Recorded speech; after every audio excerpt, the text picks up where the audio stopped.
30,000 करोड़ के एम्पायर के पीछे जा रहे हैं और वो एम्पायर धारावी के 30,000 गलियों के बीच कहीं छुपा है। टोक डालो, फटना चाहिए सबका। उसके साथ तुम क्या करोगे? हमारी मुंबई पुलिस फोर्स न सिर्फ इस नेक्सस को रोकेगी बल्कि तोड़ेगी। मुंबई का एक ही गवर्नमेंट धारावी 30,000 करोड़ के एम्पायर के पीछे जा रहे हैं और वो एम्पायर धारावी के 30,000 गलियों के बीच में छुपा है। टोक डालो, फटना चाहिए सबका। उसके साथ तुम क्या करोगे? हमारी मुंबई पुलिस फोर्स न सिर्फ इस नेक्सस को रोकेगी बल्कि तोड़ेगी। मुंबई का एक ही गवर्नमेंट धारावी 30,000 करोड़ के एम्पायर के पीछे जा रहे हैं और वो एम्पायर धारावी के 30,000 गलियों के बीच में छुपा है। फटना चाहिए सबका। उसके साथ तुम क्या करोगे?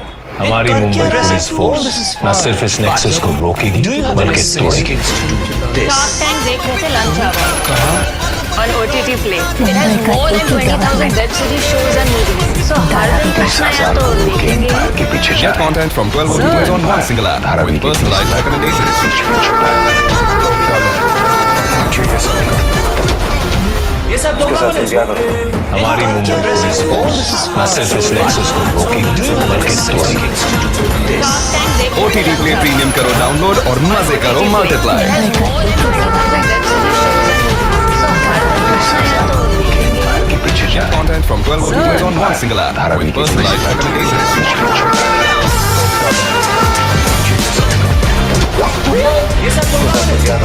हमारी मुंबई पुलिस फोर्स न सिर्फ इस नेक्सस को रोकेगी बल्कि तोड़ेगी। OTT Play Premium करो डाउनलोड और मजे करो multiply.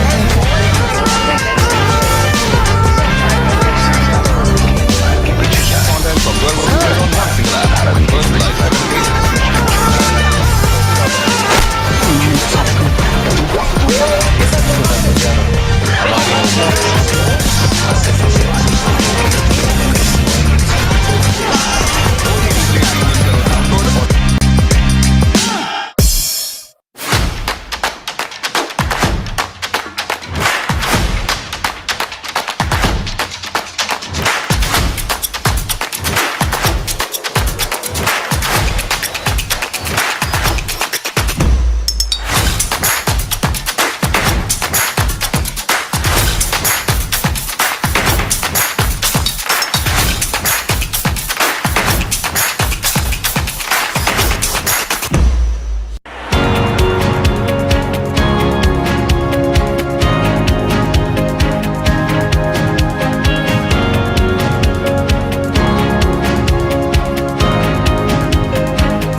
Good Morning by Park Avenue.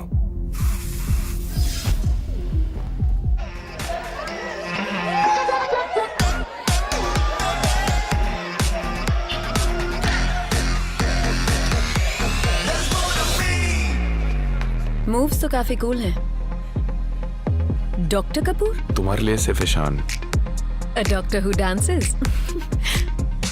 Park Avenue fragrances smell awesome all day. Hi everyone, welcome to day one of Adgali's Screenxx Summit and Awards 2022. I'm Namita Sachdev, your host for the day. Let me tell you that this event is powered by our partner OTT Play. Our gold partner is Lionsgate Play. PR partners, Glad You Came and Teamology. Gifting partner is Park Avenue and broadcast partner is PTC Network. So this is the fourth edition of Screenxx Summit and Awards 2022 that is focused on the theme, decoding the next phase of digital entertainment's growth in India. So I would like to briefly touch upon what's in store for you guys ahead. So this is day one, that is today, which is a virtual event. while day 2 is on November 18, which will be held at JW Marriott Hotel in Mumbai. So over these 2 days, our sessions at Screenxx 2022 will cover a gamut of areas concerning digital entertainment comprising OTT, connected TV, as well as the film and television industry too. The summit brings together the major stakeholders under one roof to conduct meaningful knowledge-sharing discussions, as always, that helps the industry grow. And we have an exciting lineup of speakers and panel topics that you can look forward to over these 2 days. So for more information, you can always check out our website, which is www.adgali.com, and do follow us on Twitter, Facebook, Instagram, and LinkedIn. 30,000 crore के empire के पीछे जा रहे हैं और वो empire Dharavi के 30,000 गलियों के बीच कहीं छुपा है। रोक डालो, फटना चाहिए सबका। उसके साथ तुम क्या करोगे? हमारी मुंबई पुलिस फोर्स न सिर्फ इस नेक्सस को रोकेगी बल्कि तोड़ेगी। मुंबई का एक ही government, Dharavi bank.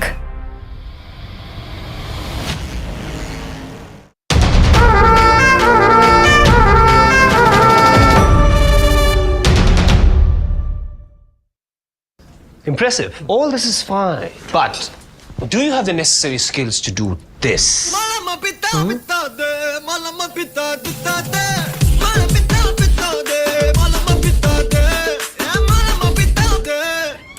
Sir!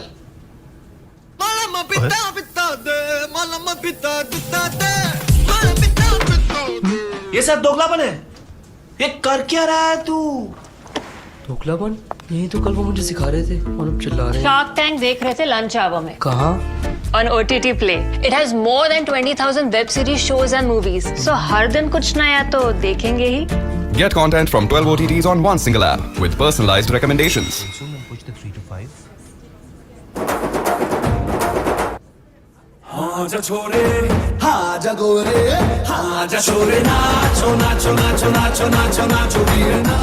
OTT Play Premium करो डाउनलोड और मजे करो multiply.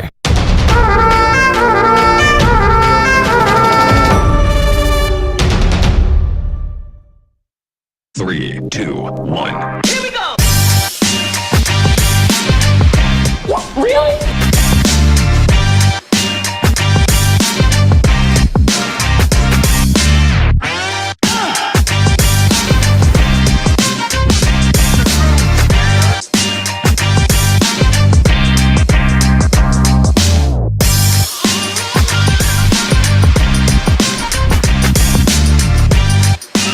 My mama slaps me harder than that.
Good Morning by Park Avenue.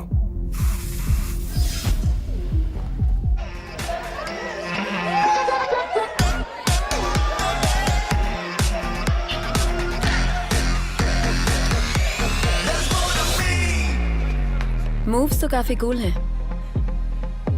Doctor Kapoor? तुम्हारे लिए सिर्फ Ishan. A doctor who dances? Park Avenue fragrances smell awesome all day.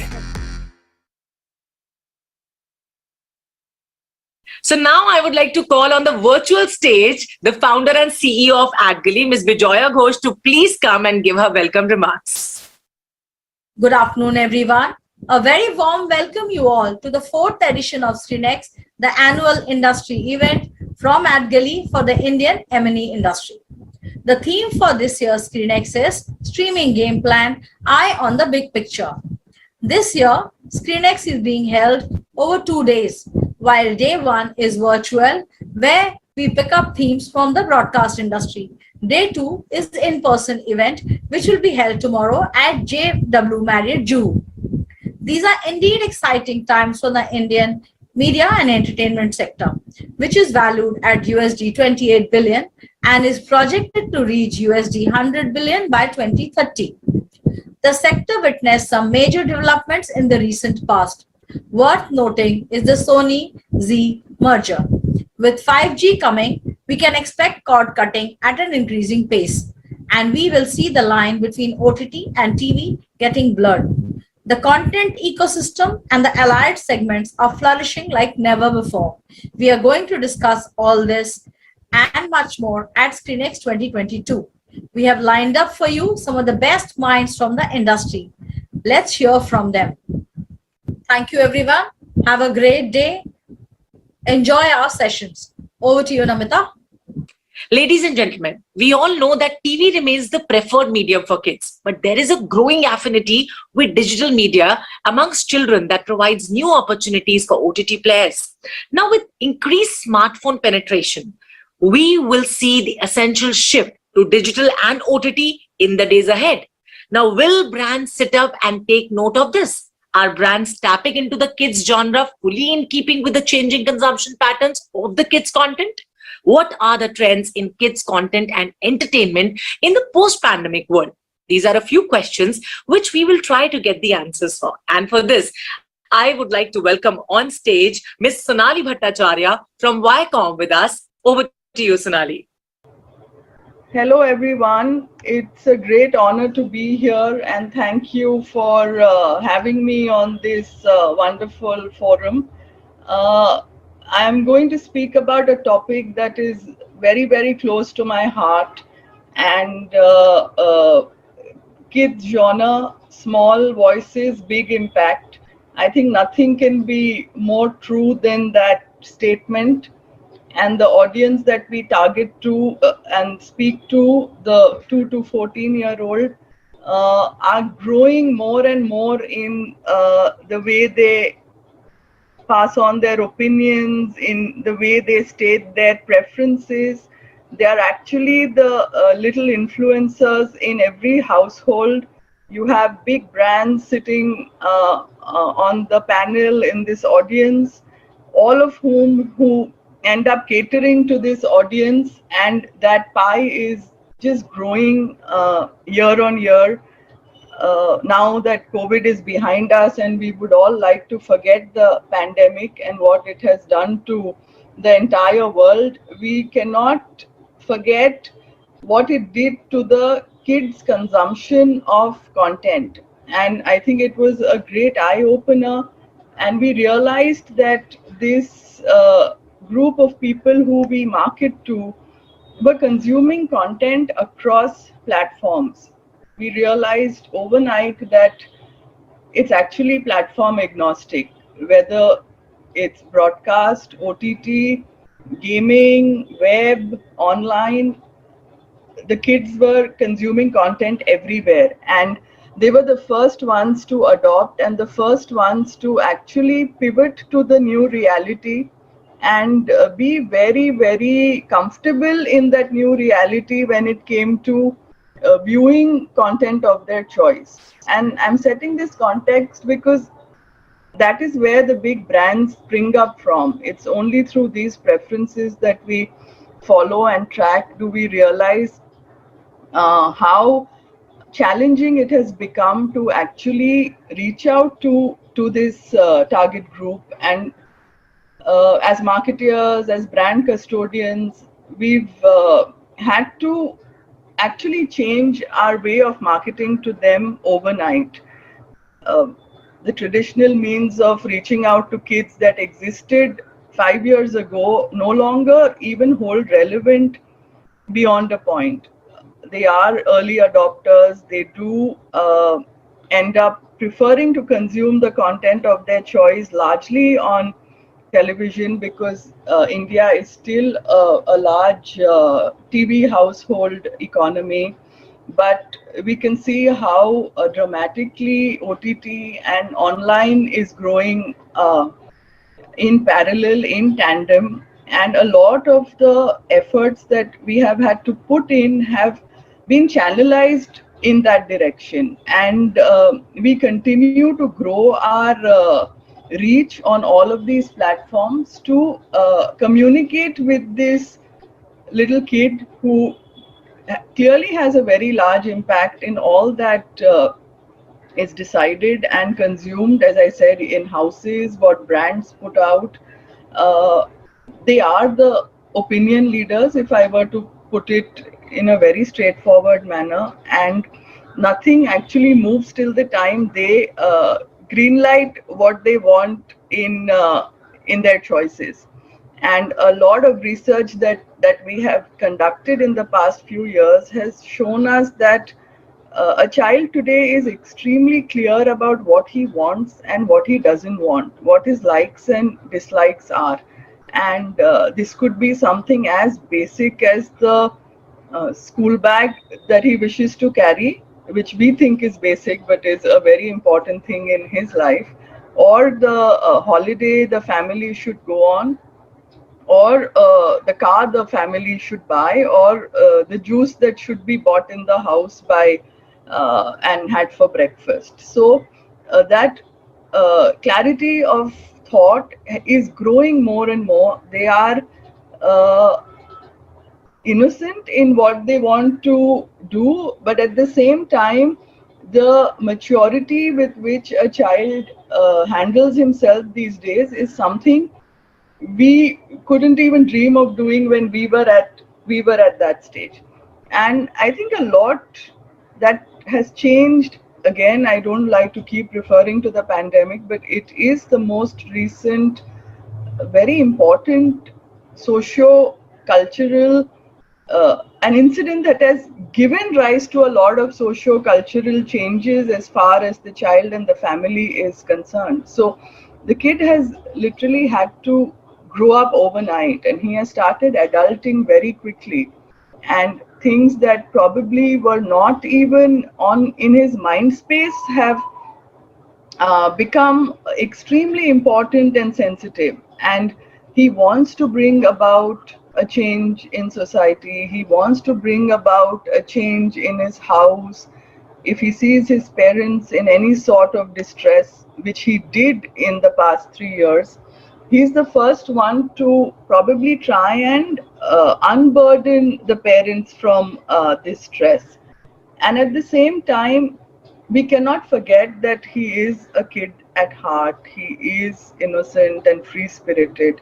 And you see a lot of that being shown in the kind of recreational activities that the kid wants to do these days. If you see the way marketeers are going out in full vigor and gusto with their on-ground activities these days, it's because the kid and the family are seeking a sense of escape and release, which we are catering to now that everything has opened up. And as I said, the big boom in OTT and web, and the way marketing has even started touching on things like NFTs and metaverse for kids. So it's literally straddling both ends of the spectrum, be it very, very high technology or the basic meet and greet, touch, play, feel aspect of the brand, which a child so eagerly looks forward to, which is actually talking to two sides of his personality. The other thing that I think is, which is making a big impact now, is the way gamification has taken on a whole new meaning and role. You see that in the way content is played out. You see that in the way marketing initiatives are devised. there is a huge sense of interactivity that a kid looks forward to, that he wants to be part of, and the days of one-way communication no longer exist. It is clearly a dialogue that the child wants to have with the brand, and the brand has to up its ability to do so with the kid of today. Other very interesting aspects which I don't think any of my panelists are new to is the fact that the kind of co-viewing that you have in this category also is growing year on year. It is a safe space for parents to engage with children, and there is second to GC, you see the largest number of parents and kids consuming content together is on the kids category, and that gives a sense of safety to the brands to advertise to audiences through all the kids platforms available to them. So I think this trend is only going to grow, and the proof in the pudding is the fact that if you look at the number of kids offerings that existed 3 years ago to what it is now, there is a massive spike in dedicated kids OTT platforms, dedicated section for kids engagement and content on OTT, a huge increase in the number of kids television channels that have launched, be it in HSM India, and some even as deep as local language regional channels across the country to cater to these audiences. And you have dedicated blocks of kids content and engagement playing on GEC channels as well. So that is something that proves to us that this audience has a huge ability to impact and influence, and as broadcasters and brand people, the offerings are only growing in order to tap them into the fold. So yes, having said that, our responsibility towards them does not decrease. We still are talking to a TG that is young, that is impressionable, that is at the threshold of bringing about real change in many aspects of life. And a large way in which we reach out to them has to be simple, entertaining, and very, very real and down to earth. At no point do we want to end up sounding extremely disconnected from what reality is when we communicate with kids, even though most of us are from the world of animation, which does give a child a very natural release and escape into his own world, which I think is so heartening. So that's all I had to say on this, and I think it's really a great time that we are all part of this journey and this journey together, and I just see it getting even more exciting and dynamic in the years to come, and it's just at the cusp of all the growth that it is going to have. If you see the local IPs, if you see the kind of things that is even being put out on the digital front, it's absolutely incredible. So yes, I think we should just enjoy this time and really look forward to the next few years where we see this category boom even more than what it has currently. So thank you everyone, and look forward to meeting everyone in person very soon. Thank you. That was so insightful of you, Sonali. Thank you so much for all the information. To deep dive more in kids genre, we'll now have a deep discussion with our distinguished panel, starting with Mr. Brian DeCosta, who is the Associate Vice President, Content and Strategy, Gubbare. We have Mr. Jain Mehta, Chief Operating Officer, Amul. Along with him, we have Mr. Krishna Rao Buddha, Senior Category Head, Marketing, Parley Products.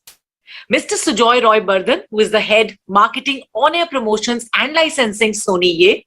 We have Mr. Uttam Pal Singh, who is the Head, Kids Cluster, South Asia, Cartoon Network, Pogo, Discovery Kids. And to chair this beautiful session, we have Ms. Gauri Avasthi, who is the excited founder and Chief Curator, The Artisan Street, with us as well. Over to you, Gauri. Good afternoon, everyone. So we have a wonderful panel out here, and so look forward for having good, engaging discussions moving forward. So now let's begin with, I believe today's topic has been very, very interesting and put forward in terms of talking about kids. Genre has been like a very exciting topic as we go along. Kids genre today, little voices, big impact. So what we mean by this, we have some talking points here. And let's take one at a time, and then I would request the panelists to share their views on this. So we begin with TV remains the preferred medium for kids. Are brands tapping into the kid genre fully in keeping with the changing consumption patterns of kids content? Do we think that are we as part with the changing times?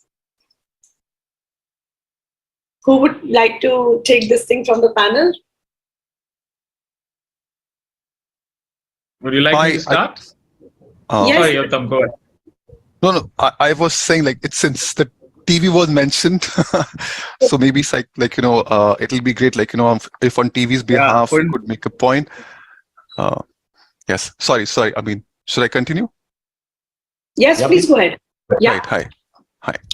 So, I mean, we believe, and this is what we have been really working hard for. TV has been a very preferred medium, not just for the kids, but the parents and the family also. There are quite a few things, we've come a long way in establishing kids as a genre rather than just being a television channel. It started with one channel in 1995, which was Cartoon Network, and then to currently where we have about 18 to 20 kids channels in India and a thriving kids ecosystem.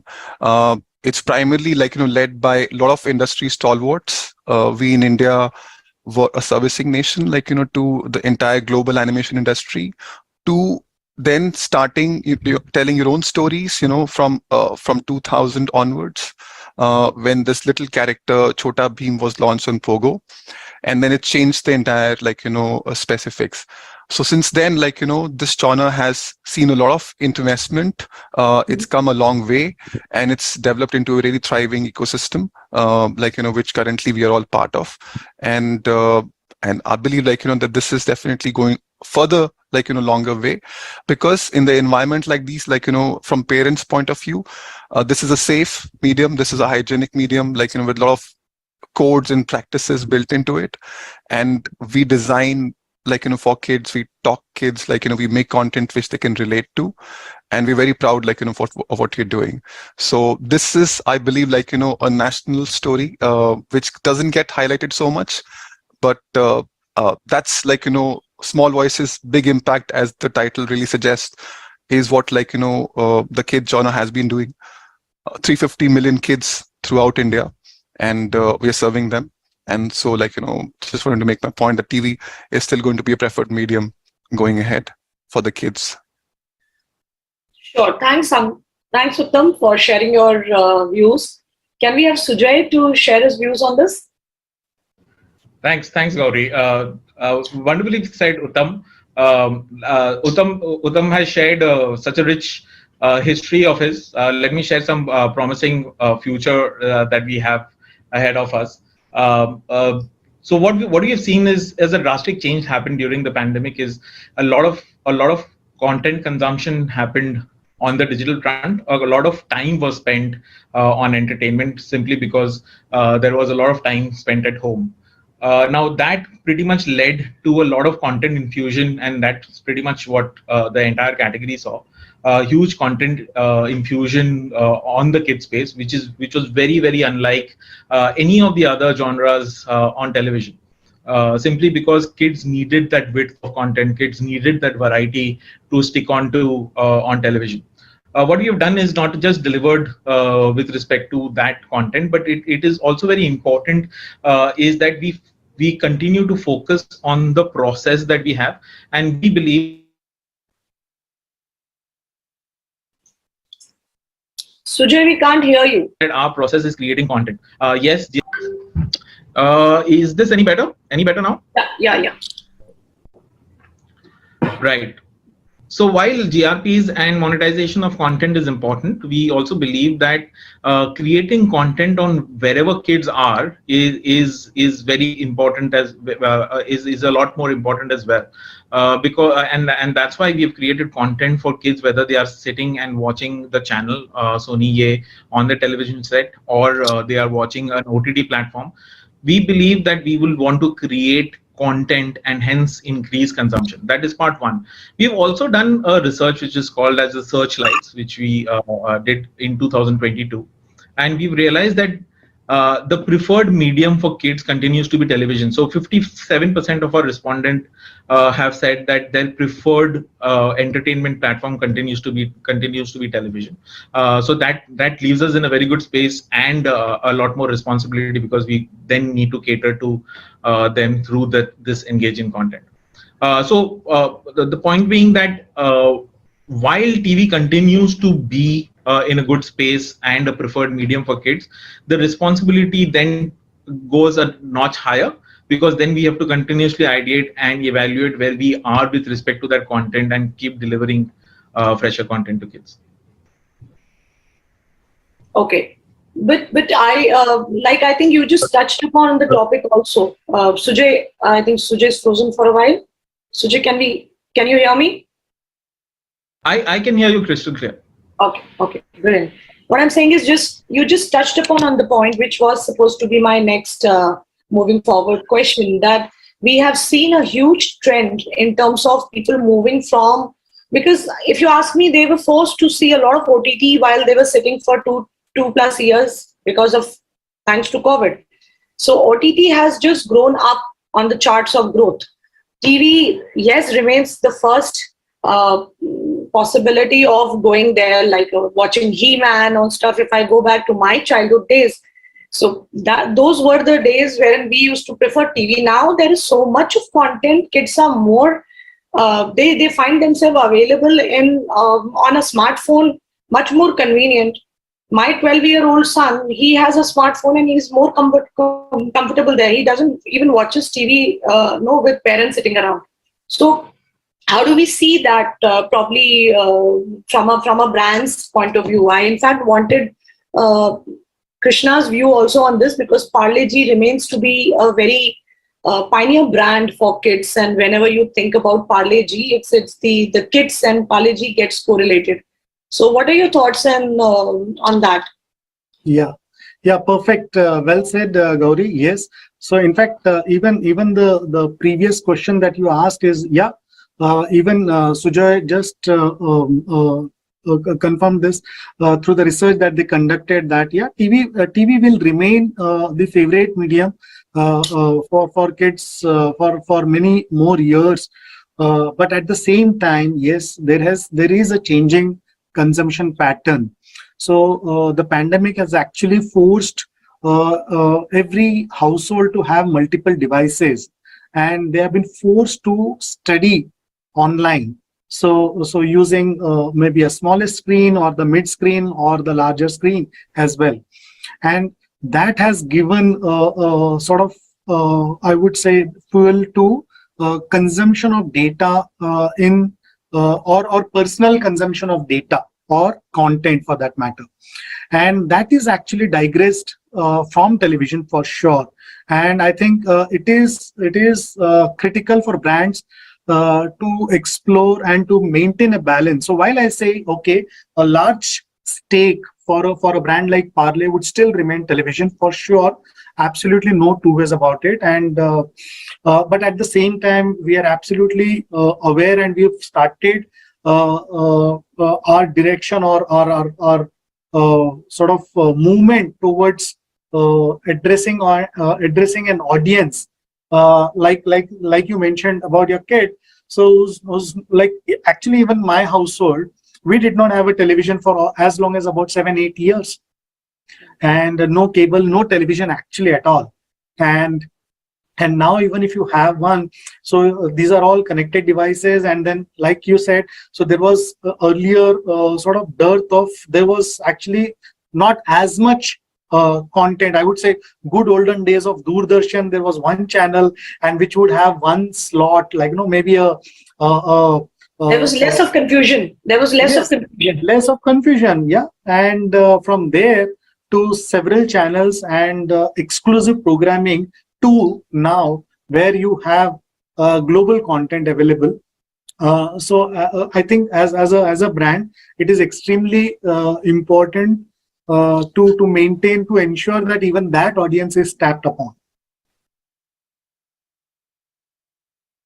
Zain, I would want to have your thoughts also on the same, because I think Amul also comes from a long way, right from the TV age to utterly butterly delicious. So I think that's how we have always heard Amul, and there's a figure there in our minds. When I was a kid, my frog stage is what I'm talking about. Absolutely. It's a very good point and a very interesting subject that we are discussing today.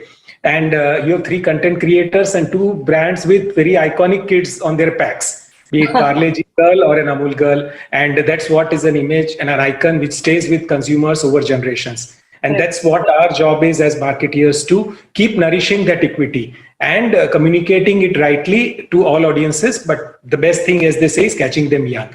And you started the conversation with the pester power. And if the brand is ingrained in the mind of the kids in the early days, obviously, when you sell a range of products, it helps you all through the journey life cycle of a customer. And that's what we all try to reach out to through across the available mediums. Having said that, TV will continue to be a preferred medium. I mean, I'll break it up into 3 parts. One, we look as an advertiser, second as a parent, and third as a consumer, which is the child or the kid himself or herself. So as advertisers, we need to look at all the available mediums, and TV continues to be the best available addressable medium. Because on YouTube, you can't advertise to a kid. On OTTs, advertising is not so easy and difficult. Then if you look at as a parent, TV gives you that safety and security of a medium, which Uttam just mentioned a short while ago. And of course, the parental control, guidance, and the focus. And we should also remember that there is duplicate, a viewership, which is co-viewing. So when the kid is watching, the mother is also watching, and vice versa.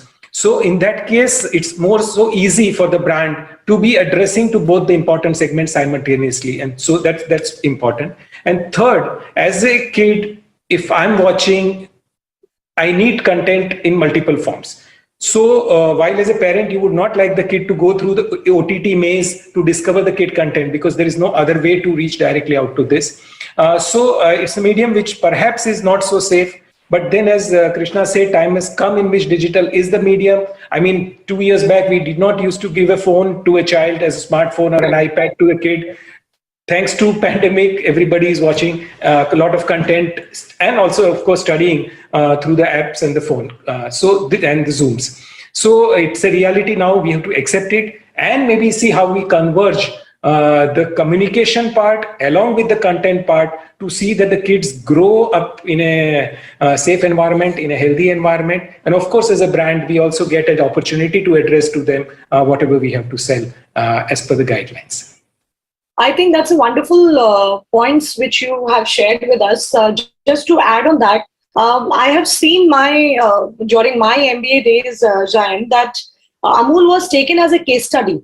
Amul's snackable content, or just to put it much rightly, the topical content is the utterly butterly delicious girl is there with any topic, whichever is floating around or trending in the ecosystem has been taken. Do you still feel like how Krishna also mentioned that the times are changing, digital is the way forward? So Amul as a brand, which is a legendary brand, are we looking at creating such digital content pieces, such snackable content, because we are talking to the mother of today, who is a digital mother, who's a digital woman who is available across the social channels, and there are brands trying to snatch her attention. So what are your thoughts on that? No, it's a very, very important point, because we have to, very logically, as well as it's imperative to adapt to the digital age as smoothly and as speedily as possible. And that's where the Amul topical content also comes up in a very big way. I mean, the Amul girl is like a kid which we want our kids to be, very smart, very contemporary, talking about issues without hurting anybody, and also being vocal and visible. So that's the medium which we are exploring in a very big way, co-creating content, be with the kids or the mothers, to addressing or reaching out to them with relevant content on the digital medium. So yes, but the brand communication has to be seamless, whether you see the ad in hoardings, to on print, to digital, to any other medium in which you experience the product, and also appreciate the heritage as well as the futuristic approach of a brand by creating products which the tomorrow's generation requires. So for us, it's an interesting play, because we can design products with tomorrow's kids or tomorrow's generation wants, and not stay in the past as any other organization. So this is an approach we are taking at Amul. Sure. No, I think we should stick to our roots where we have originated from, and that's the way we look at Amul or brands like Parle-G, where we have grown over the years. Brian, I would want to understand your thoughts on, since we are talking about a lot about content, how do we marry both?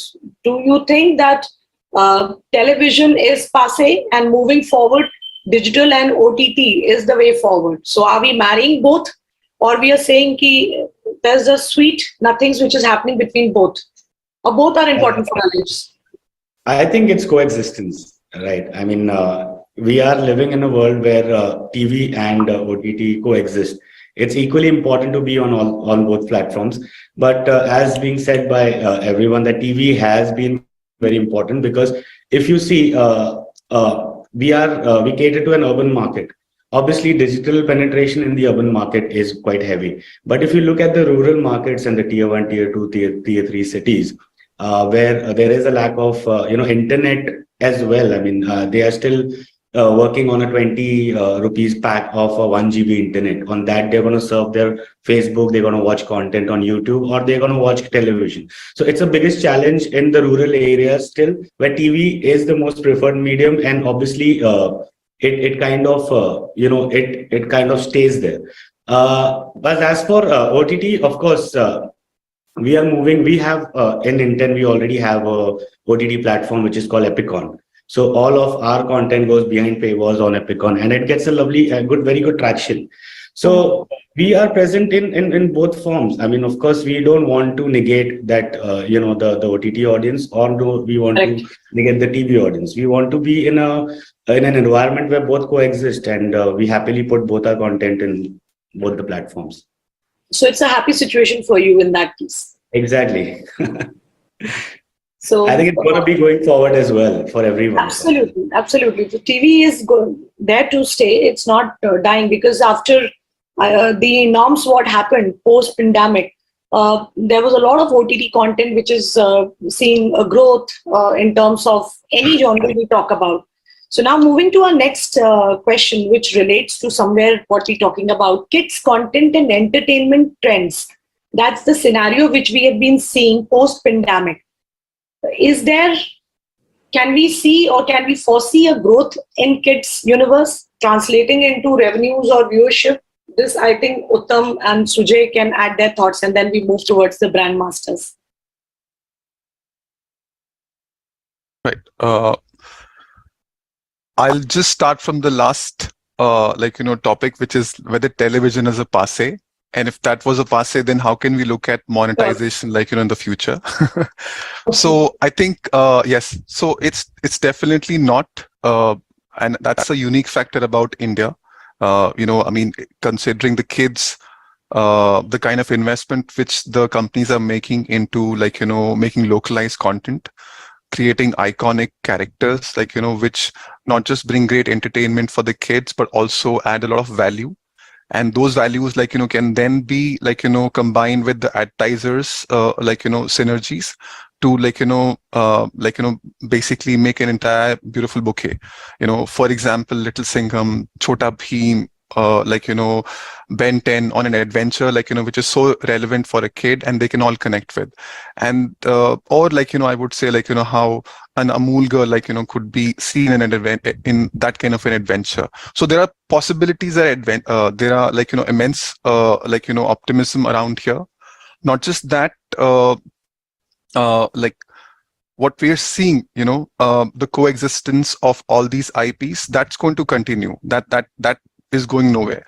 But in a household, when everything is coming back to a more normal state, where everything is now for a kids, there's a certain timetable. There's also in that universe, significant time for their entertainment and their television time.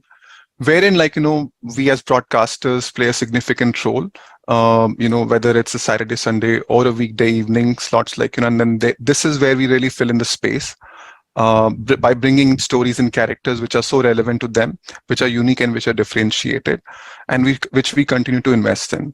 And point to be noted is that if you compare the investment of in the local relevant IPs in television, or broadcasters as compared to something in an OTT or digital space, you will find there's a vast difference. And this is where, I think we are creating a set of popular culture and iconic characters. And I think that's where is the value which lies with both broadcasters and advertisers can really, tap into. Correct. Sujay, you would want to add some points here. Thanks, Uttam. Yeah, I'll just add a few things there. How we look at things is first comes the TG, which is kids. Kids is for a very, very long time we've looked at kids as influencers who have pester power and all that. I think the graduation has already happened. I don't think kids are mere influencers or it's not restricted to the pester power. Now I think they come from kids, especially come from a huge a knowledge base where they are sometimes expert on certain products. So their power currently in a household has increased drastically because of the digital advent, because their access to digital, because their open-mindedness towards acceptance of newer technologies and so on and so forth.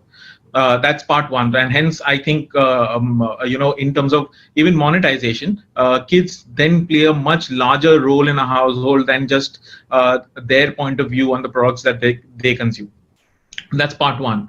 Part two is kids is the only category that engages with or the characters engage with kids not just through content but has a whole ecosystem around it. Now, only if IP creators are looking at their entire base, whether it is through gaming, whether it is through content creation, especially for digital or digital extensions of that content, engagement platforms on like a watch party on digital, will they increase the footprint of these IPs for kids, which then helps build those stronger bonds or stronger connect with kids. That then can be utilized by many brands which are like-minded brands that can possibly come on board and do engagement for their brand. So that I think will play a key role beyond the traditional means and manner in which monetization has happened in the category. Sure, I think the wonderful pointers added here. From the brand side, Krishna, what do you feel that does this genre, when we are talking about kids genre, adds up to your revenue numbers or your viewership in terms of when we are looking at promotions or festivities or brand content for Parle-G and the likes? Absolutely, I think it's an extremely key contributor. So if you look at overall, I'm saying the Parle portfolio. So most of our brands are either targeted at kids or women. And women, largely, I would say mothers. So mothers do play the role of gatekeepers. So she wants to have a better control as to what her child would want, should have, and should not have. So for most of our brands, we get a bang for our buck from the kids genre or kids channels, for that matter, in terms of be it reach or frequency. So everything, I think we are able to ensure that our communication reaches and actually translates into numbers. So we've seen it for years, decades together, that whenever we've sort of put our advertisements on these platforms, we've actually garnered a extremely positive response in terms of absolute ROI, I'm saying. So it is absolutely beyond doubt that this platform has proven to be extremely high in terms of ROI, and yeah, absolutely. And so that builds our strong conviction that whenever we have any new launch or any new initiative that is planned.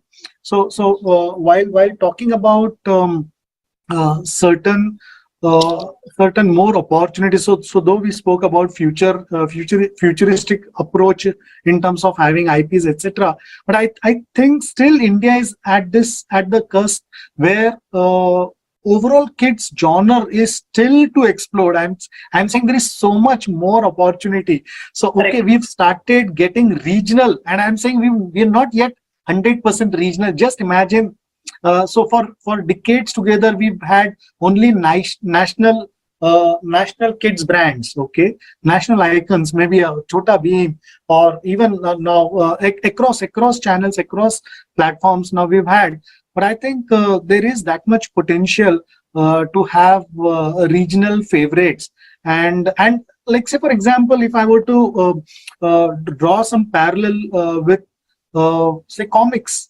So I have grown up on Indrajal comics, say for example, and say for even if you look at some other options like say Chandamama. So Chandamama has had several languages. So as much as like even a Santhali as a language, okay, and so likewise, if you look at every market, even for that matter, a market like Bengal had its own character like Feluda and all.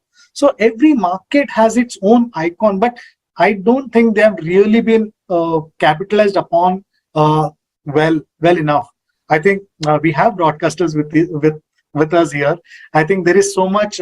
We all know that there is so much more opportunity to be tapped, and brands are all waiting for that. Absolutely, I think very well put, because kids is the only genre wherein there are no boundaries, or there are unlimited. No, sky's the limit for this, because kids have their own language. If they like Doraemon would be liked by a kid who is sitting in Bangalore, or Doraemon would be loved by a kid sitting in Delhi. So I think there's huge amount of content which can come and which can be created for, and brands can benefit out of it. Brands like Amul, brands like Paleji, your Bata, Camlin, there are so many kids brands which we can look at benefiting out of. But completely agree that, as with Krishna, this has still to explode. There is so much opportunity out there in India and the audiences, right? Even the vernacular, for that matter, is still to be explored. As in, if we talk about we are talking about English, Hindi, or to an extent, English is where we started up. So I think there is a lot we can look at. No, we're now available in multiple. Sorry. Yeah. So most of the channels in the category are available in multiple languages. So that's part one. Part two is why we have a very, very rich folklore in each of these markets, and we have, as rightly pointed out by Krishna ji, in terms of stories that have already been there. A lot of consumption that is currently happening in the regional market, especially down south, are happening in language of their own. So most of the content is, if they are liking Honey Bunny characters are speaking to them in Tamil, Telugu, Kannadiga, and multiple languages. So of course, point taken on building characters that are more local, and point taken on that. But what I wanted to point out is animation has no language. And that is what most of us are making banking on, because That's how, while we are a national brand and we create national characters, there is a lot of localization happens. To give you an example, if we have a silent comedy that has a Hindi script, the same script is not translated in Tamil. There is a rewritten script with nuances of that particular language or that particular state that have been brought into scripting that entire thing in terms of dubbing. So there is a lot of effort that goes into creating that localization so that there is more acceptance for that particular content. So I think with this, we are led to our next talking point, which says that there is a huge amount of growth potential which lies for specialized streaming services like animation, what we talked about, Sujay. We can also look at some graphics. We can look at some whiteboard graphic animation. There's huge amount of content which can be created for OTT platforms and which can be newer possibilities for brands like Amul or Parle-G to explore. So what are your thoughts on this in terms of how do we look forward the future to be? If I have to look at the digital and OTT ecosystem. Brian, I think after Sujay, I would want to understand your thoughts also on that. Yes, Sujay, over to you.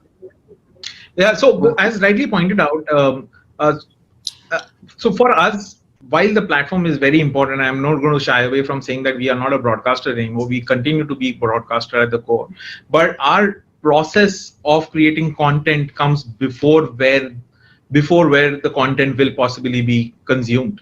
Whether it is an OTT, whether it is going to be on television, and so on and so forth. And that's why we've created something. For example, the content that we've taken a Sudha Murthy's book and created content out of the folk tales or the fables that come from the very grassroots level of the country, and that is what we possibly see on Netflix. So Sony A has created content that is currently sitting on Netflix, which is, that's because see, our formula is understanding kids and understanding how to tell stories that connect to them. And only if we can get this formula right can we then expect brands like Amol or any other brands that can possibly utilize this equity that we create through this formula to further use it on their products. Right? Because unless we get this structure right, we cannot expect any brand to do that for us. Correct. Right. Thanks, Sujay. Sorry. Yes. Sujay, I think he's frozen for a while. I think someone was talking. Okay. Yeah.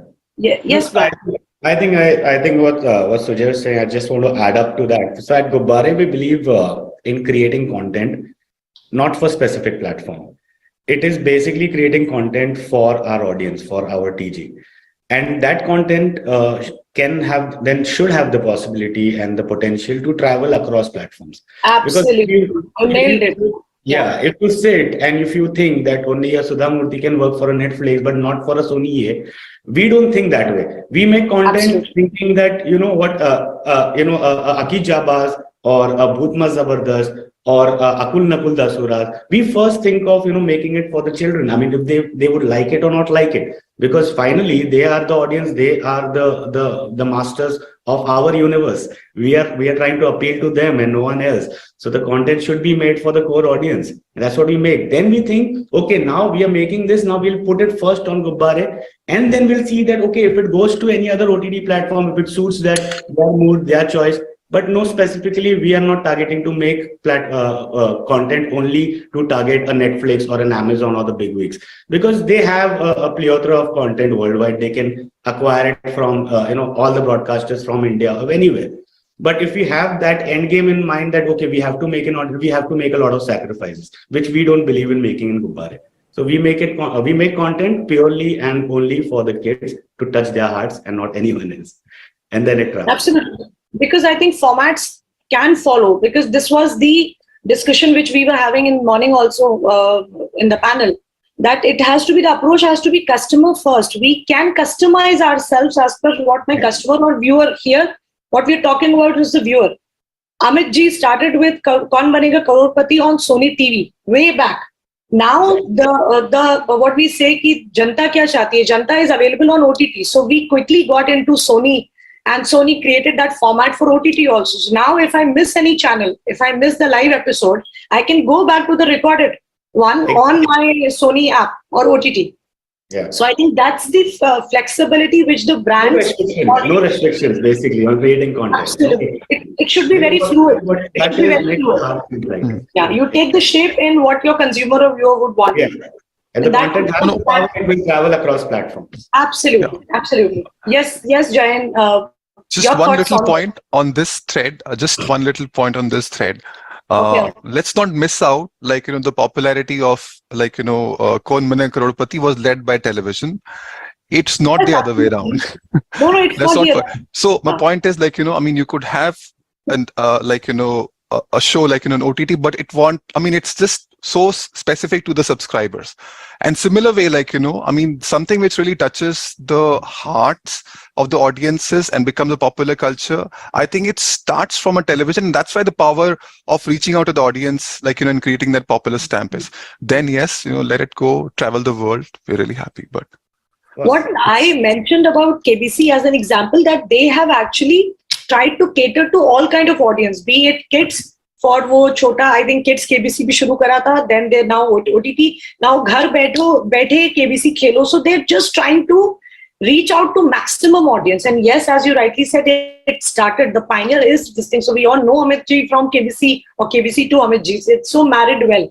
Right. So that's what. Yes. Yes, Jai. Yes. I think what you said is very right. And advertisers will go where the viewers are.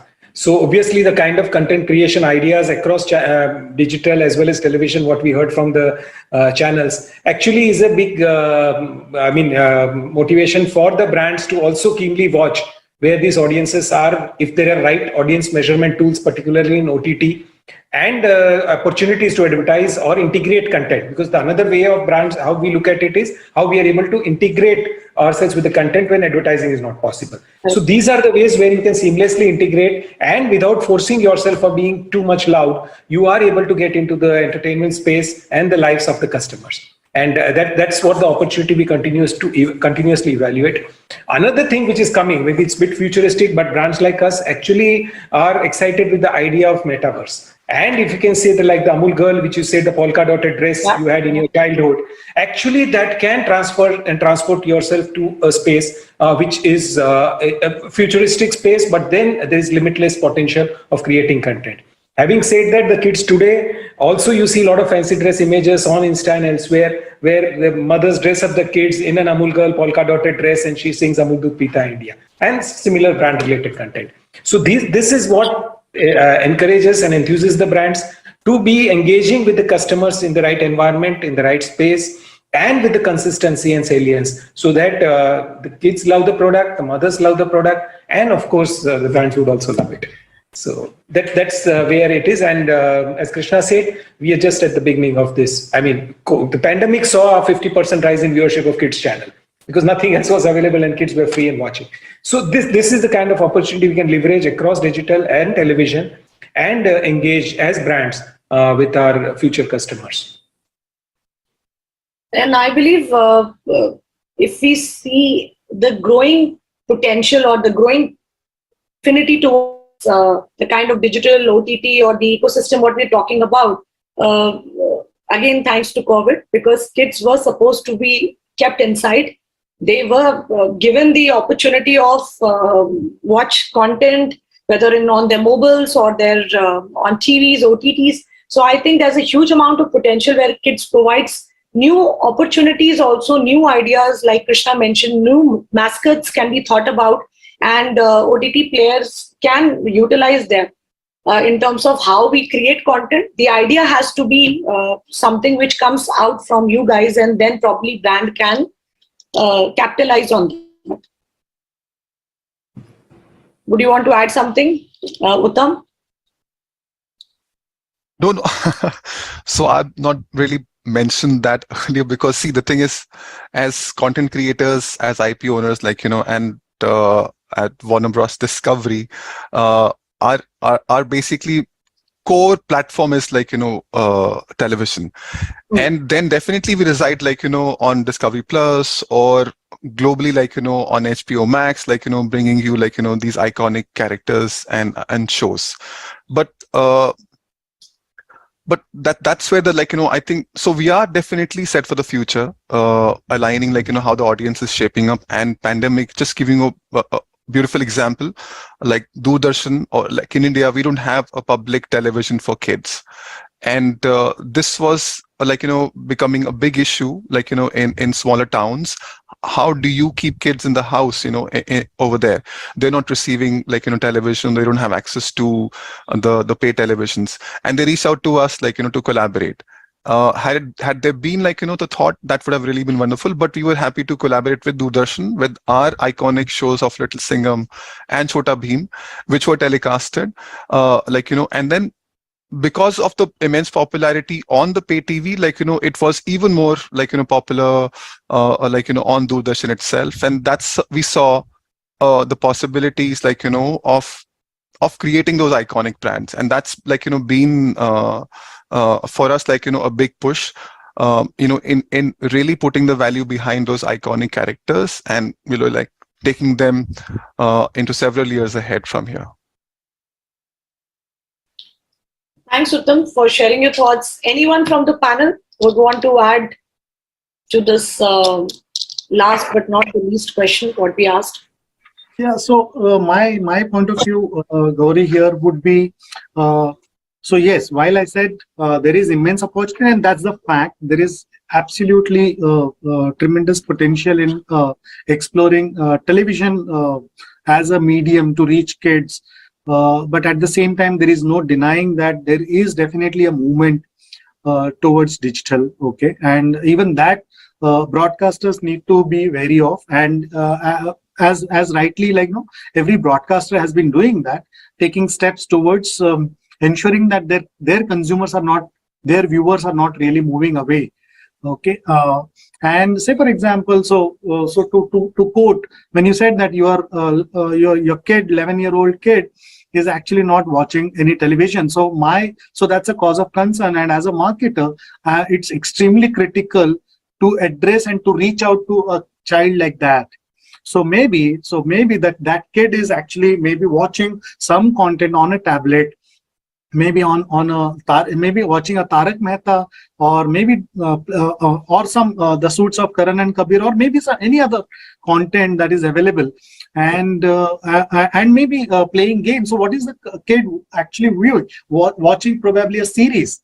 Okay, so as a brand, it is extremely important for me to have best of both worlds. So television audience is critical, because those are the children who are actually maybe constrained, and they're sort of glued to the channel because they're able to see their favorite characters on television. But there could be some kids who are slightly who slightly have a better option or a wider option of content, and so they might get eliminated from a brand's radar.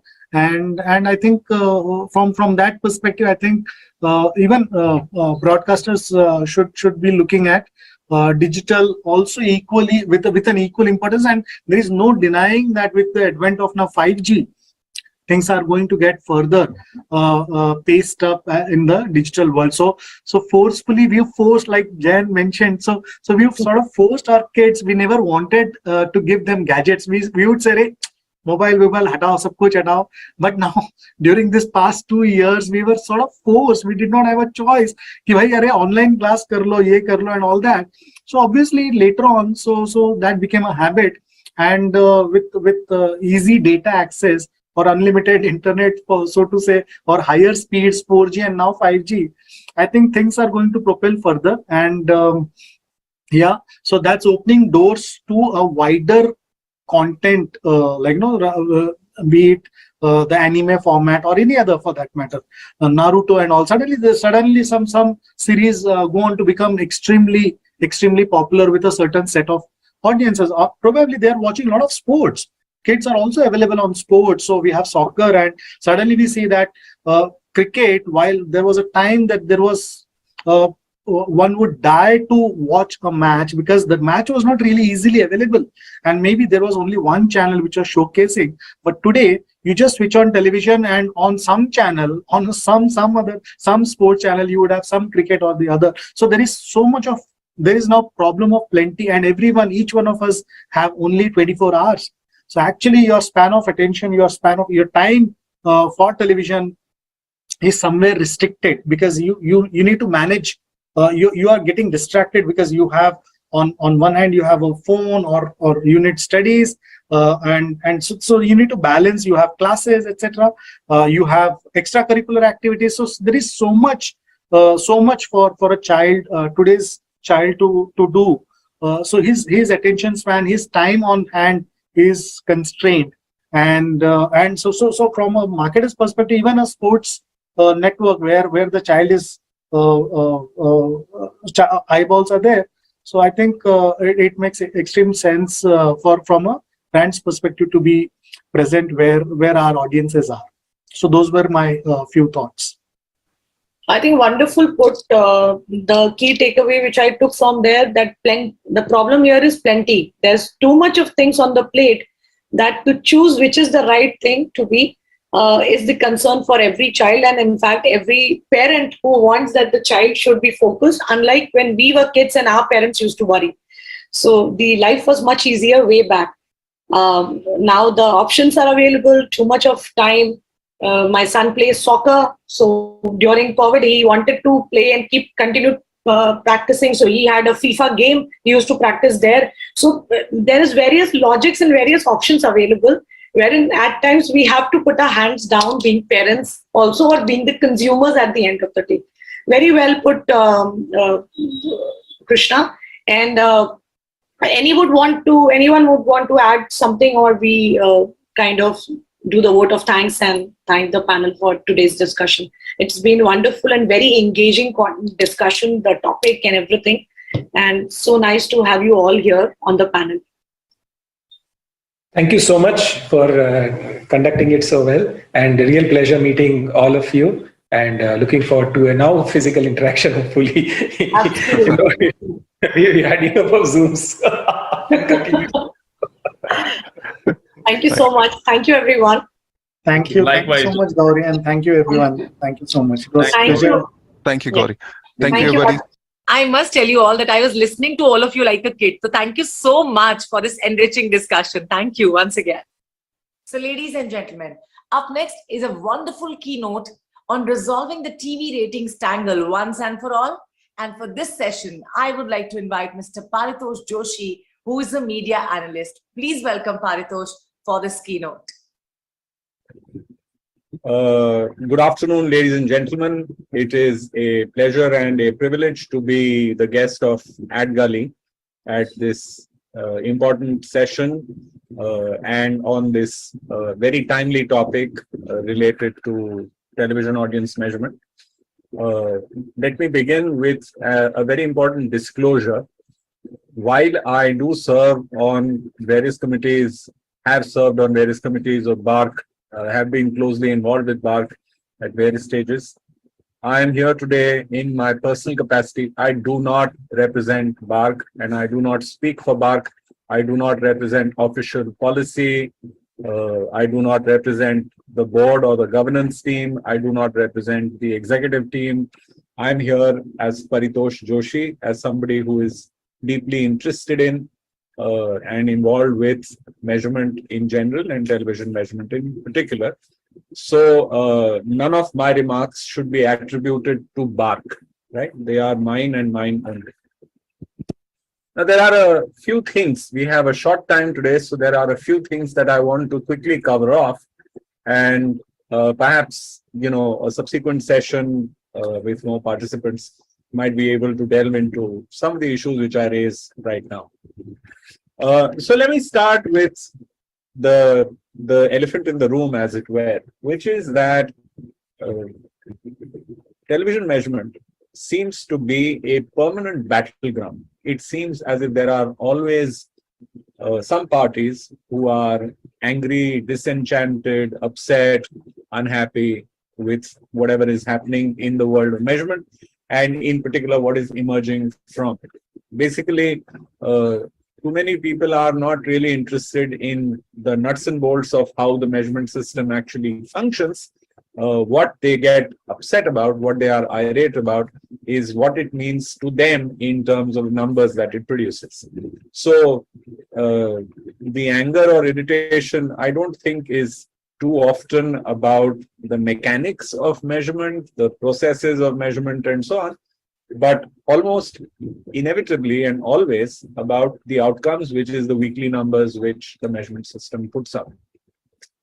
Now, in the last few years in this country, that issue has in particular brought focus on the news genre, because it appears that the news genre is most palpably angry, and that has in fact had many twists and turns, including a long period when there were no ratings being offered for the news genre in its totality.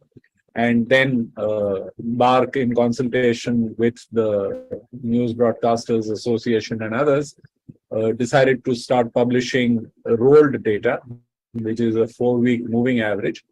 And even that has many issues, or at least issues that have been raised by the news industry. So what I want to tell you first is that this sadly is not uniquely true of India. Wherever television measurement exists, and television measurement now probably exists in 100 jurisdictions around the world, from really small countries to massive places like our own, there is always some strife, there is always some struggle. And this largely arises from the old principle of shooting the messenger. If you don't like the message, then the messenger gets shot. And in fact, I have even seen criticisms of the rating system by people who are commentators on the news industry, that it is because ratings exist that news becomes, terribly tabloidy and sensationalist and populist and so on and so forth. And I believe that in all of these cases, you are inverting the order of cause and effect.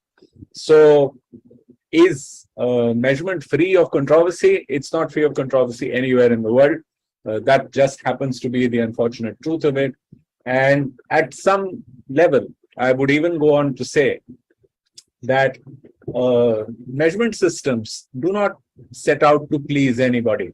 Measurement systems should, if they set out to do anything at all, should only intend to tell the truth. They must intend to report exactly what the market is really saying about what channel, what show, what day part, what genre was watched, and when, and by whom, right?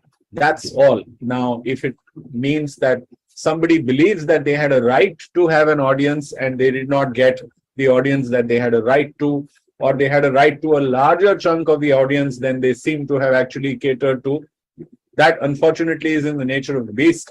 We, as content producers, as broadcasters, always want a larger slice of the viewing, a larger slice of the footprint, a larger slice of the audience. And if we don't get it, then, either it makes us strive to get to more, or it makes us angry and, it starts causing us to basically berate the messenger, this messenger being the measurement system. So there is no remedy to this. To believe that there will be a magic bullet which will immediately come and solve the controversies within measurement, I'm afraid to tell you, is an impossibility, because if there are winners of any measurement system, then inevitably there will be losers. At this time, as you are all definitely aware, the BARC measurement system in India measures 600 broadcast platforms. This may well be the most number of broadcast platforms that a single system integrated across the country measures.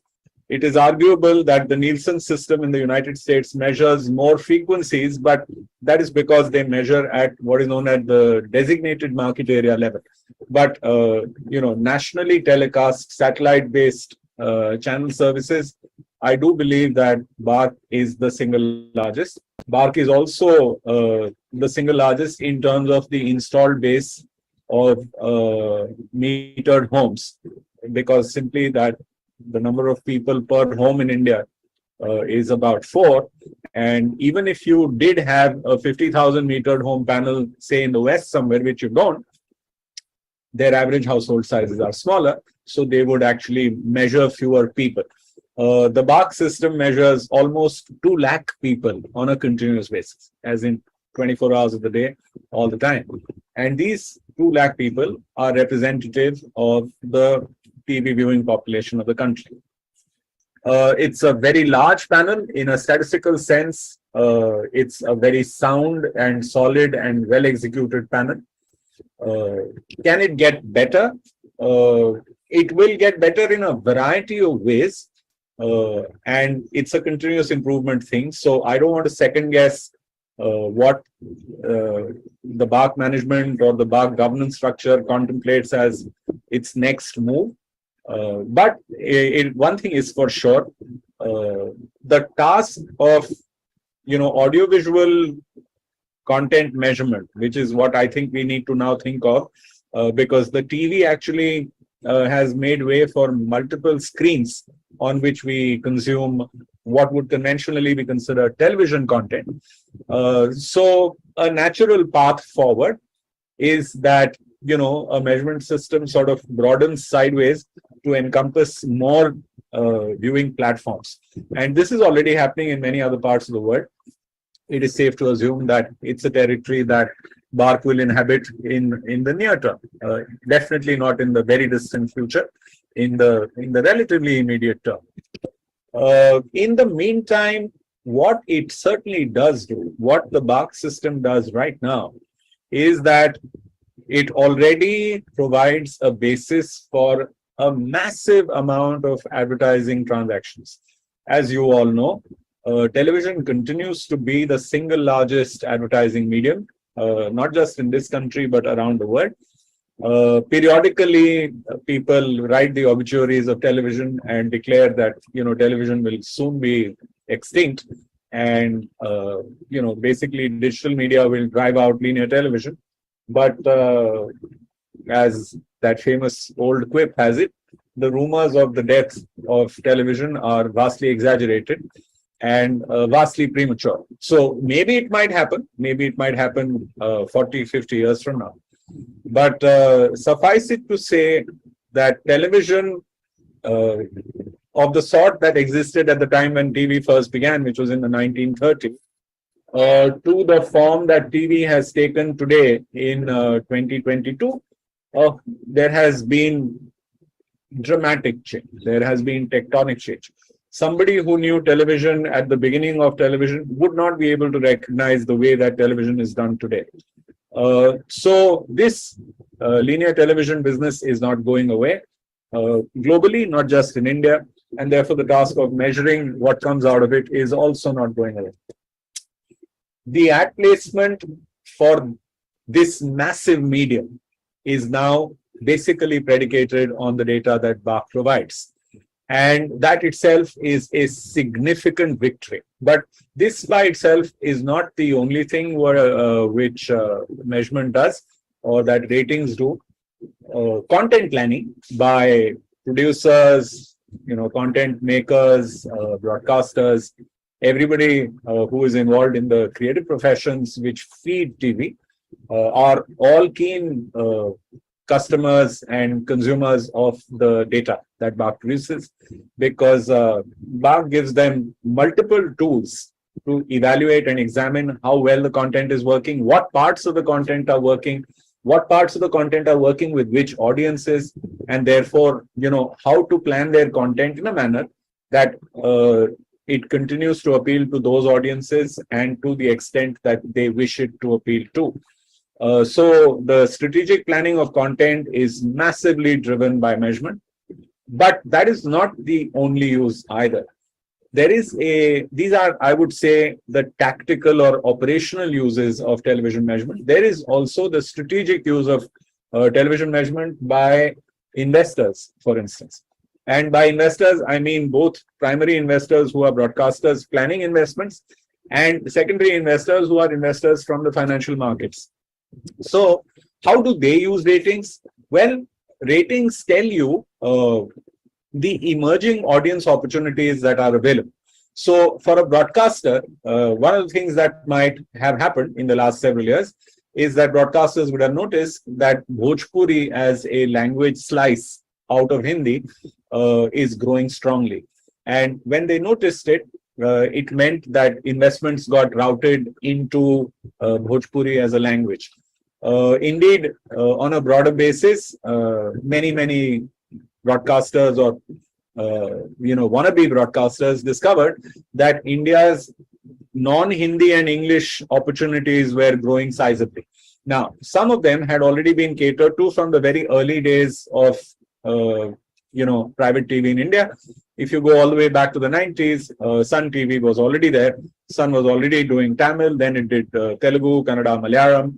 So all the southern languages had been covered. Marathi got covered fairly early, as did Gujarati. And now there are multiple languages in which TV goes out. But those investment decisions were driven by how broadcasters or potential broadcasters read ratings. Ratings are direct drivers of investment. Also secondary investment. So networks who show a continuously upward trajectory of audiences will attract fresh investment because from the secondary investment, the market's point of view, that tells you that this is a broadcast network which will have higher and higher ad revenues in the future as its audiences grow. And conversely, if audiences are flatlining or shrinking, it will have an adverse effect on audiences. So there are multiple use cases. I would even argue that television measurement is a fantastic leading indicator of the state of an economy, right? How do I say that?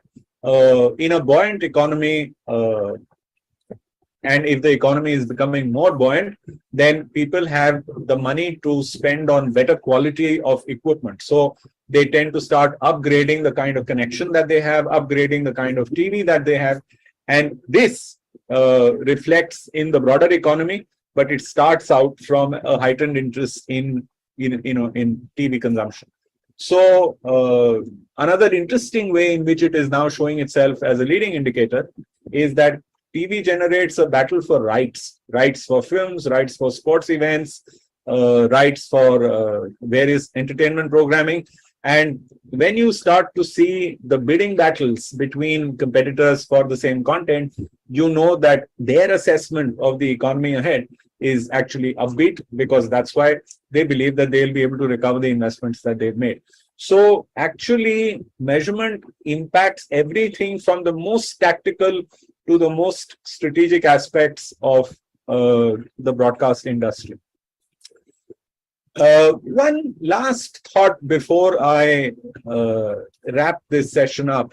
There is a notion, and I think it's substantially misguided, that TV viewership is declining. And I want to set that particular thing at rest.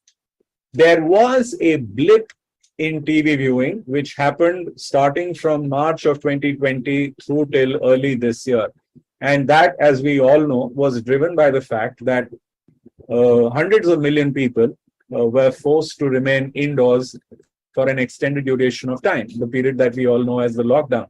And during that time, because there was little else to do apart from whatever work you could do virtually, work from home, WFH, there was plenty of time left over to consume TV content, and therefore TV consumption blipped unnaturally, right?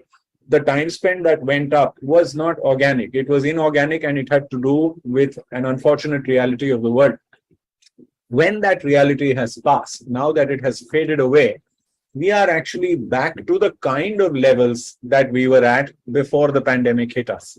So, and we have more TV viewers than we did before the pandemic hit us. So this notion that TV is declining, I think you need to get it out of your minds. And I want to leave a last thought before I sign off. TV is not declining, and TV won't decline anytime. I mean, it might flatline, But to imagine that TV fades away and makes way for everything else, I think I can tell you today is wrong for a simple reason. People like me, people who are in their 50s or sort of in their 60s or indeed even in their 40s, were people who have seen the entire life cycle of private television in India.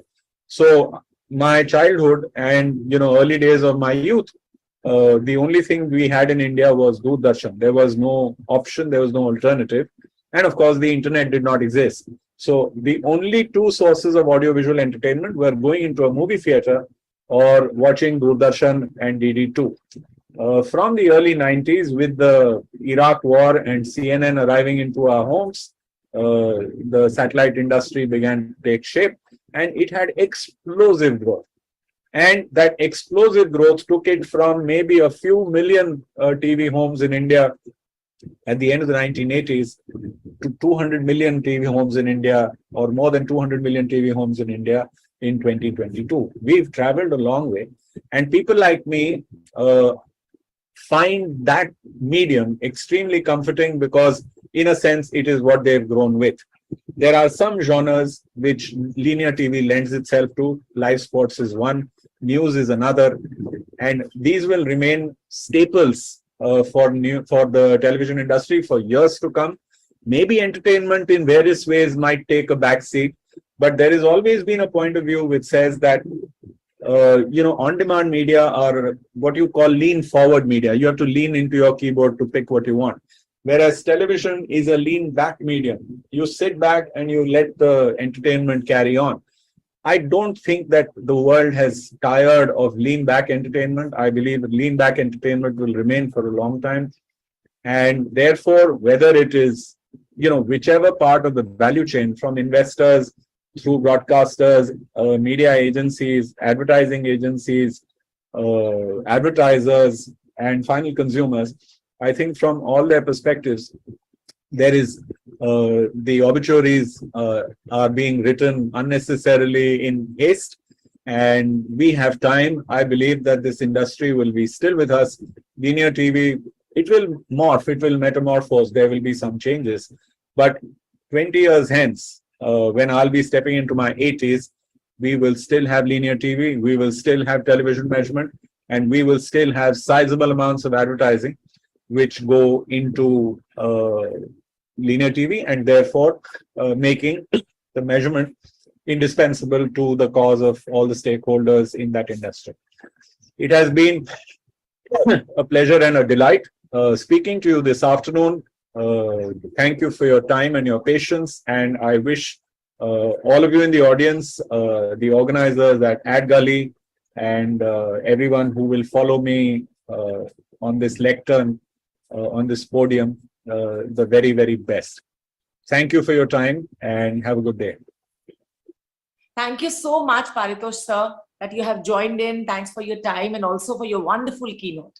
So our next session is a power-packed one on resolving the TV ratings tangle once and for all, and what else we could ask for when we bring together the BARC India chairman, former member of BARC Board of Directors, head of two of India's leading news networks, senior executive of one of the India's oldest homegrown groups, and add a seasoned industry analyst to the mix. Sparks are bound to fly.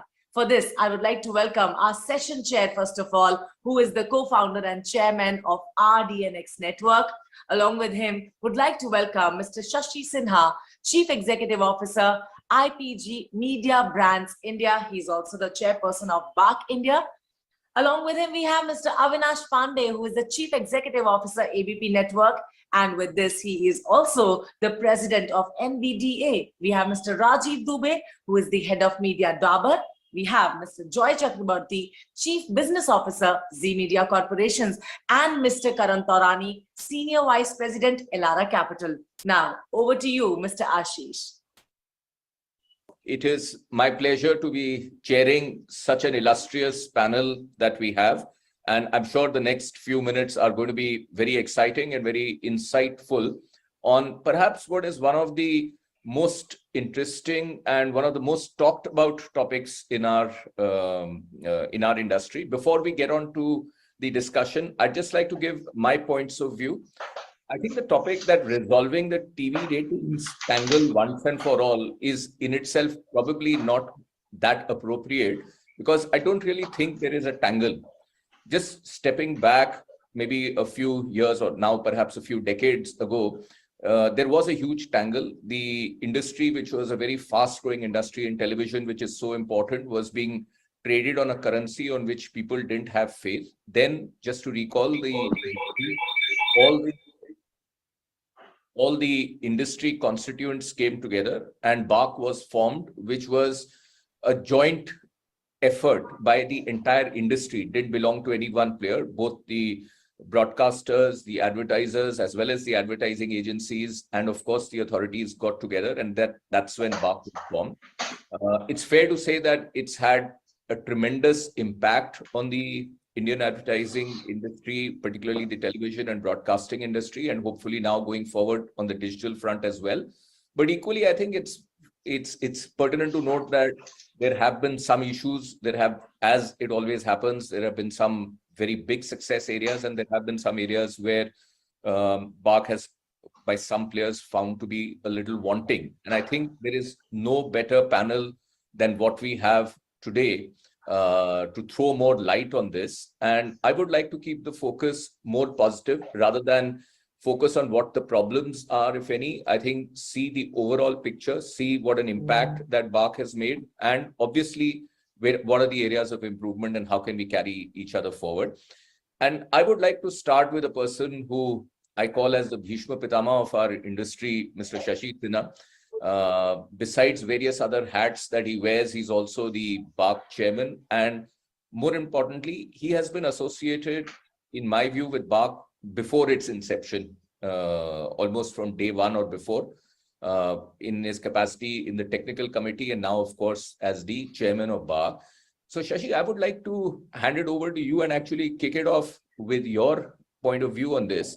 My personal opinion is that BARC has really done well and has been underappreciated in many areas.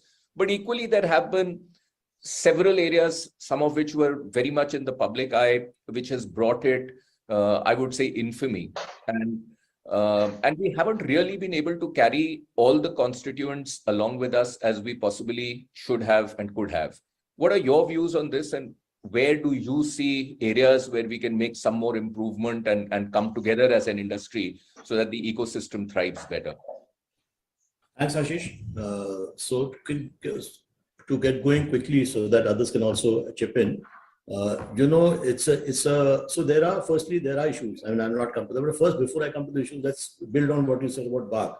The interesting thing is, and I deal with a lot of global people in research, it is seen as one of the finest bodies and research for a country like India to set up, 2 lakh plus homes and 45,000, and the way it's structured, the body structure, the technology used, even till about 3 years back in US, which is a very evolved market, maybe 4 years back, they were still doing a lot of the markets in diary. The metering was not there, So I think there are a lot of things which are there. There are some unique challenges to India.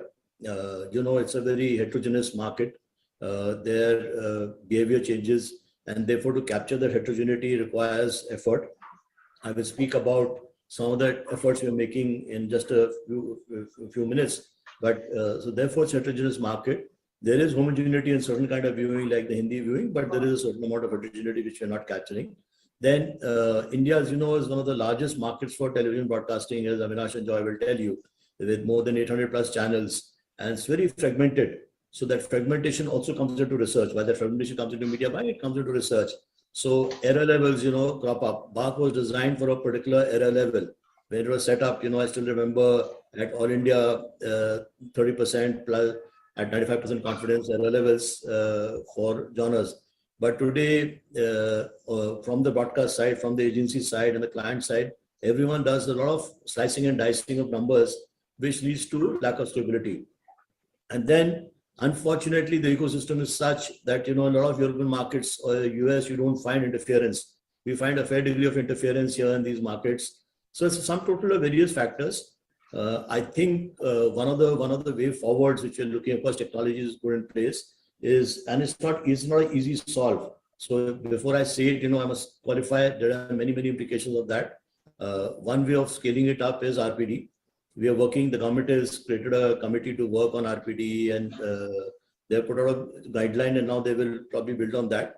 RPD ensures large sample, but it's not a complete solution. There will be many complications. So I think if you look at television ratings as broad indicators, they're in the right direction. If you start slicing and dicing and you start looking at detailed data in a particular way, obviously you can go wrong, because the error levels are so high. Anyone who understands statistics will understand certain genres, then within genres there's 50, 50, 60 channels. So net, not because I'm involved with it, but for so many years, but I generally believe there are many things going for BARC, the technology, the system in place is an industry body. So, as they say in Hindi, sunwai hoti hai. Internationally, so some of the broadcasters, they used to what happens in US or some other markets. It's, finally controlled by a few set of people. So being an industry body always allows scrutiny. It also has its downsides. So this is I think, opening. I don't want to go into detail, but this is the opening which I'd give, and then we'll build on what we're happy to listen to suggestions from anyone who comes in. People know, especially Avinash and know that I'm very open to, till the time I'm there, to open to hear to anyone. I had a long chat with Avinash 7 8 days back. So I'm absolutely, whatever improvements can be made, I'm most welcome. Thanks, Shashi, for those opening remarks. And Rajiv, I'm going to come to you last because it's always only fair that the client has the last word. So you'll have to bear with me patiently for a while. But Shashi, since you mentioned Avinash, I'd like to go across to you, Avinash. You are probably one of the most balanced people in the industry, particularly in the broadcast industry, and you've had a great career spanning various aspects, and therefore, you bring the voice of sanity. You're now also leading one of the news associations in that sense. Now, I have a specific question to you. Any system is only as good as its participants want it to be. And one of the big criticisms that BARC has had over the years, in fact, even the previous rating TAM also had over the years, were that some of the constituents were deliberately sabotaging, maybe the wrong word, but were trying to bypass the system or find ways to go around the system in various ways. What can we do to prevent that? Because one of my biggest fears is that whatever Shashi and his team and all of you, the broadcasters, do to put into it, if people are hell-bent to make a system not work, it won't work. What is your point of view? And, since you're an experienced person with practical knowledge on this, what can be done to prevent that going forward? You're on mute. Avinash, you're on mute. You'll have to start again. Thank you, Ashish, for saying such good things about me. But one of the things that I would like to correct you is that it is not one of the news body. It's the news body and the largest news body in the country and probably in the world, okay, with number of audience and number of channels that we do. I stand corrected. Having said that, some of the point of view that I'm going to express would be my personal and some from the viewpoint from our body, which is NVDA. First of all, I firmly believe that you always have a well-behaving neighbor if your fences are strong, right? The rules, regulations, and laws and the delivery of those rules, regulations, and laws actually deliver you the desired behavior from the member or the constituents that you cater to. So if we have made rules, for example, that you will not publish data in the public domain unless it's a public average and it has to have a clear-cut TG and all that. Despite that, there are multiple channels which are rotating their logo as #1 in the country, which is further confusing the audience as well as their probably own employees, whether what ranking the channel has, However, despite having such a rule, BARC does not act against those channels. As far as the manipulation goes, people look at the ways and means to get the market share in their domain, and which is, I always say that, look, people will try their method in which they can actually bypass the regular system and can get the rating. Shashi had mentioned it to me that in particular language, in a particular region, some 5-6 channels were involved in malpractices. He did not name the channel to me, but he says that if this is the way people are addressing their own rating issues, and it is an industry body, what is going to happen? The third point that I want to make to you is that look, globally there is a doubt and there is a quarrel in the way the rating is measured and released. Even in the United States, you may have noticed about 30% of the deal that most GEC did today was outside the Nielsen rating. What we need to do, certainly, the BARC has to act tough on people who violate the norm or try to get the data which is not natural. One of the things that industry is coping up with is the role of money. And particularly, I'll talk from the news business. You can promote a channel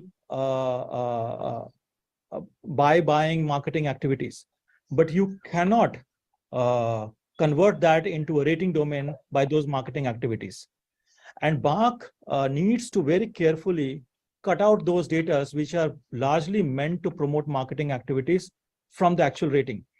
And unless that does not happen, I don't think so. It's only a problem of a news channels. It's a problem on democracy. You know, if a particular channel or if a particular news only is visible to people, more importantly than that, I think as a broadcast body, including Indian Broadcasting Federation, there is a problem. Because if people have come to a particular channel, particular TV delivery DPO channel, and they want to watch, let's say, sports or GEC, but they're forced to watch a particular news channel or a particular GEC channel because they're all involved in buying landing pages. I think it's a disservice to the consumer, disservice to the country, and disservice to our own brands, you know, which we are marketing in the amongst the consumers. So I think BARC, as the custodian of releasing what India is watching, needs to control on that. Also, the last point that I'll make is that it is in our interest that we make BARC more robust than what it is today, and hence the new establishment study, carefully understanding where people are consuming. I have data in front of me, which is the BCG report of 2021, which says that the per hour consumption on television has grown from 3.6 hours to 4.5 hours. 3 hours is on the linear TV and 1 hour is on the OTT. Now, unless we push that combined measurement as to where people are watching, Google has come out with already data that about a huge number of people are watching today live TV on YouTube. These data are actually not getting measured properly in a combined environment, and thus it's a loss to all of us, to the advertiser, to the advertising agency, and more to the content creators like us. Thanks, Avinash. Karan, you are probably analyzing and advising your clients where to invest, where not to invest. And I think some of that in the broadcast field, at least, would be based upon BARC ratings, because obviously that sort of influences what's the future earning potential in some ways of channels and so on. When you hear all these kind of discussions and issues, some of which question the very fundamentals of the currency in that sense, how do you view this? Do you see this as a problem, or do you see this as some internal bickering? And do you realize the value of a study as vast and wide and as widely accepted as BARC? What is your view as an analyst? Thank you, Ashish, sir. So basically, if you look at this scenario, you know, whatever happened in terms of controversies within BARC, I think this definitely had a very big negative impact as far as news genre is concerned. A lot of the valuation of the news company saw a crash overnight because of this factor which was there. So that's something, you know, which is there. But I think, you know, BARC, you know, as a measurement medium is also, if you see, one of the best here. So let's look at the other forms of medium wherein an investor wants to really park money, right? Print media, radio media, they do also have forms of measurement, but none of them are even close to what BARC does in terms of the quality of work and the detailing that they have. So definitely BARC is one of the most respectable forms of currency that we have in TV today.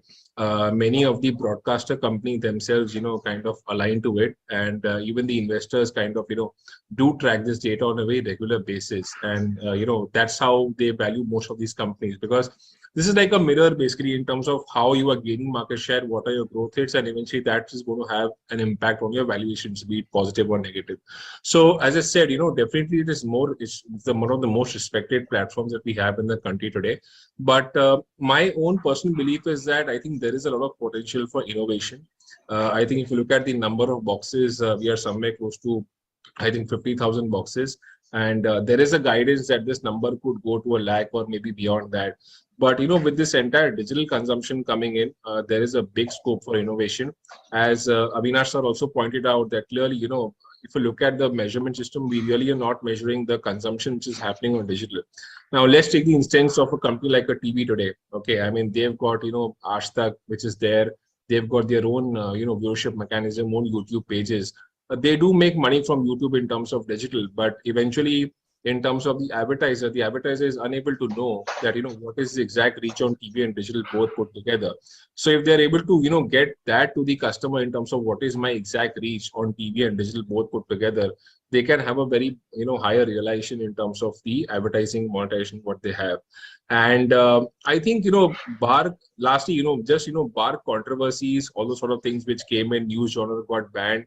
I think they had a more severe impact for the smaller news channels because if you look at the larger news channels, definitely BARC is one of the go-to measurement mechanisms. But the larger channels, whether it be news or GEC or whatever it is, they already have very strong recall. So it does not impact them as such in a very big way. But if you look at the smaller channels in every genre, they get a very big pinch, once the data is not shared or once the data is not available.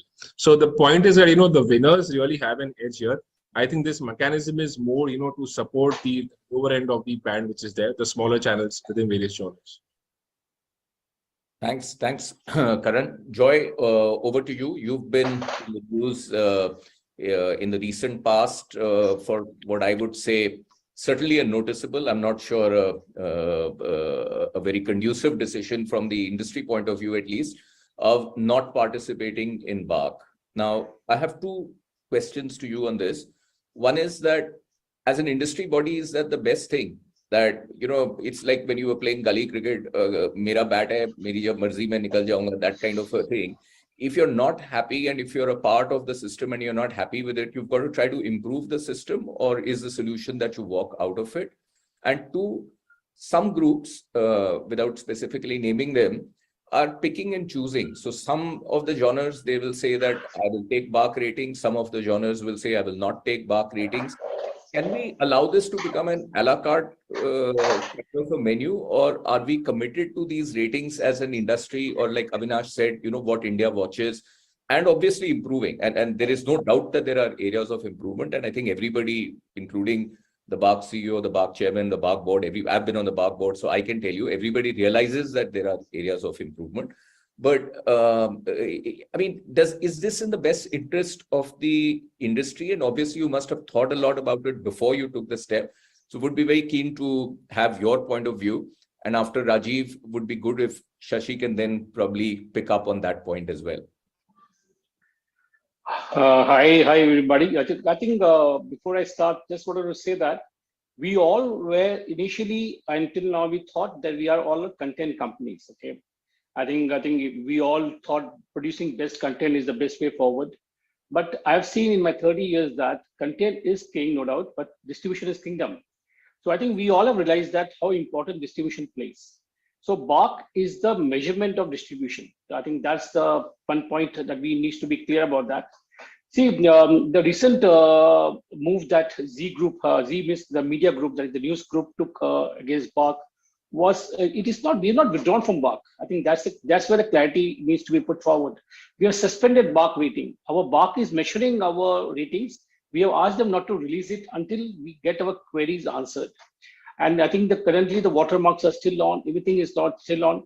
See, we all believe in BARC. I think my other company CEO and was one of the pioneers, or the person who was instrumental in setting up BARC. I think I would say Puneet Goenka.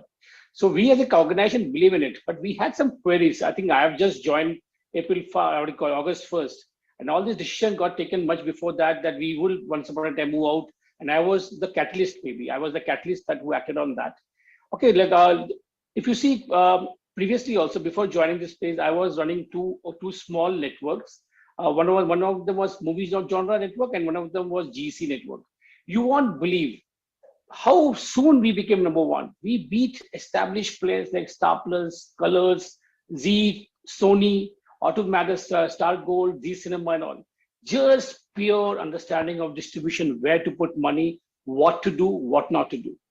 So I think the question that I keep telling everybody is, are we into content creation or are we distribution companies? I think today, the way things are going, before we hire salespeople, we hire distribution people now here. So I think we are slowly shifting our goalpost towards from being a content companies or content to getting into distribution platforms. I think how to handle the platform. I think the issues that we had biggest was landing page. I think that's where the disconnect happens between us and everybody, is that people may say that landing pages is a marketing tool. I personally feel it is not a marketing tool. Marketing means you're making somebody aware of something, you know where to get it and how to get it. You don't force things down their throat here. In landing pages is an issue where people are forcing things down people's throat. You just can't move away. There's no landing page 1, landing page 2, no landing page 3. Let me give you a classic example. I, as a person, keep traveling across the market. I'm not sitting in office. I'm always in the field. I was in UP. What the cable operators have been told now is very simple. Switch off and switch on the channel, what you call TV set, by what you call autocorrect or whatever it is, 10 to 15 times a day. So you automatically go on the landing pages 10 to 15 times a day. So this doesn't happen in metros. This doesn't happen in Bombay, Delhi, or Calcutta, or Bangalore, whatever it is. This happens in Bihar, UP, and all, where cable operators switch off and switch on the boxes 15 times a day. So 15 times you're going back to the landing pages automatically. So that gives you multiple numbers, and that it's only showing on the spikes that people have. So I think as a group, we are led by a maverick.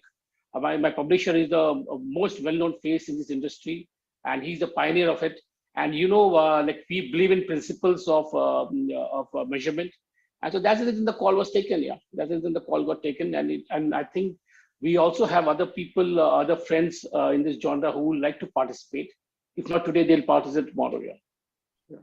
Thanks, Joy. I'm sure Bak will have another point of view to this, but we'll come back to that later. Rajiv, coming to you as a client. Now, you're the one whose money is actually being used for, everybody else has a point of view, but it is your money that they have a point of view on. And ISA has repeatedly made it clear, both publicly as well as to me personally, whether it's your president, Sunil Kataria, or anybody, that we want measurement. And obviously, because you're putting lakhs and crores of rupees on each channel, and you certainly want to know how is your money working. So for you, how important are BARC ratings? Obviously, you look at other things besides just ratings, but what is the relative importance of it?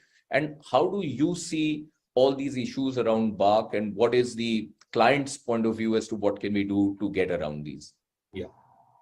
So, first of all, the whole BARC system was founded by all of us put together, So TV channels, agencies, clients, right? And everybody was party to it.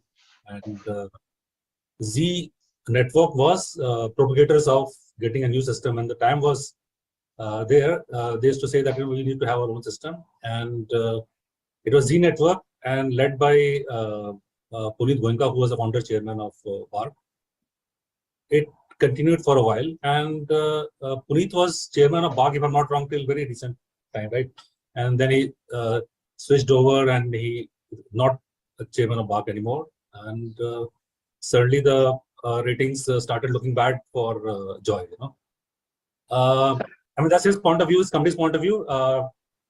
Obviously, if you're not number one, you don't like it, and which is what happens in every industry. If I'm not number one, I would not like that. It's a very uncomfortable position to be in.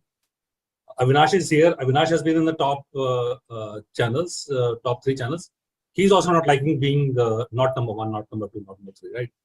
So this whole thing has been started by what? 2 things, okay? It's not only people going to the landing pages and, somebody trying to switch on, switch off the TV channels 15 times in a day. Those numbers are very, very small. People who do this, the smaller MSOs, numbers are much smaller than the rest of the country. The rest of the country, 40 million of BARC, about 67 million of the DTH, The big MSOs, they don't carry the news channels. They don't. They have only the GCs playing as a landing pages. So barring these three big players, there are very few numbers which are left, which can switch on and switch off and have a swing towards the viewership. Now that takes us to the overall viewership numbers. If you look at the TV viewership numbers, our battle today as a TV industry is not amongst ourselves. Our battle is with, say, people who are not watching TV at all, people who are switched off from TV, who are watching TV on some other format like YouTube or something else. And apart from these two things, what is happening is the total, if you look at the viewership of TV, news channels especially, that's been shrinking at a high of, say, 20% just about 2.5 years back at the time when the pandemic began. Till now, it has shrunk to about 3.8%. And all the 32 Hindi news channels share this 3.8% viewership share. And within this, if you have to fight, somebody is trying to put, say, landing pages, somebody trying to do something. Obviously, somebody who's there on the landing pages is the one who's winner right now, and somebody who's not spending money behind distribution is not. And similarly, these same networks, they use landing pages to their advantage wherever it suits them, and they don't use landing pages wherever it doesn't suit them, right? And so basically, landing pages is trying to trigger some kind of viewership change. That's what is coming clear now. So in my view, first of all, the landing pages should be called out that whichever channel is using a landing page, it should be declared, saying that this viewership difference is going to the landing page. That's one thing. Secondly, as ISA, it's very difficult to say that the channel which is not getting measured, should you take that channel or not? So we are all listed companies. We are answerable to our shareholders. We cannot put money behind a channel which is not measured. There's nothing personal between one company versus the other, but something which gets measured will always be preferred by the advertisers. Although thing is that there's no dearth of advertisers today. There's no dearth of money coming into the market today, and everybody is able to sell 10-minute, 12-minute plus in an hour. So the difference is not felt much. And plus, if you look at the results of most of the FMCG companies, people have reduced advertising, and all the new advertisers have gone away. So there's a dearth of advertiser in terms of people putting money right now. So these things are there, but when it's like equal level playing field and everybody is there advertising, I think it will make a difference. If the point of view being that everybody should participate in the BARC system. It is a fairly robust system. At I would say levels of household, about 40,000 households are covered, which translates to approximately 200,000 individuals, Shashi, if I'm not wrong, which are covered on a daily basis, every second basis. Such a huge rating system is devised by all of us put together. Let's see. I mean, let's live with the system. If there are any issues, let's address those issues and carry on. As an advertiser, I would like to go with somebody who's getting measured versus somebody who's not getting measured. That's in short what I'd like to say. Thank you, Rajiv. Very wise comments, and thank you for that direction. Shashi, over to you. You've clearly got a thumbs up from the clients as far as BARC is concerned, and that's heartening. But at the same time, you've heard quite a few discontentments, I would say, both from Joy and somewhat from Avinash as well.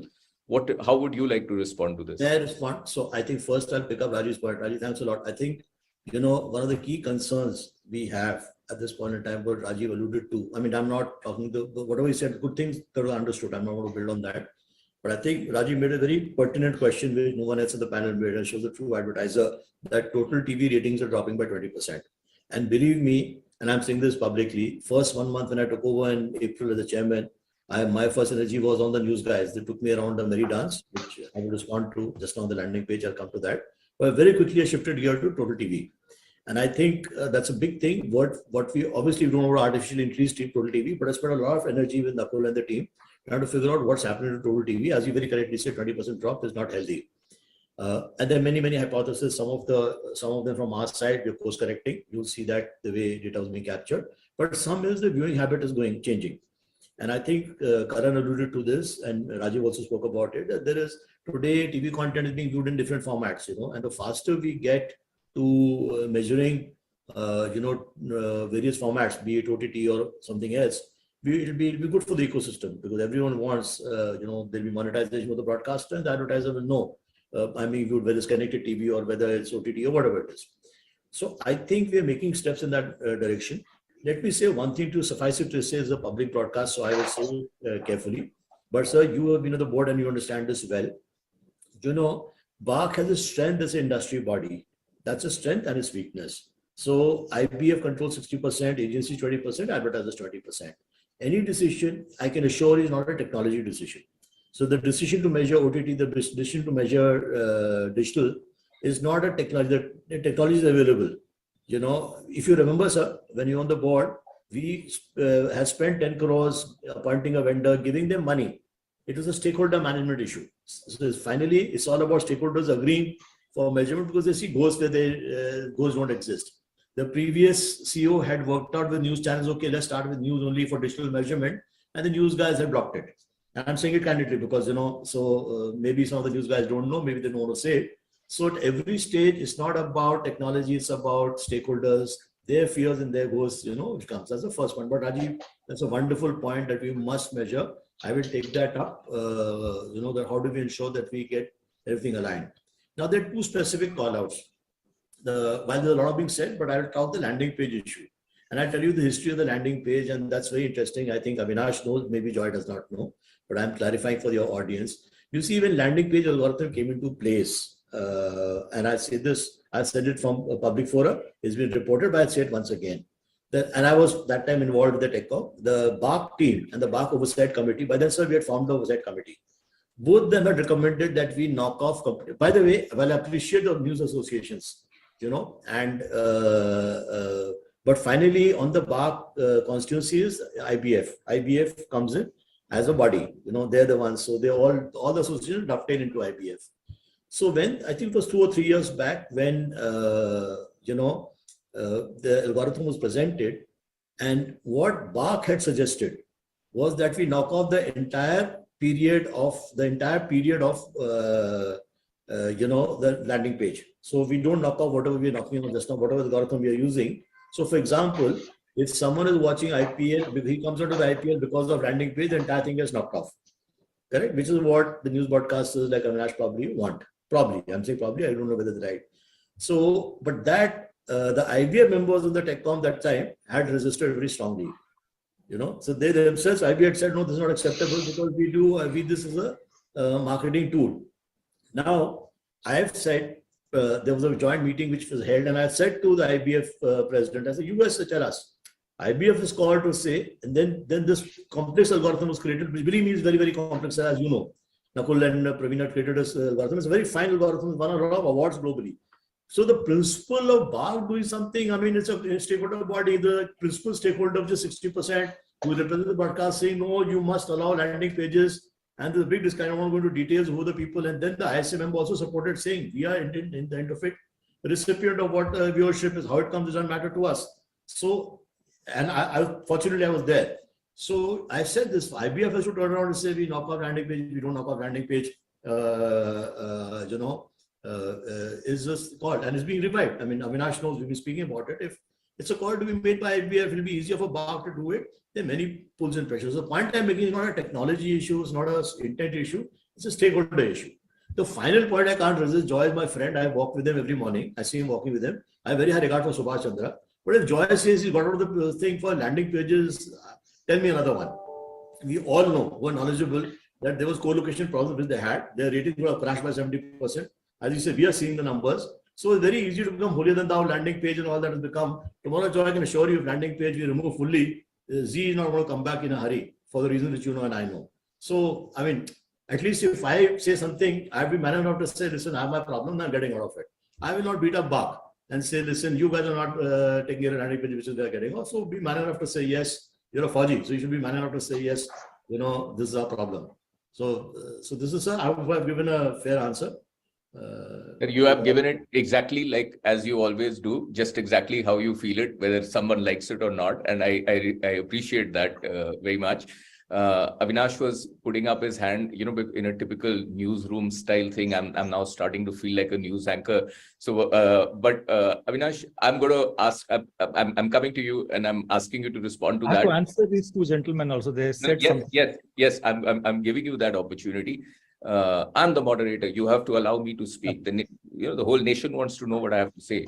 So I have to tell you that I think there is a big point that both Rajiv and Shashi have alluded to. And after you finished responding to what the others have said and made a point, what shouldn't the broadcasters all also be coming together and seeing that how do we uplift television as a medium rather than be fighting against each other all the time, saying I'm number one, and in the end, and that's particularly so with the news channel, in the end, may I submit, not even fooling anybody, because I think like Joy or you also said that everybody is wise enough to know that you can't have 12 number ones, right? You can cut and slice any data, anything to show any bit. So should the focus of news broadcasters particularly change to let's come together, let's agree on a common minimum program, and let's at least work on upliftment of the genre rather than just pulling ourselves down? So over to you for the response as well as the answer to this question.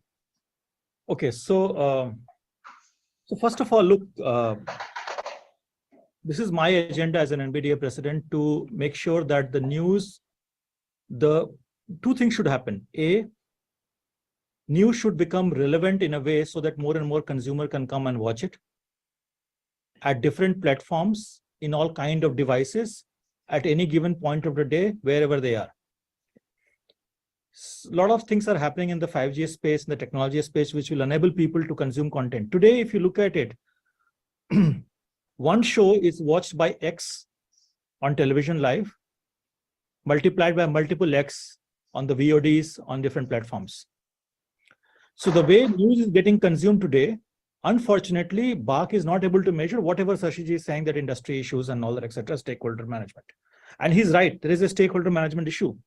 But my question is this, that look, from the industry side, we are trying to put everybody together saying that, look, what is our minimum common agenda that should drive the industry?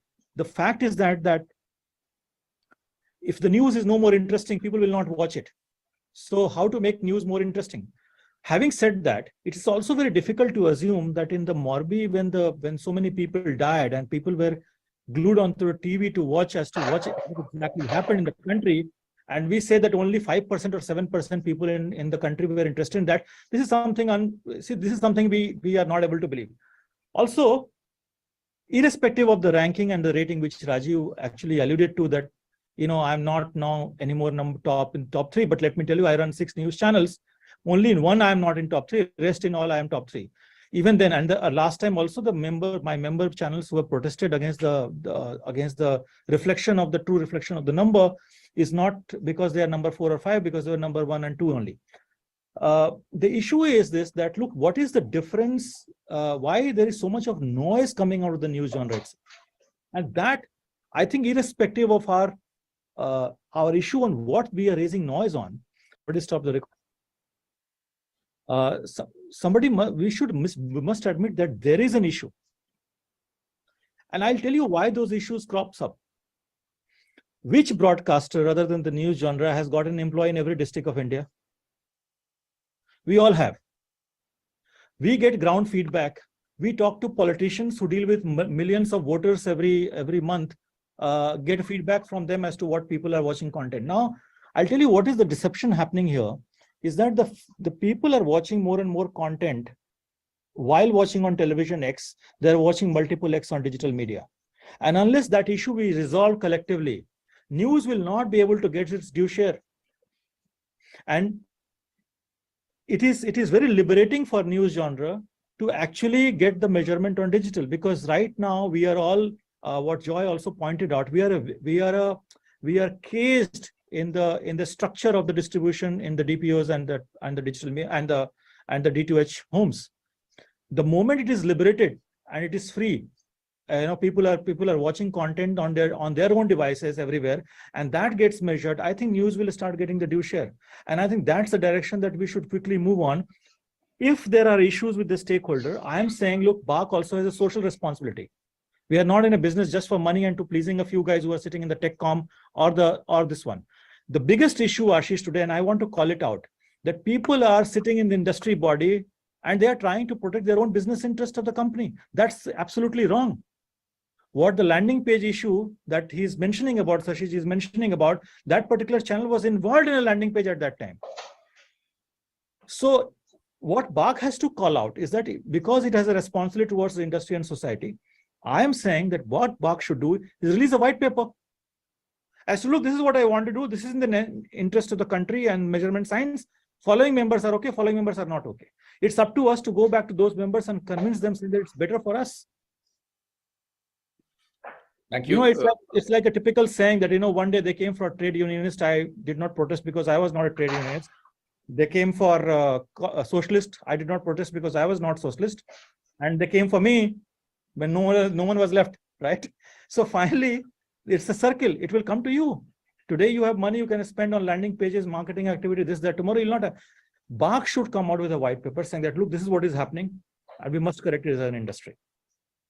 Thank you, Avinash. I think there's some very valuable inputs that have come in. What I'd like to do is to end this with every panelist giving one or maximum two suggestions, which perhaps then Shashi can carry back as the chairman of BARC as well as to his board.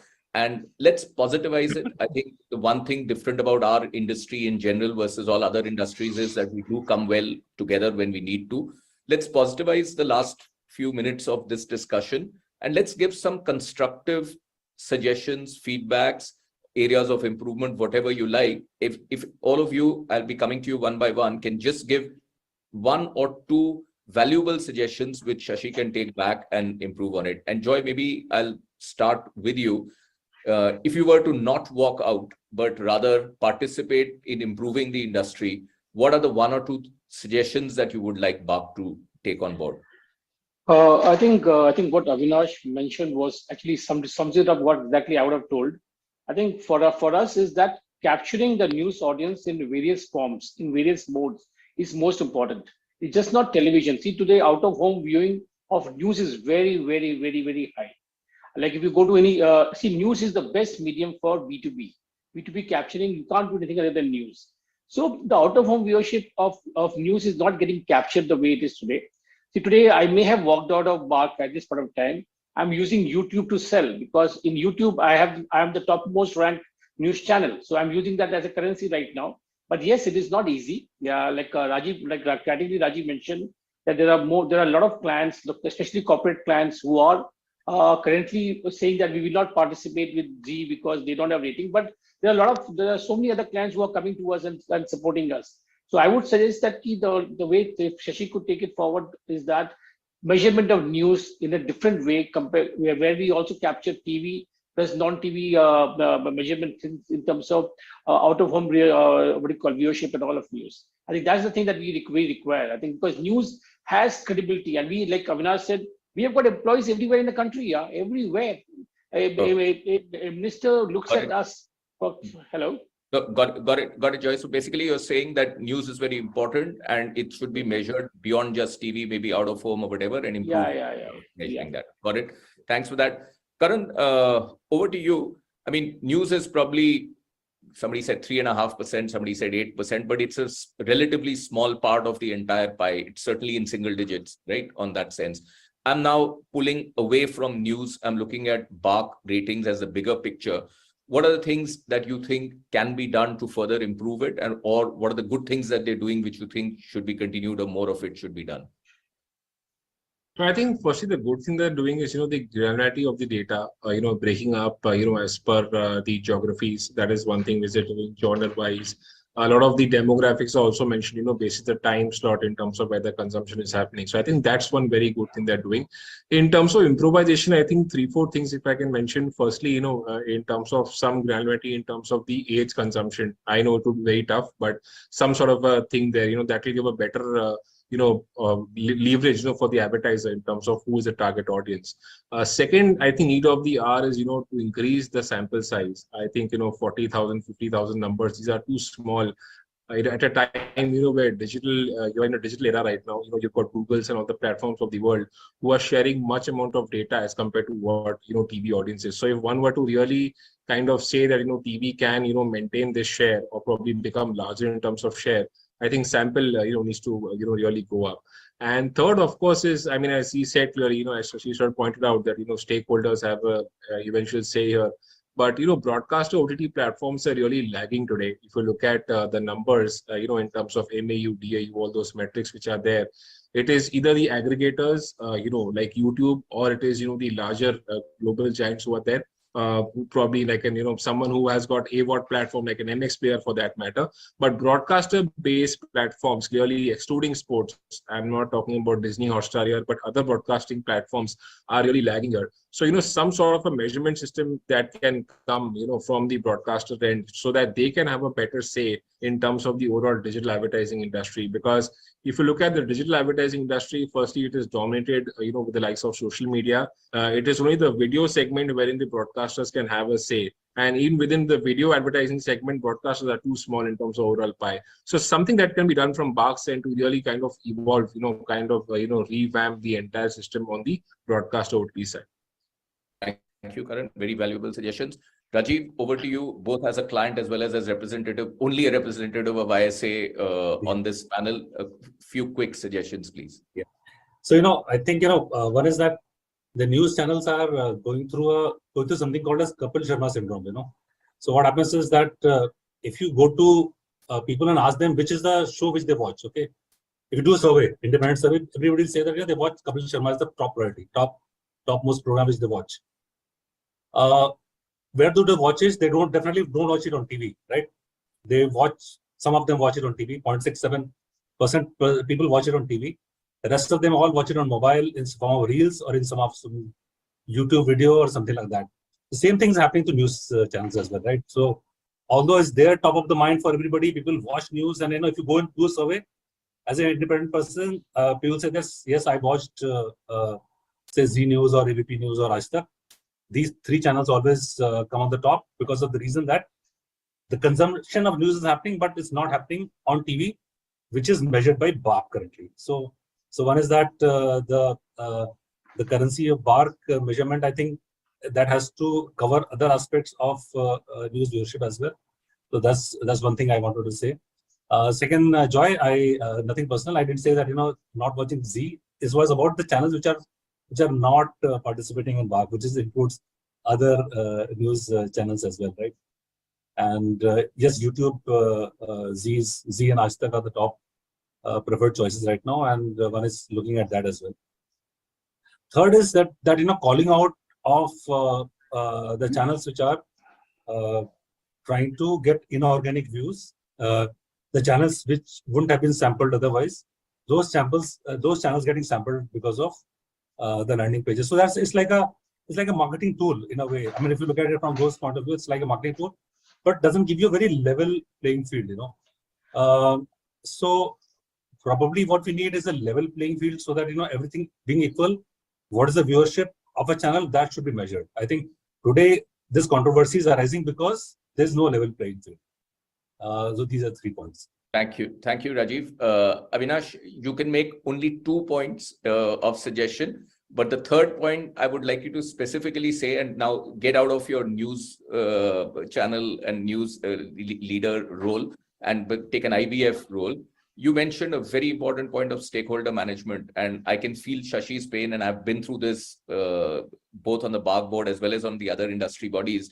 It is really, really difficult to manage stakeholders, particularly so in this case, the broadcasters, because if I have to say brass tacks, bulk of the issues emanate for and from the broadcasters in that sense.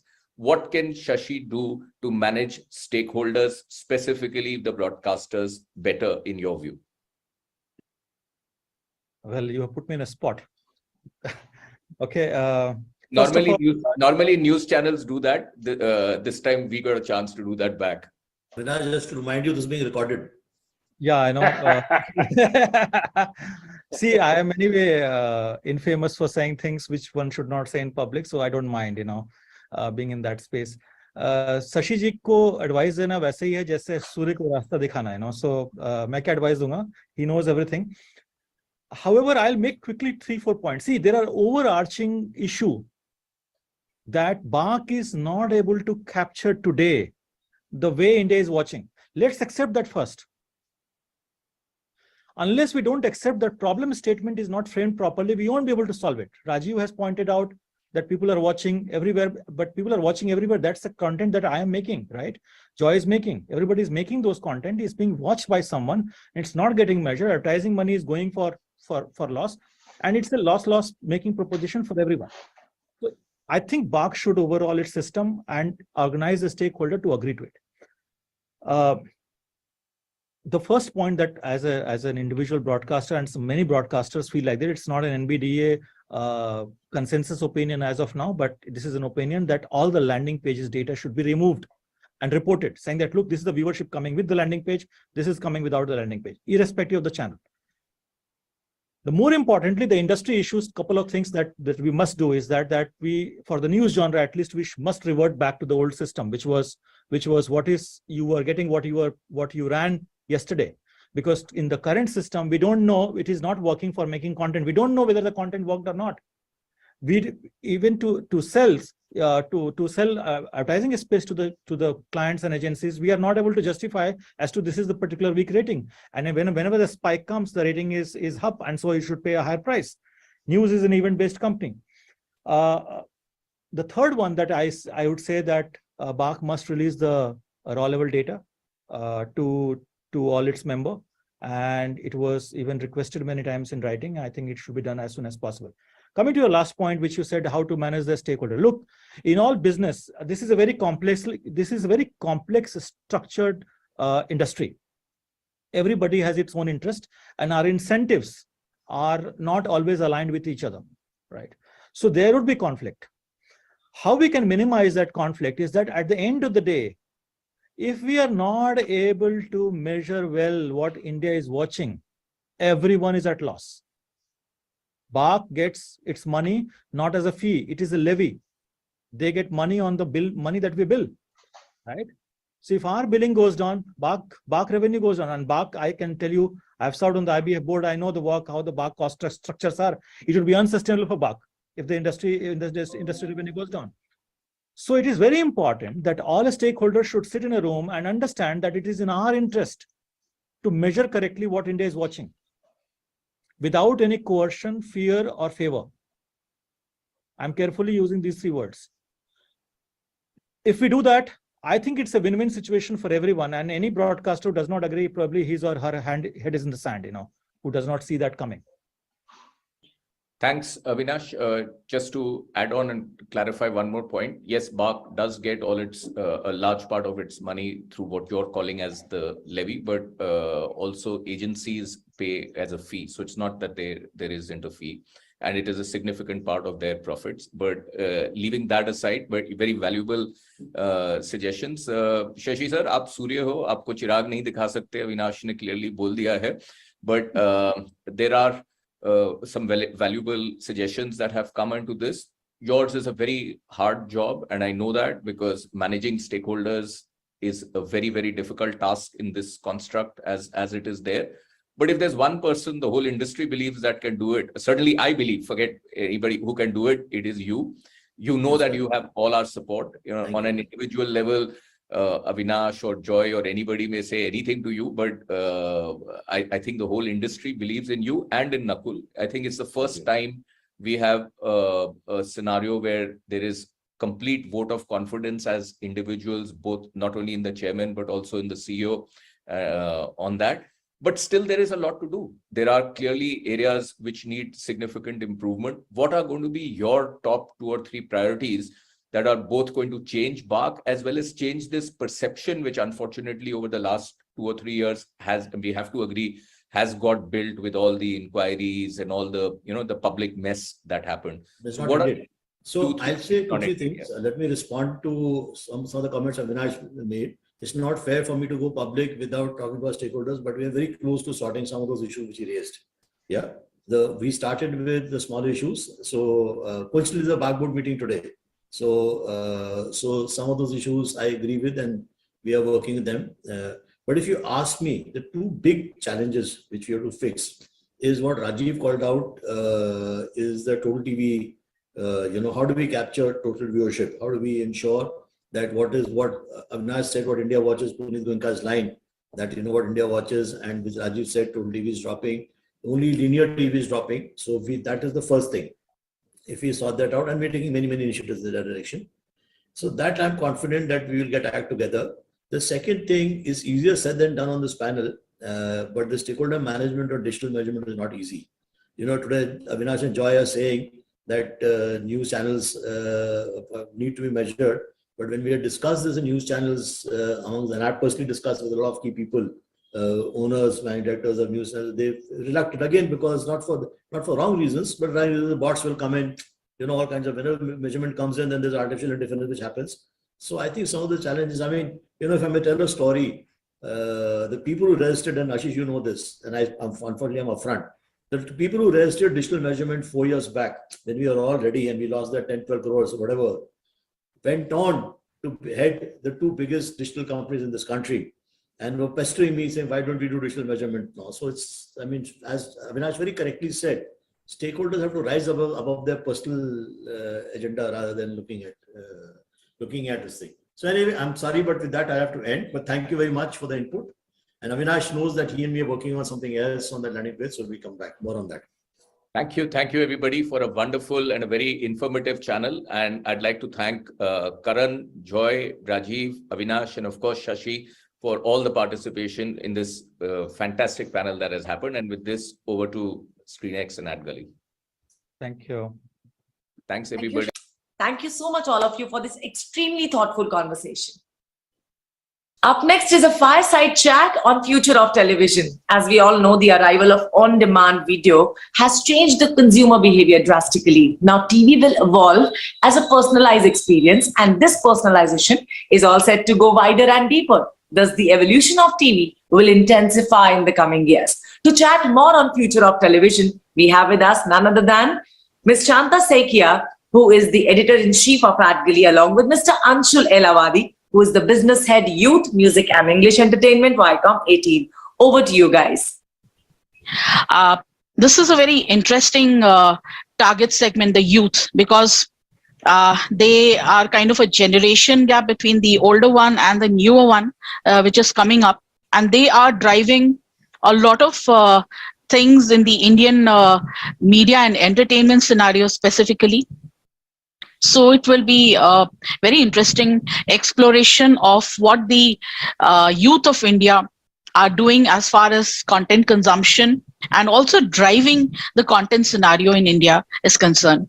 So Anshul, since you handle the youth TG, what exactly is India's youth watching today? And how do you see them interacting with content? With so many platforms available, and such a huge transition that has happened to the digital platforms, especially during the pandemic period. So what is India's youth doing with the content? Thanks, Shanta. Thanks very much for having me. It's a very interesting question you posed. If I knew the exact answer, I would not be sharing it with anyone. But on a more serious note, I think there are a couple of sort of broad headlines that we can't disagree with, right? And the first one is that young people are far more connected today than they've ever been before, right? And what that basically means is that if the content is good, they will find a platform on which they want to consume it. Sometimes that platform is a traditional platform. Sometimes it's something that's very new. Sometimes it's legitimate. Sometimes it's not, right? But I think the way we look at things is that if if you're able to create great IP, right, audiences will flock to it. And we've seen that in our own experience, right? So for example, we just got done with Hustle 2.0, the second edition of what is arguably India's largest hip hop reality show. And you know what we did over here was we realized that unlike other sort of music reality shows, the IP we create is ours because the music is original, right? And therefore we said, okay, let's not wear a traditional broadcaster hat. Let's look at this from the standpoint of if young people are consuming music, where are they consuming music?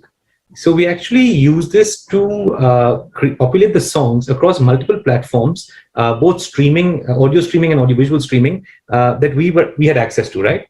And you'll be surprised, on one of the world's topmost audio OTT platforms, we debuted in their global top 10. Global top 10. Now, this is a broadcaster creating a hip hop reality show whose songs have debuted on one of the world's largest audio OTT platforms in their global top 10. It doesn't happen typically, right? It's not something that you're sort of used to hearing. What we did with another show of ours, right, Roadies, which is a cult show, we said a lot of young people today are, let's say, in the space of NFTs, right, and believe in sort of these tokens as a means of maybe storing wealth, maybe sort of showing their allegiance to a particular brand. And we said, let's launch Roadies-based NFTs. And, we sold out almost 3,300 NFTs within the first 24 hours, right? Again, this is a very unconventional point of view, right? Whereas you don't expect, a broadcaster looking at these touch points as well. So I think with young people, the challenge is there are always many platforms, right? All forms, all varieties. And they keep changing. What you have to focus on is creating quality IP and making sure that certain parts of it are available in areas where young people are, right? We have partnerships with Snap. We have partnerships with Glance. We're already present, of course, on Boot, which is our own OTT platform. But the beauty is that if the content is good, because young people are so connected, they will find their way of consuming it irrespective of platform. Right. So just kind of an aside, you had mentioned Hustle 2.0, right? And I believe you had done something very interesting to promote it by introducing an AI-powered rapper for this, right? So could you just briefly take us through, how you went about doing that? Right, that's a very interesting question, actually. And again, it feeds back to your point on, platforms and how content consumption experiences are changing. So we had some folks from our marketing team, really young, passionate people who said that, like every other field, the world of AI has the potential to sort of disrupt the world of rapping or of entertainment as well. And we created this character, right, which is Bot Hard. And it is a very interesting character. It was an AI engine powering it. And we basically, you throw a word or a cue to it and it comes back with a rap song that it's created, right? Based on its own sort of its own intelligence, if you will. And it did phenomenally well. In fact, from what I understand, and I don't recall the exact numbers right now, but I think in the first week, we crossed our target for engagements, that we had planned for the entire season. So that's the kind of sort of, impact that it had. Again, a very different way for you to engage with a property. Very interactive, very immersive. And I think kudos to the team for thinking through that. So that's another example. Right. So we've also now started seeing AI being used extensively to create a more immersive and personalized experience. So specifically talking, of course, digital formats already use it in a huge way. But how do you see this helping out the television industry? Can this be successfully transitioned over here and utilized? How exactly will the system work in television? That's a good question, Shant. And I don't have a concrete answer to it. Is it, but let me sort of take you back to what we think of as the conventional definition of television. I might be off by maybe a couple of percentage points here and there, but there are an estimated 20 to 25 million connected TVs in India today, right? If you just multiply that by, let's say, 4, which is approximately a family size, again, give or take a few percentage points here and there, that's about 80-85 million people are already enjoying the connected TV experience. If you just think of the kind of data that's generating, right, and the kind of insights that's actually creating, I think the potential to use any form of analytics and even predictive analytics for that matter is extremely high, and it's going to continue to grow, right? So in that sense, in terms of you having insights much sooner than you expected, much deeper than you expected, that ability of ours as programming people is going to sort of increase tenfold or 20-fold in the coming, I would say 24 to 36 months, right? Having said that, I think the any art form, right? There has to be an approach which is a very human sort of approach as well, a human intervention, because it's very difficult to predict or to be able to say with with a lot of certainty that this will do this well and so on and so forth, right? We're always learning. Such is the nature of our business. So that is obviously the bedrock of our business. But if you sort of, give it this extra firepower of data and analytics and all of that, I think the ability to create more enduring content becomes much higher. And that's already happening, because conventionally when you look at television, you'd always think of, this, the idiot box in my room, which is connected through, let's say, is either CNS home or a DTH home or a cable home and so on and so forth. But if you start seeing television as that most critical piece of real estate in someone's living room, but connected through a different pipe, let's say, fiber to the home or wired broadband, then the whole perspective changes. And we're at the cusp of that already. So it's only going to increase in the next 2 or 3 years. Absolutely. We've started seeing, kind of a hybrid mechanism appearing. You have DTH players now venturing into OTT. Yeah, a lot of aggregation happening, and of course connected television is there, and the kind of data that is being generated, and these could be first party data as well, with Google phasing it out gradually. So how do you utilize that data? Of course you are creating a more immersive and personalized experience for the viewer on the other hand, but what can this also work out in terms of monetization, in terms of brand spends, ad spends there? So how can you marry the two over here? Right. So I think the way to look at it is that conventionally our ecosystem has had just sort of two revenue streams, right? One is advertising and the other is subscription.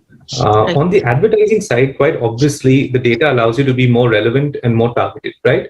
And for every sort of CMO or marketing person, I think it's very important that spillages or inefficiencies in their marketing spends are reduced as much as possible. So that ability to target makes it much sort of makes it a very sort of required intervention.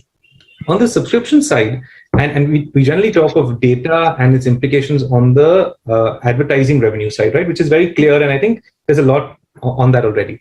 But on the subscription side, what it does, Shanta, is it gives you a chance to sort of extract the maximum value from the maximum fan and so on. So for example, if someone is really a hardcore fan of an IP that you have, right, there is a way to engage with them and also get them to sort of pay more for the same thing, right? And I think that's the sort of ability that data gives you, and you have a lot of granular insights into the depth of that fandom, which correlates with the ability to monetize that particular fandom much more. See, traditionally what happens, to give a very simple example, is that if you're, let's say, a Splitsvilla fan, right? I tell you that you can sort of, you pay a cable operator, you get the television in your home and you're watching it. And let's say you watch 20 minutes of it, right? I'm giving an example. Now I have someone else who hasn't missed any of the 13 seasons that preceded the 14th season that's live right now, who knows exactly which contestant won every year, who knows exactly what the location was, what the person wore, and so on and so forth. If I had that data directly as first party data or direct access to that through my own D2C platform, I'd be able to look at that consumer or that fan in a very different way. I could possibly tell them that, we have this opportunity for branded merchandise. I spoke about NFTs earlier. We have this opportunity for you to really meet and greet and be part of the experience and so on and so forth. So even on the subscription side, my ability to monetize that relationship becomes much higher with this data available. Right.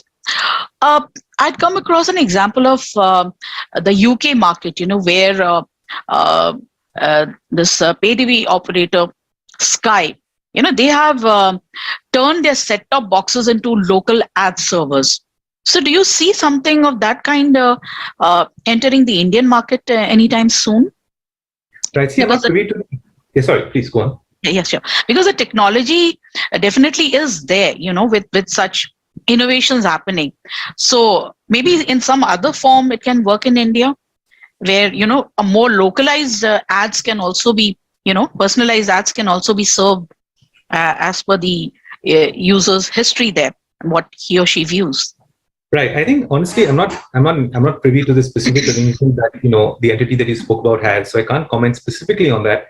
But having said that, there's a difference between, if you ask me, from my limited understanding of, let's say, localized ads and personalized ads, right? And I'll tell you where I'm coming from.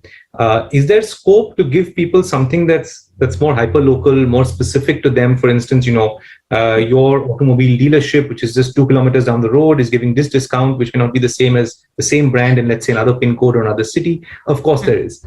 The question is, who is the intermediary that's actually managing the process? And I feel that will eventually have to be someone who has the scale to justify that kind of reach, right?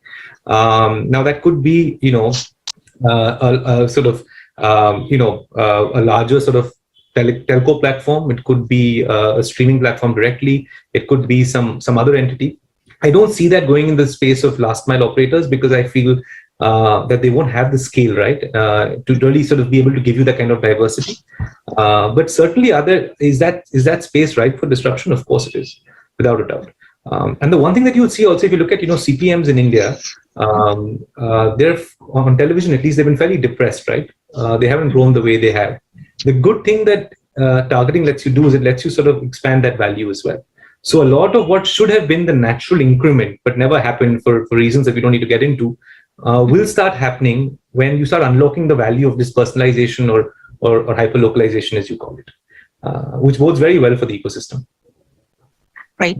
So moving away from all this, I would like you to touch upon the English genre in India. Once a vibrant sector, we really see it slide away. Something has gone wrong somewhere. We have seen certain channels closing shop also over here. So what is the current state of English entertainment in India as you see it? And where is it headed? Correct. No, I think that's an interesting question that you asked. We run Colors Infinity and Comedy Central, right? And both are market leaders in their respective spaces. So let me put it this way. Let's forget, platform, regulation, measurement, what is captured, what is not, etc. Let's put all this aside, right? At a very fundamental level, we're the largest English-speaking population in the world, right? This is a language that is, agree or disagree, fairly, it's native tongue for many Indians, right? De facto native tongue, right? So I think from a consumer perspective, the need for English entertainment is strong, robust, and will continue to grow, right? Also, in many ways, this is the kind of content that connects with individuals the world over. So I think Indians and India will be no stranger to the pull of this content. So at a fundamental level, that need is strong, that market is strong. Now it comes to, I think, your point, which is, I think, more what you're asking basically is the platform of choice for this content, right? There is a secular move to consuming content at a time and place of your choice, right? Which is more, in the on-demand format. And therefore, and that is bound to grow, right? Even with English content, like it is with any content, to be honest with you. Any non-sports or non-news based content, which is more naturally sort of tuned to consuming it on demand based on your convenience. Having said that, it's a question we ask very often. We've done a lot of research in this space. While that part is growing substantially, there is a need for curation, Shanta. See, in a country of 1.38 billion people, let's assume, a large chunk of which speaks English, are you going to sort of leave it to, of course, there's an algorithm that might tell you on an OTT platform what to watch, but there is also a very strong need for curation, right? We have seen this actually. So we've actually tracked this. Some of the shows you've got on Colors Infinity, the search trends for those particular shows in India go up substantially, right? Where people are more curious about that. We've seen conversations on social be built on that. So I think that piece is robust, but I think we need to look at it very differently. The lens has to be reoriented towards, I'm curating something. So for example, we put up some content which honestly on Colors Infinity, which we didn't think would sort of, is not traditionally what is known as globally popular content. But it's amazing the way, sort of fans have loved us for it. And we see that through multiple feedback loops is very encouraging and reassuring. So in my sense, that piece is strong. Of course, I think more and more going forward, we're going to have to look at it at a sort of hybrid approach, right? Which is both linear and on demand for it. And that the market is moving towards in any case for television, right? So you'll see that it's nothing different from that. Right, great. So, now to kind of tie up everything, which is the future of television, right? With, on-demand platforms growing, OTT growing, connected TV and everything coming into the mix. So if you have to take a 360-degree view on the future of television in India, so what would that view look like?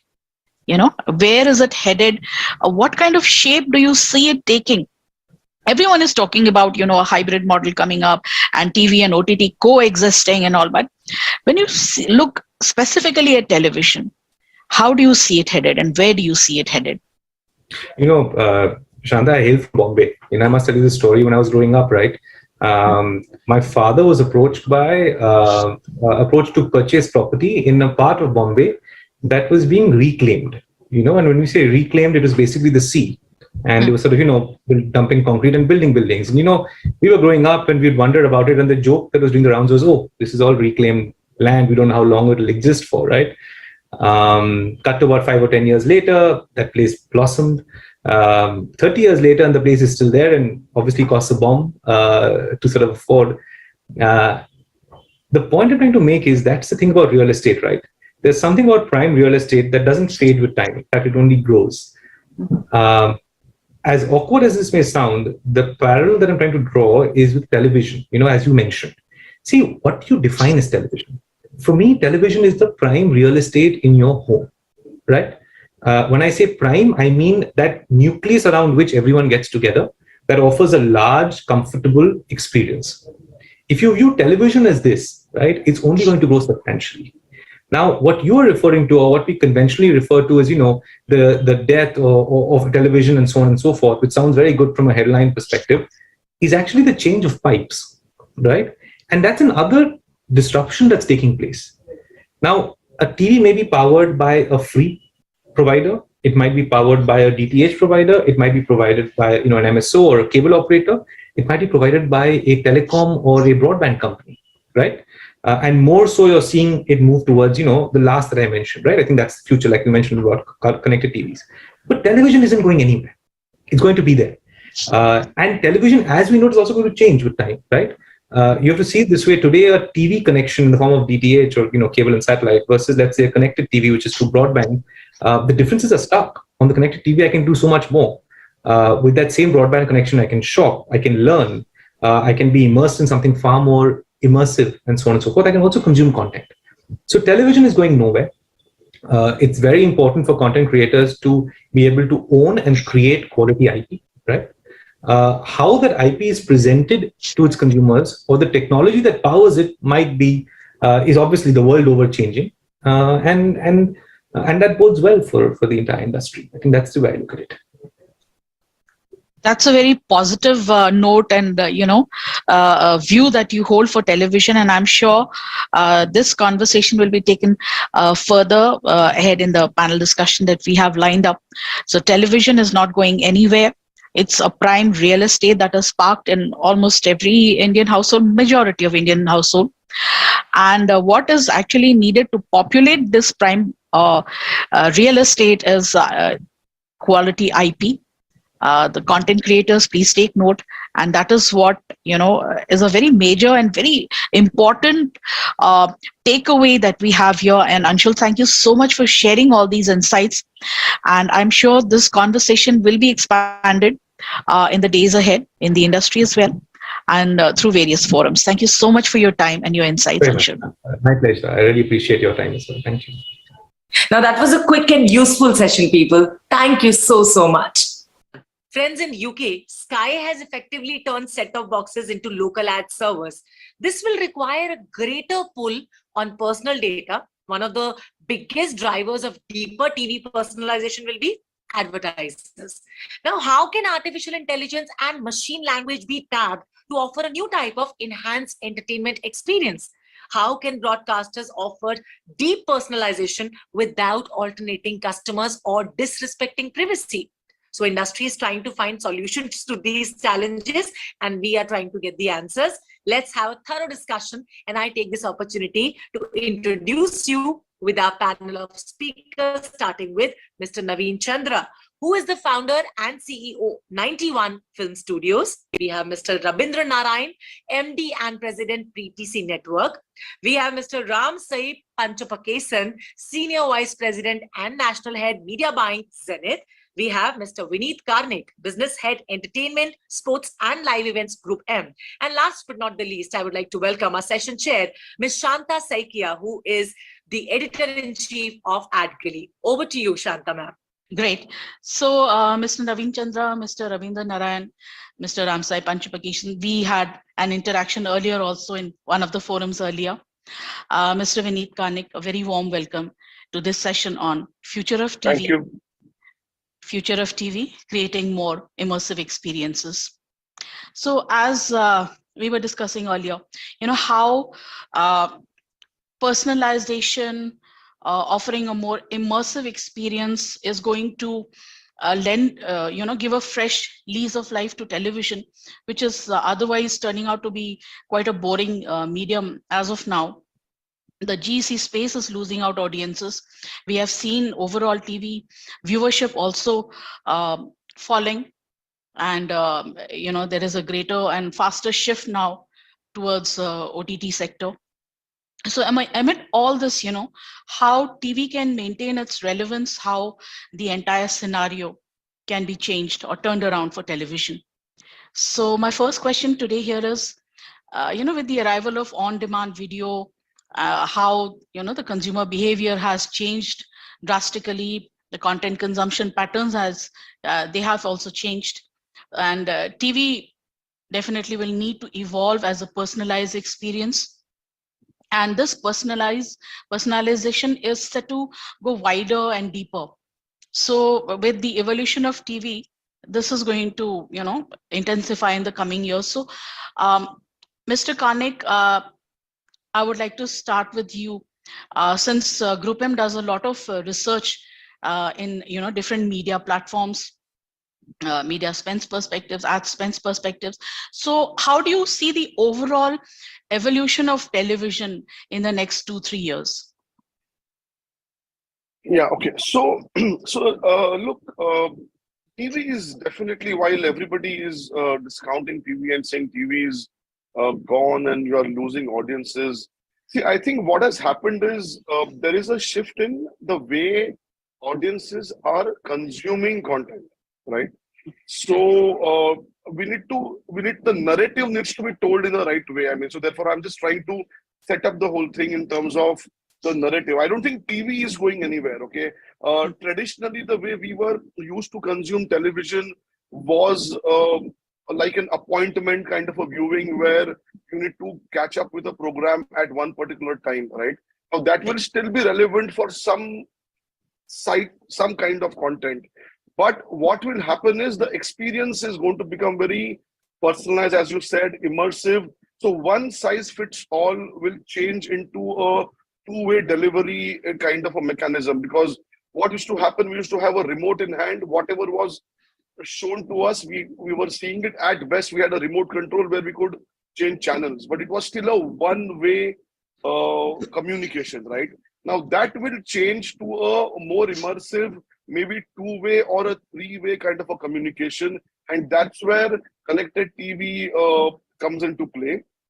So content will still serve. The pipe to serve the content will be digital, and therefore with 5G and with fiber optics coming in, you have bandwidth which will allow consumers to interact with content, and therefore the people who are serving the content. So I think the narrative about TV is going anywhere is not that.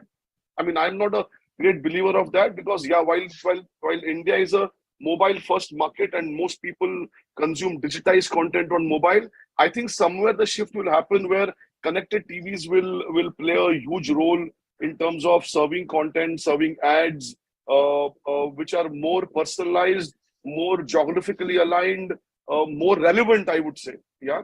So that's the way I would set it up in terms of the way we are seeing the trends panning out. Right. Thank you, Mr. Kanik. So TV is not going anywhere. Mr. Panchpakis and Zenith also comes out with a lot of industry studies on different media perspectives, how different media are performing, the ad spends happening across. So how do you visualize the future for television in the next 2-3 years? How do you see it evolving? Yeah, thanks, Saika. So there is one point is very actually clear in our mind that the TV will still stay relevant. So why we say this is that the landscape of India is still evolving when you actually go beyond your metro or the urban markets, right? The penetration of television, one end it is still happening, the other end it has actually saturated and evolving to a different ways and means of consuming the content. As I actually second the thought of Vineet, what he said is yes, the television is still there. It is actually getting segregated. The homes are getting segregated. We had, I'm just quoting the number of BAC here, where 210 million TV households, where we have actually seen that it is gradually reducing from a cable connection point. When you actually segregate them, post your NTO announcement and all, there is a high definition channel. Gone are those days where you used to one used to get high definition and standard definition at one go at the cost of standard definition only. Today, a consumer has an opportunity to choose whether he wants to watch high definition and standard definition. That's how the biggest shift of the segregation has happened, where the households have actually got segregated from a standard definition to an high definition. Moving from a high definition to a next level is what the connected TV has actually emerged into a picture. That is also because of the fact that the affordability and the pricing strategy in terms of the internet availability, all these things actually came into a group play, and it has actually made the consumer to actually go for the upgrade of their even the high definitions are the one which is actually prone to to the connected TVs victims, is what I would see here. And people have started getting the smart TVs to home. That's where the consumption is happening now. The two-way communication has started happening there. And second point, what I've actually I would like to quote an example of Queen Elizabeth's demisal, right, where the whole world has actually tuned into television. That's where the TV will for real-time viewing, reality sense, for news viewing, TV will definitely stay relevant. Because India as a market today, we have seen that from a 3-4 news channel market to today, we are operating close to 50 plus news channels are operating in India, and they have their own loyal viewers to actually patronize their channel, and hence definitely it is going to stay relevant in our life for next 3 to 4 years. Right, excellent. Mr. Narayanan, Mr. Narayan, you can probably give us a perspective from a broadcaster's point of view. How PTC network, how do you view the future of television? See, television ultimately is a screen where you see content. And in India, even now, the majority of household TV viewing is a community viewing or a family viewing, or you view your screen, your programs, your content on TV along with family or friends. It's very rare you'll find some series or something which you want to enjoy yourself.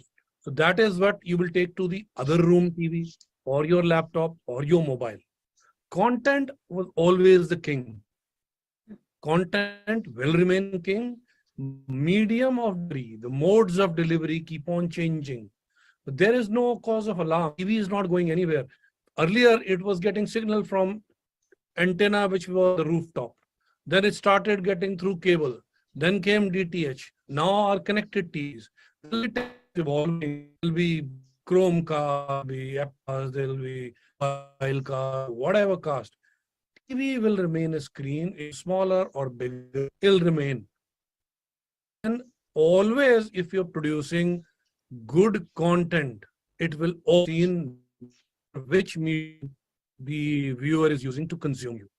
However, the coming of OTT has opened up window to those creators who were not getting a debut or not getting their work to go to public because of monopoly of certain corporate houses or production houses. Suddenly it has opened up. If you have merit in your product, there is some taker somewhere who will take you. The onslaught of online consumption, streaming platforms, OTT has been a boon to artists who no longer have to go to a music company or for that matter to a TV channel. They don't need to break their song on a TV channel. They can just go to YouTube. They can just go to streaming platform and get their video released there and get their fans onto them directly. So the medium are changing, opportunities are coming. However, TV will remain TV. It is a screen. It remains where it is. It will remain where it is. The content on it, there will be multiple sources now coming in with content. And viewer always had a remote, always had a button, choose what they want to see. For broadcasters, the key is if you give more than television, if you can become part of the daily life of your audience, of your target audience, if you can cater to their all demands of information, entertainment, whatever they need, you're relevant. If you're not, you'll fall wayside. There is no compulsion now for the viewer to watch you unless you're giving them relevant content. That's the only change. Nothing has changed for TV. Absolutely. So you've made a very strong and affirmative case there for television and its future. Mr. Chandra, you being part of the content side of the picture. So Mr. Narayan and in fact, Mr. Panchpakesh and Mr. Karnik, they've also stressed on the content part of it. So how do you see content propelling television, into being more relevant in future times as well? How do you see this content scenario on television evolving? Because right now, OTT content is stealing a march over everything else. So do you think television content is going to match up to that, can match up to that? Mr. Chandra? Hello. Hello, can you hear me? Yes, we can. Yes, we can hear. Yeah, I'm saying in essence, India will remain a multi-segment country for a long, long time, right? All segments are going to coexist. I mean, just like even today, you still have 10 rupees ka chai and you have 1,000 rupee ka chai being served in the same city, pretty much in the same locality, but different vendors. You will continue to have different kinds of content all through. So that I don't think is going away. We are not a uniform market at all. Every 200-300 kilometers, the market changes. We are as heterogeneous, as 10 times Europe maybe, right? And we'll continue to do that. Now, by the time data catches up and creates individual niches which are large enough to be addressed, I think television will have a very long run. I still find a lot of new television channels being launched. I mean, Star just launched a Marathi movie channel. I mean, when you have on-demand movies on your OTT platforms, why would you watch a movie channel? Why would you watch a 24/7 movie channel running linearly with advertising, right? Sun launched a Bengali movie channel. Z has launched a Malayalam general entertainment channel. So I think in the last 3-4 years, there has been at least a 25 to 30% growth in number of television channels itself. Forget about what's happening in the OTT front. On the OTT front, on the other hand, I believe their biggest challenge is discovery. You don't even know what content runs where till somebody recommends you, and that also is few and far between. So we will be a market of niches. Some will be very large niches, some will be small niches, some will be so large they will not even be called niches. I mean, to give an example, for instance, if you just fundamentally look at general entertainment channel, right? There were 3 or 4 GCs that ruled the roost in India. Maybe the ratings have come down, but they're still the number 3-4 GCs all along. They keep innovating, creating new content. Programming is getting better, but the way you consume content, you want to see a story in 30 seconds through an ad. You want to see a story in 2 or 2.5 hours in a film. You want to see a story in 16-17 hours in OTT, or you want to see a story in 100-150 hours on television, right? It's the way you tell a story that will never change. And because there are fundamentally so many ways of telling a story, you will always have mediums in which that story will be told. So cinema theaters will not shut down, television will not shut down, OTT platforms will not shut down. Mobile phones will not shut down. Nothing will change. I mean, everything will just consume. It's a question of finding your groove. I believe we are still in early days in India, especially of consumption. The pandemic has preempted some of this and brought a lot of new audiences to the fore to experiment, to adapt. Some will stay, some will go away. Some are already tired. There are some people, sometimes like me, who spend 45 minutes looking for what to watch on Netflix and then give it up.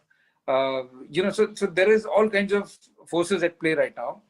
But in the future, in the long run, I think all forms of content will coexist. You will consume what you want in the device of your choice and how you want it. Now, if you're an individual, OTT is driven largely by individual consumption.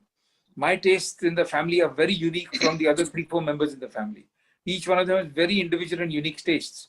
None of us can come together and watch an OTT program together. We generally don't agree. However, there are some TV shows that some of them can come together and watch. There are some channels that we are driven together to watch together. So I think that'll happen. Mobile phones are individual, television is collective, cinema is social. So I think all of this will coexist. Nothing is a threat to anyone. It's a process of evolution. And it's a question of how you want to tell your story. I mean, essentially, if you have a story, and the best way to tell the story is in 2.5 hours, you should make a film. If you have 100 hours to tell the story, go and make television. The more compelling your content, audience will come there. I don't think people will classify themselves as saying, no, I'm an OTT person, I'm a TV person. I don't think that will ever happen. Viewership may dip or rise depending on what is on TV. Now, when the World Cup is happening, Football World Cup is happening, when the Cricket World Cup is happening, I think everybody's on television. You want to watch it linearly. You want to watch it with the commentary. It is not a great experience watching it on OTT, because on OTT, you don't get the surround sound that television gives you, right? Those panel discussions, the data, the statistics, and all that. OTT gives you, just the blunt coverage of the match, which is not exciting. Whereas television gives you the full surround sound. It's like you are in the stadium. You feel it. You feel the excitement. You feel all of that. There's commentary. There's 100 other things that television gives you that OTT can't give you. So while you may watch it on OTT for convenience, you will return to some matches back to television. I mean, that experience can't go away. Similarly, news. I mean, like we were just discussing, I think the coronation and all of that is news. I mean, you'll go back to linear television. Not only because it is more trustworthy. I mean, you tend to believe that linear news channels are slightly more trustworthy than something online, which may require verification. You will go back to TV. So TV will have its own, I think, its own space, which will be large enough. I mean, 210 million households is greater than population of 150 countries or 200 countries, maybe. It's a large number. And even if you have a 10 million niche or a 15 million niche, it's a very good niche. You can serve the niche for, a decade or more. And there may be more devices that will come, more ways to consume this content. There may be more.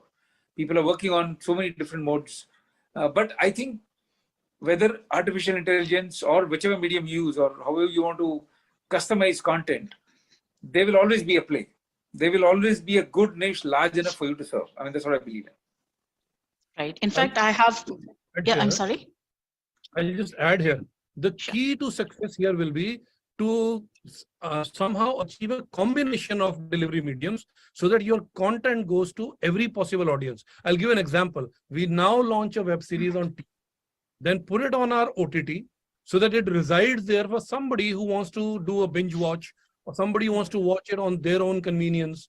So somebody wants to watch it week to week by appointment, 7 p.m. I am free. I'll watch it on TV with my family. Later on, I missed a few episodes. I don't want to go back to TV in the afternoon on this. I'll go to my OTT, catch up from there, or I want to catch up all 10 episodes together. I'll watch on OTT together. So the content, if it is good, it'll get consumed wherever you deliver by the audience which is consuming it at that particular point of time or at their convenience. You have to marry all the mediums and put your content wherever possible so that you achieve maximum reach. And with BARC now coming up with the idea of having digital TRP mapping, which we have been pursuing them, that we are ready to give a linear feed also on digital mode, on OTT. All our programs will carry watermark so that you can measure the total reach of a program through various mediums. The day that happens, you'll see there will be a win-win for everyone. So Shanta, couple of points are coming out of this conversation, which I thought are interesting to say it in a little different way. So what are we saying? We are saying two things, or maybe three things, okay? One is today a consumer and audience can actually choose which channel he wants to watch and when does he want to watch. So today, from the point of a subscription model, which was monthly, okay, today you possibly can have a subscription for a daily based on a daily basis, right? And those models will change. Now, from a daily perspective, there is, I think, I somewhere can imagine or visualize a time when pay-per-view could come into play in a country like India, because it's such a depth we have in this country that why should I subscribe only per month? If I want to watch one day some show, I should be able to watch it. And I'm sure broadcasters and streaming platforms will be considering this as an option that at some point in time will be served to the audience. That's one. Okay. Naveen made a very interesting point on the way the length of storytelling and the style of storytelling will change. See, with connected TV coming in, and we all collectively agree that TV is not going anywhere. Okay. Based on that theory, when connected TV comes into play, your power to the consumer just catapults. We always said consumer is the king, content is the king, right? But the power that a consumer has today is multifold beyond the remote control, right? It's far more powerful than what it was earlier. So today, I think we are at the cusp of a scenario where multiple things, story will have to be told in a very different way, because the younger generation does not have a patience to watch even a 30 minutes episode. So short format videos, look at today OTTs, they have started short stories. There are 15-minute content, there's a 17-minute, there's a 30-minute. Netflix has a 45-minute show, eight-part series or whatever. So multiple changes will keep on happening. Technology will go beyond our imaginations in time to come. Today, with the so-called Web 3.0 and metaverse, the way we say, I think the experience with immersive experiences and hardware that will come into play, wearables, I mean, is going to be phenomenal. So I think because the subject is television, I think the focus should be television is here to stay. The content and distribution platforms and subscription models will keep evolving, according to me, on a 6 monthly basis. 6 monthly basis. Yeah. Okay. At least, I mean, if not more. Yeah, I mean, Vineet is taking a risk now. It could be 1 month, it could be 15 days. I mean, it's just absolutely. We just don't know. Technology can just come and. Did we ever imagine Netflix launching a 149 pack for mobile only pack? I mean, correct. That's a phenomenal change in my view. They came with such an expensive subscription plan because they also realized somewhere have to democratize the content piece, and that's exactly what they have done. And it's worked for them. Also, Netflix is considering investing into television broadcast. No, AVOD is passé. I'm talking about television broadcasting in France. Then they may look at television broadcasting in Vietnam. Soon they may have a challenge. They are also considering the AVOD platform, Naveen. Correct. Right? No, AVOD is done because AVOD is old news. I'm talking about television now. So when Netflix comes with television product where they say, all right, here's linearly you can watch it now. So what they call binge. They will actually now start putting linearly, saying, okay, 7 o'clock in the morning on Sunday, you start watching this content, goes all the way through. It's part of your television pack. So there are, this is the start of this is like they say, the end of the beginning, right? It is the end of the beginning. I think it starts now, and the game is a long haul game. As long as television defines for itself, while people don't know, but if you analyze Star, Z, Sony, Color, Sahara, all of them, over a period of time, defined their niches of programming. They were all different programming. People didn't know. But if you look at it, if you define your niche, saying this is a niche I'm going to serve, there will be a large enough niche for television to serve for a long time to come. I think that's the point. How did we evolve? So we had weekly shows, right? Weekly changed to daily. Correct. Okay. Correct. Today daily changed to binge. I mean, people are putting in everything in one go. Watch 8 episodes all in. Yeah. Correct. So correct. I mean, this is all evolution because consumers, audiences are wanting more, right? Correct. Also, I believe we still talk we still talk about 20% of the audiences as a representative, right? There is 80% of the audiences who may not get to 5G in a hurry, who may not even get to 4G in a hurry. So there are still a large market that still is waiting for good content to be served on television. I think that will continue to be the case. I'll quote our example here.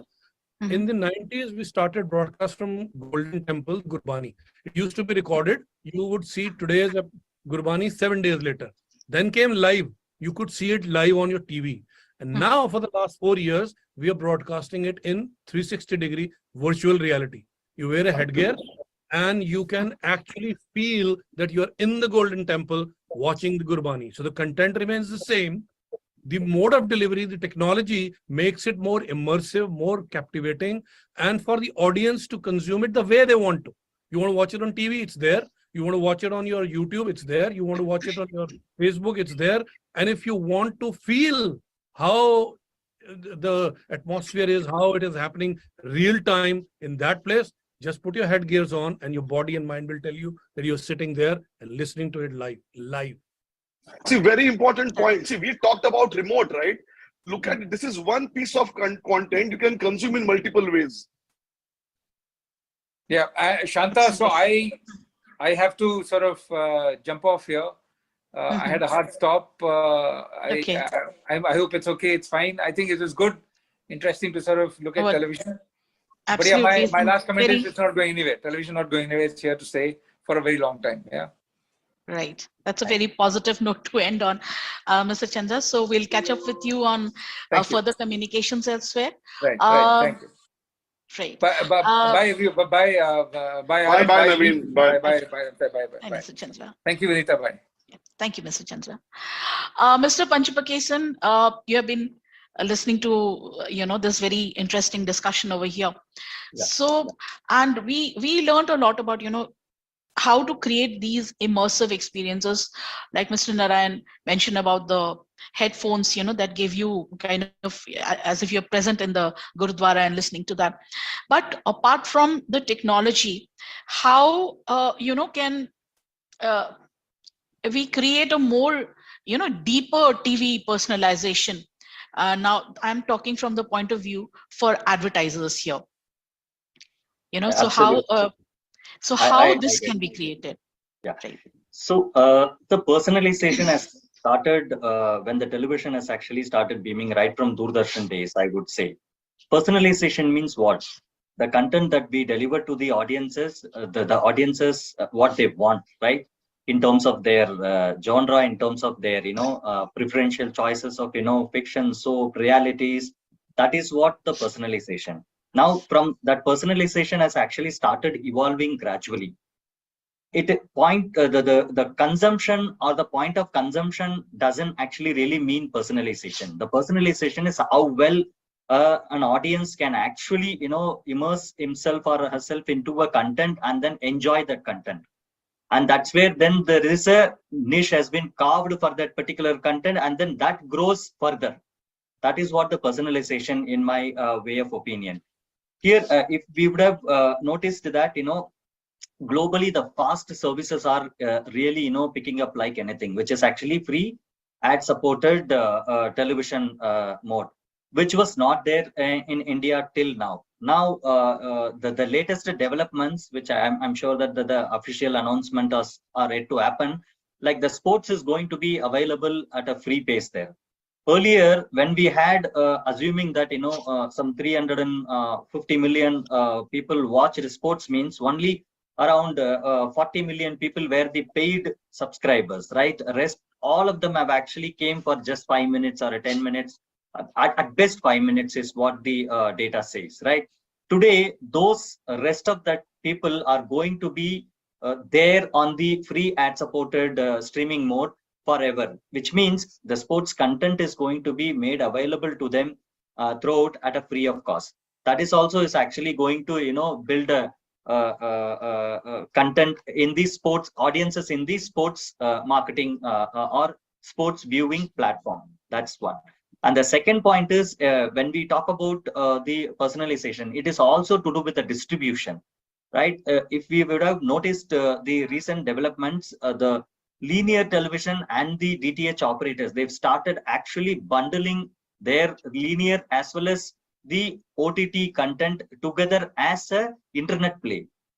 Tata Sky is the best example that they've actually already started, and they've started getting the tractions where you will be getting the linear television also and the OTT platforms also.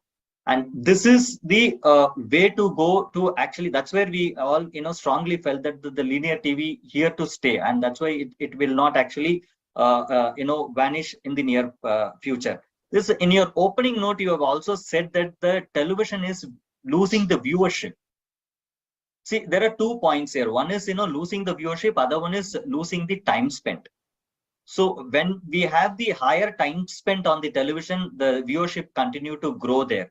The time spent is actually becoming very meager because the people are back into their normalcy lifestyle.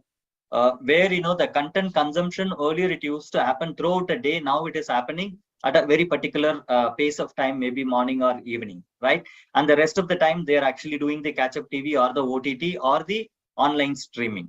That's still the viewership is happening, the data is getting reported, but the unified data is missing for us.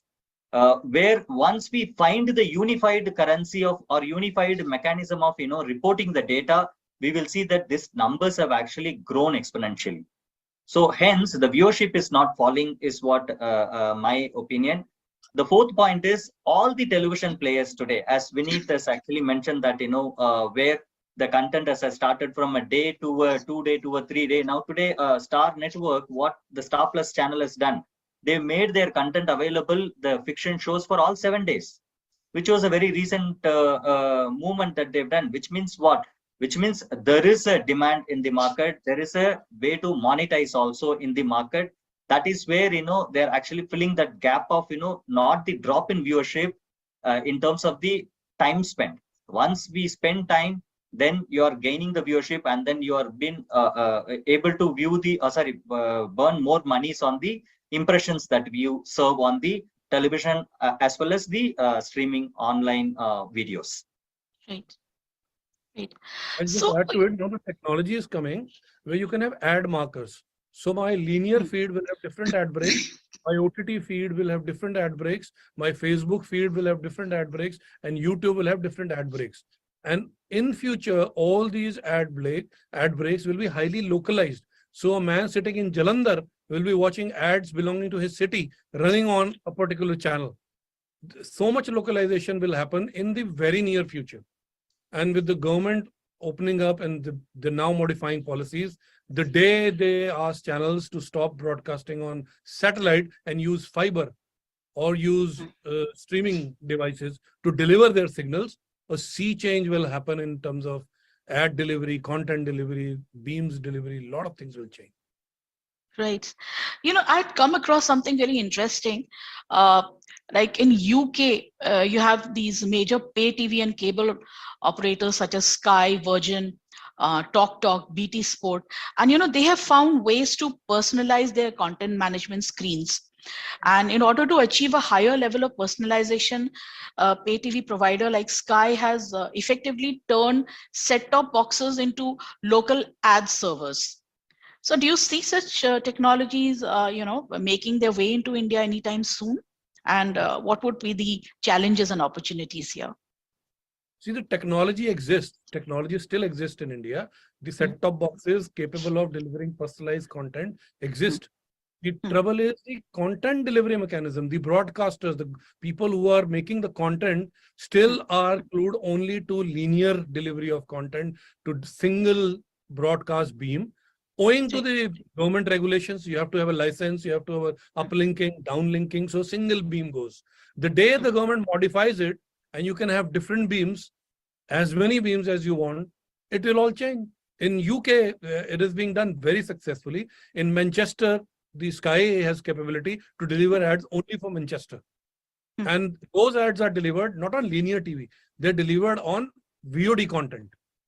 The VOD content you see on Sky, on this or the Sky Glass, that content has localized advertising as per the set-top box location.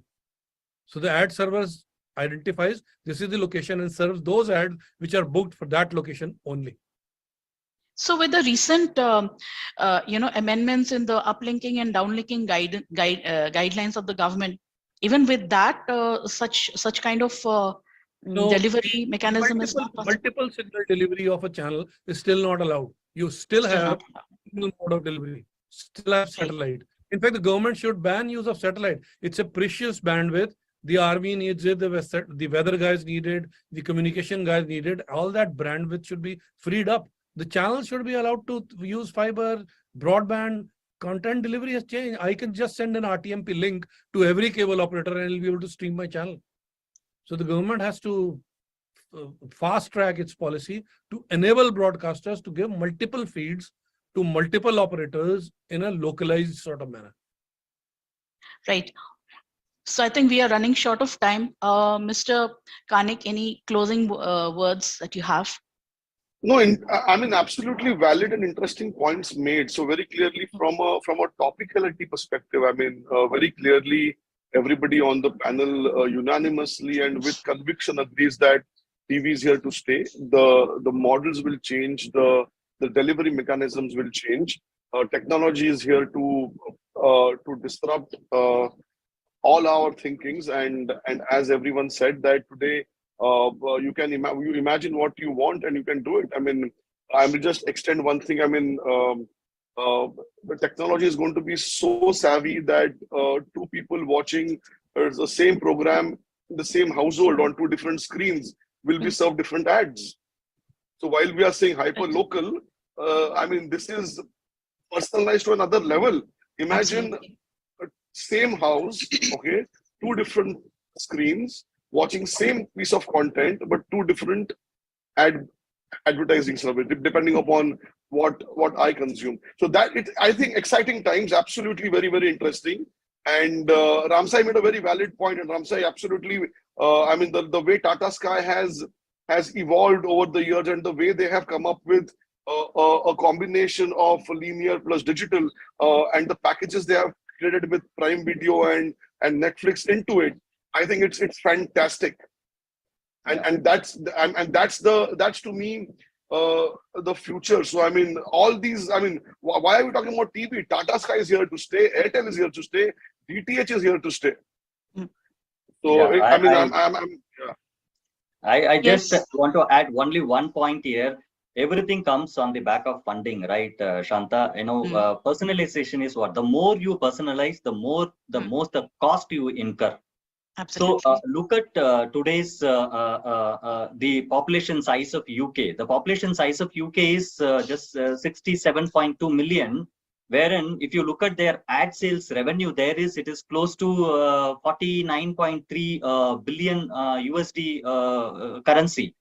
Look at vis-a-vis in our country, in India. So we have a 13.9 billion population, whereas our ad sales revenue, which happens, is just 1.3 billion population. Our ad sales revenue is 13.9 only, which is just, US is spending whatever the money they are spending, just the 5% of India's population, whereas the amount is almost 4 times higher.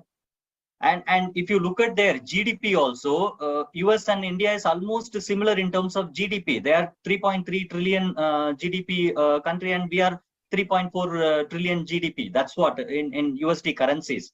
So everything, comes at the back of the funding also. India is largely driven by efficacy standards. Anything that works efficiently, that is what the success metrics for India. So we are still, evolving in terms of, reaching to that personalization. And as Mr. Aran and Vineet had said, we have all the technologies. We need more money to infuse into the market, and then the capability or the purchase power has to increase in an Indian market. That's what, is happening gradually now. And I think we will soon reach there. See, we have democratized data. Okay, we are on the verge of democratizing content. We are the cheapest data market, perhaps one of the cheapest in the world. We are perhaps the cheapest media economy in the world. Okay, so Indian models are different. India believes in democratizing content. India believes in democratizing data, and that's the right way also, I believe, because we are a 130 crore population, right? I mean, and everybody can't afford the premium attached to a subscription of any channel or a platform or a service. So therefore, the way we consume things, so our mobile penetration is the highest in the world, but our data is the cheapest. Right. Yeah. So our consumption is the highest.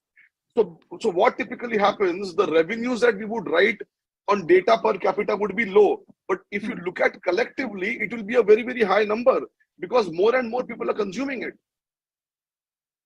So the West is a premium market.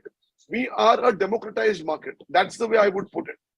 Yeah, absolutely. Yeah, we already there in terms of personalization. We are already there. If I have to say that 67 means we are already there. 50 million connected TVs, right? That itself actually tells us that we are already equivalent to UK market in terms of delivering the personalized content.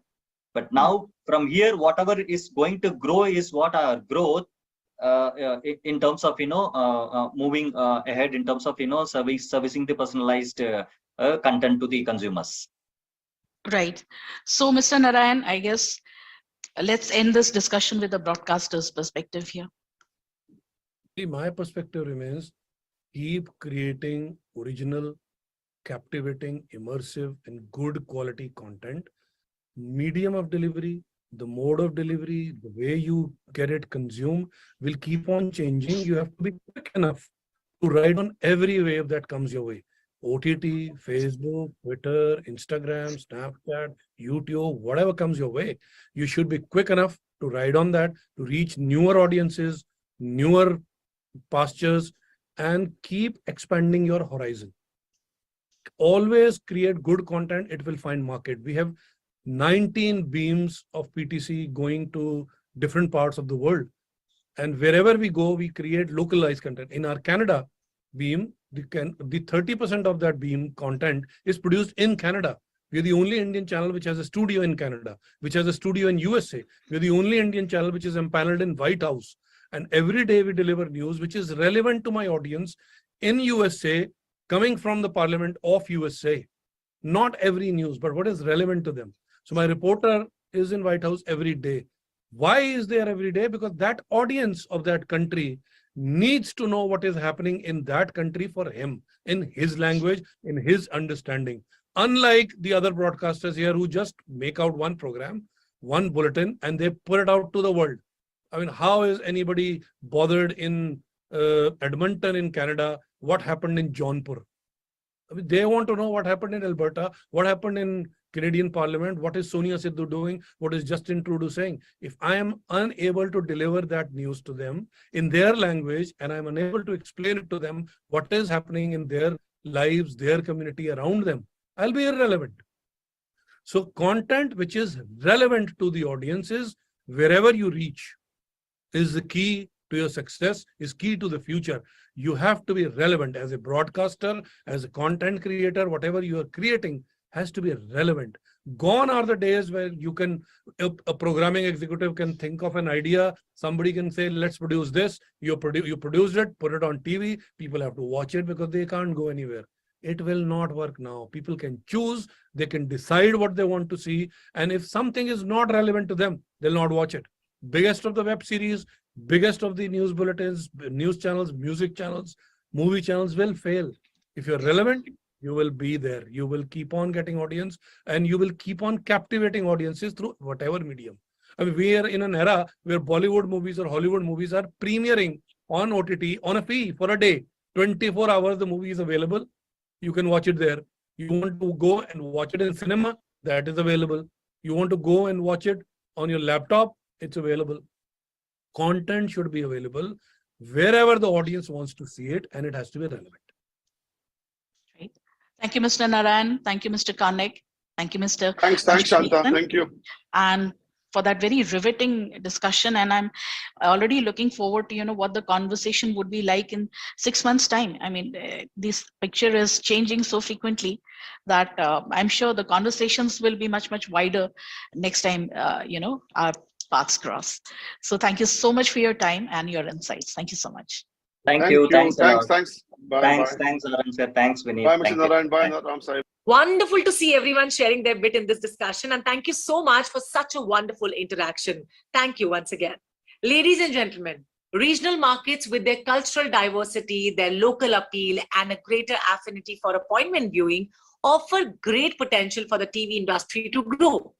As per industry reports, if I talk about, regional language television channels saw a 3 to 5% growth in average viewership in the past few months from the year ago. Even as OTT platforms build their regional portfolio, audiences in Tier 2, Tier 3 and rural markets continue strong with the regional TV channels, with brands sharpening their focus on developing non-metro markets. How can regional TV channels be leveraged by brands for a more localized marketing strategy? To talk on this, we have been joined by the experts of the industry. We have been joined by Ms. Paulami Roy, Chief Marketing Officer, RSH Global Joy Cosmetics. Along with her, we have Mr. Rajiv Mishra, Vice President, Programming and Strategy, Filamchi Bhojpuri, and Mr. Sanjay Chhabria, Managing Director, Everest Entertainment. To chair this session, we are glad to have Mr. Maddy Amrutkar, Founder and CEO, Glad You Came. Mr. Maddy, please take this session forward from now. Okay, welcome to the fourth edition AdGully Screenxx biggest OTT of the Year Award 2022. A warm welcome to all the panelists. Okay, so the topic for the session we have is basically the rise of regional TV viewership, the great brand builder. Okay, so how we basically going to have a quite interactive session to understand how this regional TV viewership is growing day by day. So we're just going to take a few pointers and insights from you all. So we start first with Mr. Rajiv. Okay, the first question I would like to ask you is, as per the industry reports, regional television channels have seen a 3 to 5% growth. And what are the factors you see driving the growth for this percentage which has grown in the coming months? Okay, so first I'll thanks to Screenxx Award to inviting me in this panel, and I welcome all the panelists who are with me currently. So first we need to understand what is the regional is all about. What does it mean to be a regional? So when it comes to a regional, for me, it is more relatable than anything. And since I am working in Bhojpuri category from last 2 decades, I was a key member to launch 4 Bhojpuri channels. And now we are in the 2022, and regional term is in like a talkative term in these days, be it regional cinema, be it regional content on OTT, be it regional soap on regional television. So I think there is a demand of regional or stories which are basically coming from the hinterland directly, and in the mainstream GEC there is a dearth of hinterland story, and people are actually seeking about it, but they are not getting it on the GC platform as well as mainstream Hindi cinema. And now they are getting these kind of story on regional channels, be it in any language. Like if I talk about Bangla TV has explored in the last decades much more than anything. In Marathi language, like nowadays it is a pride of working in any regional TV channels for any actor or for any technician or for fraternity. So I think this is the high time for regional content, and people are actually excited about it. People are basically taking pride to be called as regional or from Bangla, from Marathi, from Bhojpuri region. So it seems like these growth are coming from the tier 2, tier 3 towns, and many broadcasters are also showing their interest to get into it. Even the content like which are basically not seen everywhere, not seen anywhere, is now in the pipeline for all the broadcasters who are basically willing to launch new shows or new channels in this regional market. So I see tremendous growth in coming months also. Or we all know, like in the FTA market is very vulnerable market in nowadays. So every broadcaster is like eager to catch the FTA space in this regional TV market, as I say. So I think these all comes together and making the regional as a pride. And see, I comes from a like very small village from Bihar, from North Bihar basically. And I remember one line which people used to say in long back, "Apna bacha sabse acha." So, so now it is basically coming true in nowadays कि अपना बच्चा सबसे अच्छा. अगर हमारी language में कोई content है हमें अच्छा लगता है, हमारे लिए more relatable. And I think, as I said, regional is more relatable, more connecting, more appealing, more exciting nowadays. So I think these all comes together, making a viewership growth in this TV market, as I say. Thank you, Rajiv. Any cities you would like to mention? Any cities which you've seen the growth? Yeah, we have seen. See, I comes from the Bhojpuri background, so I'll tell you about the Bhojpuri market. So now Bhojpuri is very popular nowadays. Be it Bhojpuri music, Bhojpuri shows, Bhojpuri cinema, and there are record like 32 crore Bhojpuri spoken people are in this world currently. Okay. But everyone is not watching the Bhojpuri content. That is another part of it. But there is a demand of Bhojpuri content. So I think we are very popular in the market, but we haven't got the prestige yet. So I have drafted a line. So let's get the prestige first. Now we are popular, so we are on the right path to get the prestige now.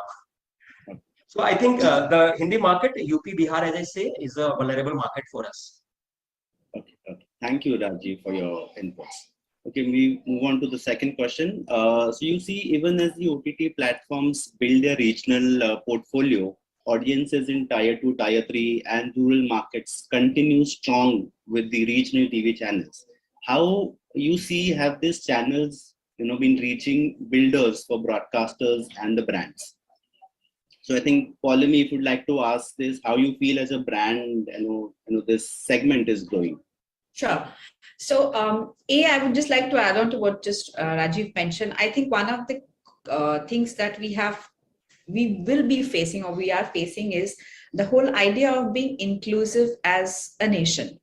I think the acceptance of each other's mother tongue, the way we look at ourselves, it has a lot to do with the way we have evolved. We've become confident more as human beings about our own identity, and we demand respect from the other person because at an individual level, that has happened to a lot of people.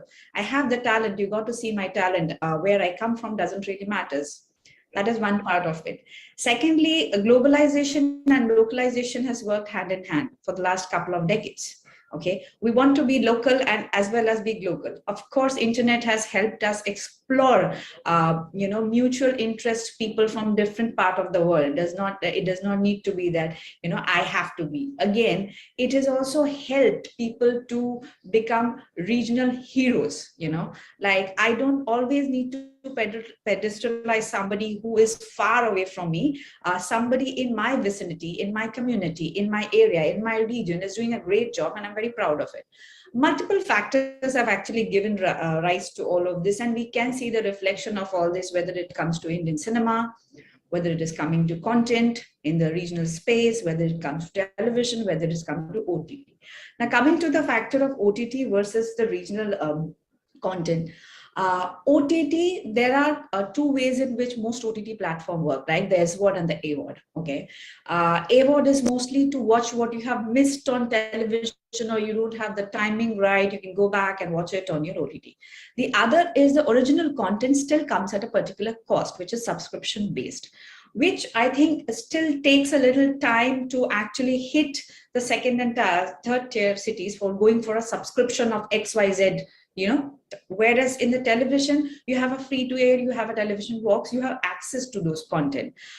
If you see the revolution of FTA channels also, what happened was earlier, there were a lot of FTA channels which used to show programs that used to be aired on Star Plus. Now it has come, though 5 years back program initially was played, but then they realized that, fresh content is in demand. So FTA channels started creating their fresh content. Obviously, their reach growth, went I think 5x, 10x time. Then came the OTT players, which further, gives you a personalized viewing experience. But in that, I think the mode of business that they are working right now in terms of original content, there is still a subscription amount that is attached to it. And whether it is a Sony Live or a Z or Amazon or whatever it is, there are a couple of subscription which I think still people are yet to go, oh, should I go for a $299 or a $199 or a $399 and go for this content, whereas the TV box still gives me regional content which I want to see. And I also feel another good change in the FPCs of the channels that I have seen. Over the years, they have started bringing in a lot of non-fiction program, which also has started engaging the local crowd. Earlier, it used to be the fiction stories that Rajiv mentioned. Yes, people want to know more localized stories, my community stories, to be precise. I also feel non-fiction programming gives you that instant recognition within that space. And non-fiction programming has also helped engage the local crowd. So from a brand perspective, when I look at a reach, and if I want to go by a mass reach, apart from the national diaspora, when I've done a national plan and I want to penetrate into a particular geography, for example, for me, it has been West Bengal per se, and Maharashtra has been another area in which we are focusing. All the local channels with regional content and fresh regional content, with the combination of those impact properties that happen on television, which is non-fiction, has helped us in a major way to further, increase our reach in those markets. And that's what I feel. Those are some of the observations that I've gone through for the last couple of years.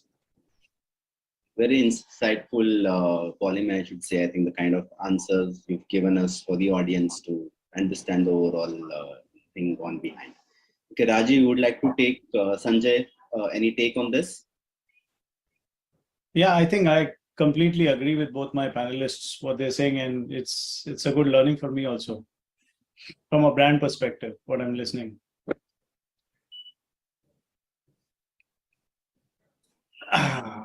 Okay, so we move on to the third question, which is with the brand sharpening their focus on developing non-metro markets, how can regional TV channels be leveraged by the brands, for a more localized marketing strategy? I think Pauline will be the best person to answer. So yeah, I think for us, it's been very true. I mean, I would take it quite some time here. 4 years back, actually, we've been always a brand focusing on the northern area and then northern part of the country. And then we took up an initiative in 2020 where we wanted to deep dive further into West Bengal. Though we were from Calcutta, but somehow it wasn't one of our P1 markets. When we did that, I think I was having a chat with my chairperson, Mr. Sunil Agarwal, and we decided this, that we want to go the localized way. And he shared a very beautiful insight with me long back while he was traveling to China. And he said, in China, every region is very specific to their culture.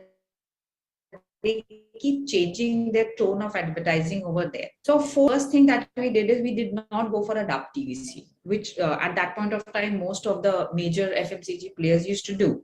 We took up a local face, Mimi Chakraborty. She's one of the leading ladies in Bengali cinema.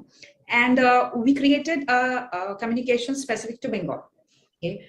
While we did have Kriti Sanon, who was there for the national market, we did that. The purpose of it was very simple. We realized that once, here are a set of people who have proven to have an appetite of consuming and viewing content in their own language. And when I want to intervene in that part, and I can't totally alienate myself, I somewhere need to give that flavor where I say I'm here for you in specific. And I think that has helped us to grow in a much faster pace as compared to what we would have done if we would have gone by a dubbed thing. We took up properties, we took up Bengali Film Fair, We did a lot of ground activations. We took up Mimi Chakraborty. We did the entire television commercial in Bengali. We took up some of the properties like on Star Jolsha, non-fiction programs of song and dances that we do. The reason was very simple. We wanted to go as local as possible. And even when we launched, it was actually a relaunch type. We were available. It was like a media relaunch. The first impact property that we did was a talking newspaper, which had our brand communication about Beautiful by Nature in a Bengali poem. So everybody which opened the, Ananda Bazar Patrika, which is one of the leading newspapers in Calcutta, and Times of India, heard that recitation in a very famous lady, Brototi Bandyopadhyay's voice. So right from the initiation till date, whatever we do over here, we try to localize it as much as possible, because that does not only help me to gather my consumers in Kolkata, but rest of Bengal. So how we look at the consumer over here, there are 2-3 cohorts in which we look. Earlier what used to happen, it used to be Kolkata and rest of Bengal, ROB. That's how we used to look at it. Now, of course, due to, we also have a lot of psychological analysis done into organize our cohorts for audiences because of the advent of e-commerce, and a channel of sales have increased. So having said that, the impact that we want to create with our consumers are not only sitting in a particular area of Kolkata. And me targeting my marketing activities only in Calcutta does not help. I have to get into the other parts of West Bengal. So therefore, this localization to go further deep into it, because people are aspirant there. Skincare is ideal in skincare. Moisturization, face washes are growing in demands. Middle India, people with more disposable income want to spend that. So obviously they are the ones I want to, go across to. So for me, a college going girl in St. Xavier's College is important, but at the same time, somebody in Bardhaman who is going to college and she is also aspirant to use that face wash for her, for her cleansing purpose. They are also important. So now this kind of understanding of how your consumer is consuming media and behavior allows me to choose and pick to go about designing the campaign at a regional level. That's actually the process that we go through.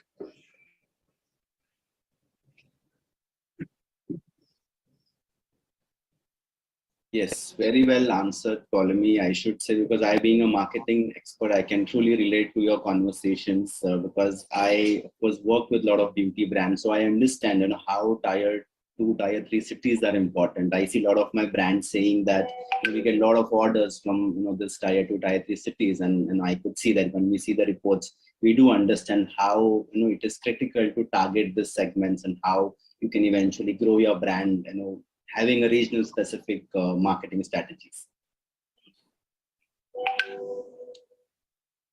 And Mehdi, just to add on, I completely agree with Ptolemy. While going more localized, when I see any commercial in my language, like in Bhojpuri language, it connects well to the consumer, right? And at the same time, it is more aspirational also. Correct. Yeah, it's very important for you because I see Kaun Banega Crorepati. I see a lot of regional people coming in. Yes. Govardhan brand promoting. So I do understand a lot of people do watch this channels and they keep ordering. So I think that's how the marketing strategies in regional is quite important. Okay, so we move on to the next question, which is what are the content opportunities for content creators, to introduce newer narratives and storytelling in the regional language space? How can broadcasters maximize reach with dubbing regional content with a wider national appeal? I think I'll have Sanjay answer this question. Hi. So one thing which has happened in the last 2-3 years is the pandemic has broken the language barrier. Correct. That is, thanks to the 2 years of being at home in these long lockdowns, people have consumed content in all different languages. Earlier, people used to, especially I'm talking about the urban population, were the ones who are hooked on to OTT. thanks to the pandemic and with the theaters being shut, people have consumed all sort of regional content on TV. We are one of the largest producers in Marathi. So, from my experience, I can tell you we have about over 200 films on the OTT platforms in Marathi language. And a lot of my non-Maharashtrian friends, have sampled those movies during the pandemic. So that's from a personal experience, I can say. And, there's no more like Hindi language or, regional language, Tamil, Telugu. It's now becoming more and more, we're moving more towards Indian language cinema. That's or Indian language content. That's the gain which has happened in the pandemic. The biggest beneficiaries, of course, post-pandemic of this has been the South industry, definitely, which we are all witnessing. They are faring very well on all platforms, be it your theatrical, be it your broadcast window, or be it your OTT. The kind of revenues they are generating in all these three mediums, the numbers are unheard of. It is time now, to take the cinema from the west to the south, from from the east to the south, and different languages of India. South has done it successfully, but there is some great content. Now, for example, among the south also, the big two industries were the Tamil and Telugu. There is a sudden spot in the Kannada industry now. You're hearing of a film called Kantara. There is a Tamil film which released last week called Love Today, which is a non-starrer in terms, it doesn't have any big ticket stars, but it is already making a lot of news, doing the rounds. And I'm sure, the dub version releases, I think, today in Mumbai. So that's going to penetrate. Then, there are, in the broadcast sector, there are many examples. There is a company called Gold Mines, I'm sure you're all familiar with, who was one of the largest importers, or who was one of the largest buyers of South Indian content. He has started his own FTA channel. So that's a story in front of you. How he has, dubbed the content from South Indian languages in various languages. I believe he's launched a Bhojpuri channel as well, Rajiv? Yes. Yes, yeah. So if I'm not mistaken, so, probably he may introduce some original content to it. So, it's time now. I think now is the right time for any content holder. Be it broadcasters also have a lot of content in terms of feature films as well as television material that they have, TVC, the daily soaps and the non-fiction programs. Non-fiction programs, of course, is a challenge, but you can dub them, you can start free-to-air channels and maximize your revenues, or you can have, platforms in terms of B2B where you can, exploit and market your dubbed content. So there are great opportunities right now at this point of time. And I think with distribution improving now, you have Tata Sky, which has now become Tata Play. Earlier, it was a DTH player. Now it's more like a distributor on the lines of Jio. And the more, the more penetration there is, thanks to internet, bandwidth improving, 5G technology coming in. And the more of these set-top boxes reach every household, the Jios and the Tata Plays of the world, and with bundling of content happening, bundling of apps happening, in particularly, where I don't have to specifically subscribe and pay, 299 or 399 for 10 different apps. If it is all bundled in a package to me at $1,500, so it's a great opportunity. Tomorrow I can start my own app if I have a library of a next number of movies, or if I have content, and put it up. Have a healthy distribution and rev share model with them. The possibilities are endless today. Right. I think. And then localization, like Paulomi said, even when McDonald's launched in India, they had to introduce a aloo tikki burger. Eventually, that is the way forward for everyone. If you have to, penetrate and cater to each and every market. Yeah, very well answered, Sanjay. I think I totally agree to your points you mentioned on the COVID times. Everyone was home, everything was at a mess. I did also watch a lot of regional cinemas. I think one of my favorite was Dagdi Chal, if you know. Oh, wow. That's how Chaudhary became my favorite actor, and I watched all his movies in the COVID time. So I do understand how the importance of regional cinema is and how drastically it is growing day by day.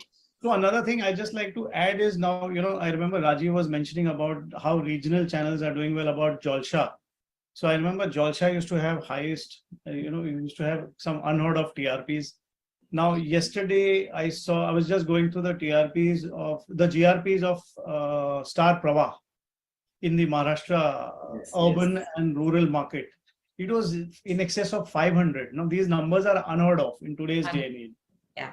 They've got a GRP of 500 and with tremendous reach for a regional channel, to get 500 plus GRPs in such a competitive market today these are crazy numbers you're seeing. So Correct. that's the kind of loyalty which is there among the audiences to watch content in their own language. I see that in Marathi, I see that in Bengali. I really don't know much about the South. But yeah, I see a lot of loyalty in these two languages at least. I'm sure Bhojpuri also has that kind of loyalty. Thank you, Sanjay. Rajiv, any inputs from you? Yeah, I just to add on, I remember one quote from Nelson Mandela on this discussion. Like, if you talk to a man in a language he understands, it goes to his head, or if you talk to a man in his language, it goes to his heart. So now the time comes to talk about in their language, and it straightly goes to their hearts. So that is the reason all about. Very nice, Rajiv. Okay, so we move on to the last question for the session, which is regional markets with the cultural diversity, local appeal, and a greater affinity for appointments viewing offer a great potential for this TV industry to grow. How can broadcasters as well as brands can best leverage them? I think Rajiv, if you can take this, what do you feel? How broadcasters and brands can leverage out of this? Yeah. So I think there are multiple festivals in the regional which generally people celebrate, but earlier the broadcaster or the platforms were not having or paying attention on that. So like I'll take example of Akshay Tritiya. So Akshay Tritiya was a specific, significant market for some language, but nowadays in GC, Akshay Tritiya is very big. In our region, Vat Savitri is like, or Teej is like a Karwa Chauth in GC. So I think cultural diversity has played a lot in this market, and also nowadays people are like, in fact, if I see a middle class is in the attitude now. So they want to celebrate their own festival, they want to enjoy, and they are basically invited, or they are basically inviting other regions also to celebrate their own festivals. So that's it. And very present. We want Halloween, we want Chhat Puja, we want Durga Puja, yes, we want everything. yes. So there's So a in Valentine's Kolkata, Day, there's a Halloween that the kid wants to celebrate, the mother wants to do the teach. That's like their the second right. half So of the year. I think the number of topical posts that every brand does on their social media is very much evident of the fact that almost everything is going to be a celebration. People just find out a reason to celebrate these days. Right, After right. the 2 years anyways of the kind of stuff all of us have gone through, everybody wants to just be on that mode. Yeah. And it also Yes. showing the strength of the people, strength and integrity also. Correct. Yes. I think I see a lot of emotion has also been involved, and where people are trying to say and celebrate these festivals. Yeah. Anything from Sanjay? We can hear the last words. I think this is one of the great times to be, I mean, with the language barriers broken, I think, there is a great opportunity for the other regional languages to catch up, make some great content. The audiences are there. Earlier, when I used to try and, showcase my film in the theaters, I used to really worry about, okay, which big ticket Bollywood is releasing? Should I come on the same date or no? That's no more the case. Of course, there are, the super big ticket ones you still have to think about, but I think it's a great opportunity. The 52 weeks in front of you from a theatrical perspective, and even, in the broadcast sector and even in the OTT sector, with the readiness that the audiences have today to sample regional content, I think it's a great time to be, great space and time to be in the regional. Thank you, Sanjay. So lastly, we just would love to hear your key takeaways from this session. If you can just quickly take 1 minute and just answer each one of you. I got to learn so many things from of course, Bhojpuri market is not yet. I now know Rajiv to reach out to also whenever I want to develop my Bhojpuri market for sure. And like Sanjay said, the whole idea that how this pandemic, that was a nice thought, but then the urban centric crowd, the sampling of different content. Now people started having like you shared your example, how you saw one movie and now you've started using that content. These are simple life examples that you come to know when you talk to people, that how things have changed in the last couple of years. And at a personal note, you keep knowing this and keep noting it down, and the next time you're planning to do something, you know that these are the places you need to keep in mind. And you heard something like this and start finding out a little more on that aspect. And yeah, always a good session to know people when experts come from different background, then they share their experiences. Sanjay, from you. Yeah, so I think I learned, there were good takeaways from what Paulomi spoke about how brands think and how they strategize, about their brand strategy. And it was very, very insightful. Also, I think, the Bhojpuri industry is a remarkable industry, the kind of growth which we have seen in the Bhojpuri. In fact, we've also ventured recently into Bhojpuri. We started production of a couple of movies. So I'll be reaching out to Rajiv soon on that front as well. Thank you, Sanjay. Okay, Rajiv, last, any takeaways?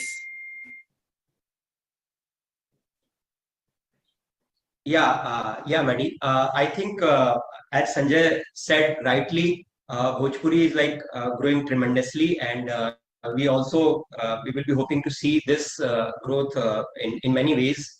Like as I said, to get the prestige, to get the popularity, to get the revenue. So in both ways, or I think regional will be most vulnerable word, not only word, but the most vulnerable market going to grow soon and soon. Okay, thank you everyone. I think it was actually a knowledge sharing session for all of us and for the audience who's watching us. So definitely, I think thank you everyone for joining So this. much, Maddie. Thank you. Maddie. Thanks, Maddie. Thanks, Paulomi. Thanks, Sanjay. Thank you. Thank you, Thanks. everybody. Appreciate all of your observations and your opinions. Thank you so much for joining in, guys. Friends, television has always been a medium for clean family entertainment. But have you ever thought that why we have not seen much experimentation as we have seen on OTT platforms and web series like Gullak and Home Shanti? While OTT platforms have ushered in bolder, edgier, and differentiated storytelling narratives, why does television content seem trapped in a time wrap? As actors, all of you engage with your audiences on different social media platforms. Now, what is the kind of feedback that you get from them as to what they want to see on television? And what kind of roles that you could look at exploring? To discuss all of this, we have been joined by Mr. J.D. Majetia, actor, director, and producer. We have Ms. Nivedita Basu, Head of Content Strategy and Business Alliances, TV and OTT, Atrangi. We have famous actors, Mr. Sudhanshu Pandey and Ms. Utkarsha Naik. And I request actor, writer, producer, and moderator with London Film Festival, Ms. Gulfam Khan, to chair this session. The stage is all yours, Ms. Gulfam.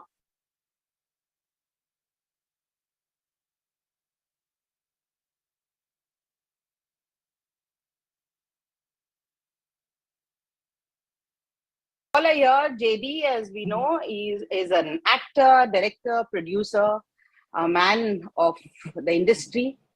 Nivedita, we have known her for a long time to do so much of good work in TV. Now she's heading Atrangi OTT platform. She's been a producer too. Sudhanshu, we all know as a wonderful singer and a fabulous actor. A man with the personality makes heads turn wherever he goes. Utkarsha is a fabulous actress, known her for donkey's years now. And we start this session. So like the state of television and what is the current scenario, the ecosystem, and where does it stand? What kind of perception is there about TV content? So this in particularly, JD, you being a producer, Nivi, you being a content creator. So I will target this to Nivedita and JD. So Nivi, ladies first. Thank you, Gulu. So you'll be surprised, when I was joining Atrangi, I remember people actually feeling that, oh, you're actually starting a new satellite channel. It's quite unusual in today's day and time.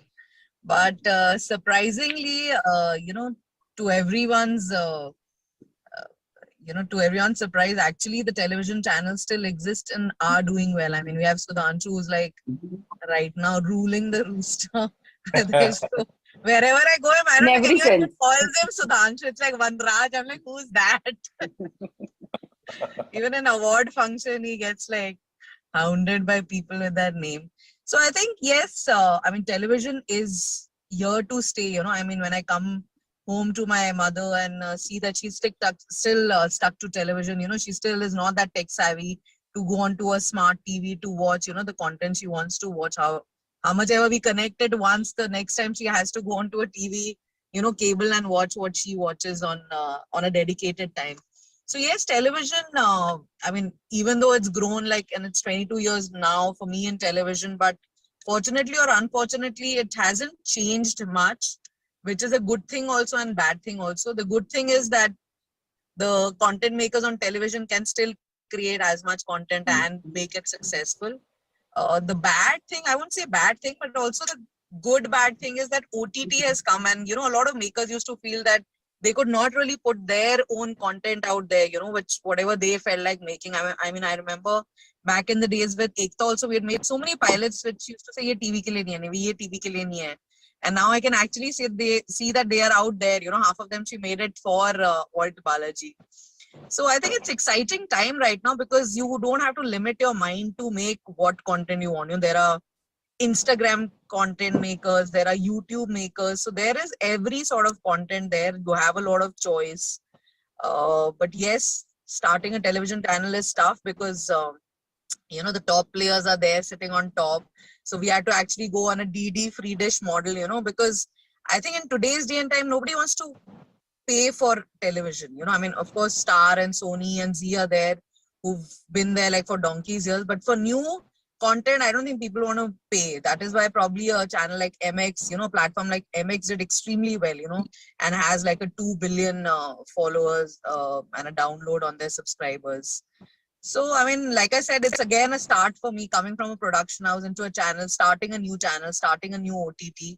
But touch wood, God is kind. We are we are doing decently well. On OTT, of course, we picked up faster because, like I said, it's easier to get audience on OTT, but tougher to get on television because they're so hooked on to, probably an Anupama and all the other shows which you all are doing, that to actually pull them out at 9, 10, whatever on their prime time shows to watch our shows is a little tough.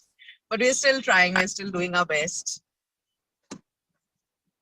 Jerry, what have you got to say about this as a producer? Though I would really like to tell you that you have always strived to do something different, whether it was Sarabhai versus Sarabhai or Khichdi or even Pushpa for that matter. It's always been, and Bhase Bhade also, no one thought that a content like that would work on TV.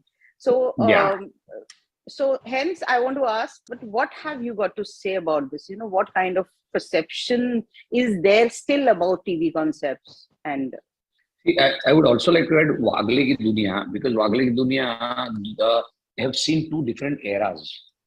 एक उन दिनों में आता था, एक late 80s में वागले की दुनिया था, आज हम बना रहे हैं. The same, you see, the person is in the common man. So to me, I feel the common man has not changed. वो हमारे audience का एक representative था, आज भी है. What we did was that तब जो common man था, उसकी challenges तब अलग थी, and what challenges today the common man has, हमने आज के दिन ये बनाया. तो आप मानोगे नहीं, मंडे को हमने उसके 500 एपिसोड सेलिब्रेट किए, and is doing very well, is doing on prime time, which is such a different storytelling, or it's such a different format, कि हमने जितना भी अलग अलग किया, जो बात आपने करी, तो हमने हमेशा वो पकड़, we will always continue that spirit कि नहीं, हम जो करेंगे हमारे conviction से हम एक progressive और different content ही करेंगे. तो I feel there is still a audience for that, and enough audience है. अगर आप consistently अपने conviction के साथ डिफरेंट स्टोरी टेलिंग में मानते हो, और वो फॉर्मेट कैसा है, हमने जब शुरू किया वागले की दुनिया, तो पहले हम एक कहानी एक एपिसोड में खत्म कर देते थे. फिर हमने, बिकॉज उसकी डिमांड बढ़ती गई, लोगों को अच्छा लगने लगा, हम कुछ स्टोरीज हम कर नहीं पाते, तो एडिट करना पड़ता था 6-6, 8-8, 10-10 मिनट, शूट लंबा हो जाता है एपिसोड, तो हमने अभी 2 में जाते हैं. तो अभी 2 में एक कहानी खत्म करते हैं, कभी 3-4, कभी कभी रेयरली वो भी हो जाता है, but overall we have been received very well. So I feel that there is the audience who really is ready, wishes to shoot different content. अगर आप अपने कन्विक्शन से कुछ नई कहानियां कहते हैं, वाकई में कैसे कैसे इश्यू प्राइम टाइम पे लेते हैं हम, यानी मेंस्ट्रुएशन साइकिल से good touch bad touch to सूखा कचरा गीला कचरा टू क्या नहीं करते हैं, सोसाइटी, स्कूल, कॉलेज, हाउसवाइफ के इश्यू, सब कुछ करते हैं हम. सो मुद्दा हमारा हमेशा ये रहता है कि ऑडियंस को अगर आप कुछ अलग देते हो तो वो है, और वैरायटी. सी टीवी का एक दूसरा, एज निवेदिता सेड के it's very difficult to dent in कि टीवी मार्केट की जो लॉयल व्यूअरशिप है ना, वो लॉयल्टी को ना बहुत डिफिकल्ट हो जाता है अपनी ओर खींचना. पर पहले तो अभी चैनल स्पेसिफिक लॉयल्टी थी, अब लेटली कुछ सालों से आप देखोगे तो स्लॉट और शो स्पेसिफिक लॉयल्टी हो गई. पहले एक चैनल पे देखते थे तो सुबह से रात तक वहीं देखते थे, अब ऐसा नहीं है. Viewers loyalty has shifted to show and slot, कि मैं यहाँ ये देखता हूँ, ये शो अच्छा है, फिर मैं वहां चली जाऊंगी, वो अच्छा है, फिर वो देखूंगी, तो वो एक अच्छी बात है. व्यूअर बदल रहा है, टीवी का स्लो बदल रहा है, क्योंकि अभी हमारा देश उतना, हमारे देश में अभी भी इलेक्ट्रिसिटी की भी समस्या है और बहुत सारे इश्यूज है जिससे ज्यादा टीवी ही लोगों तक नहीं पहुंचा है.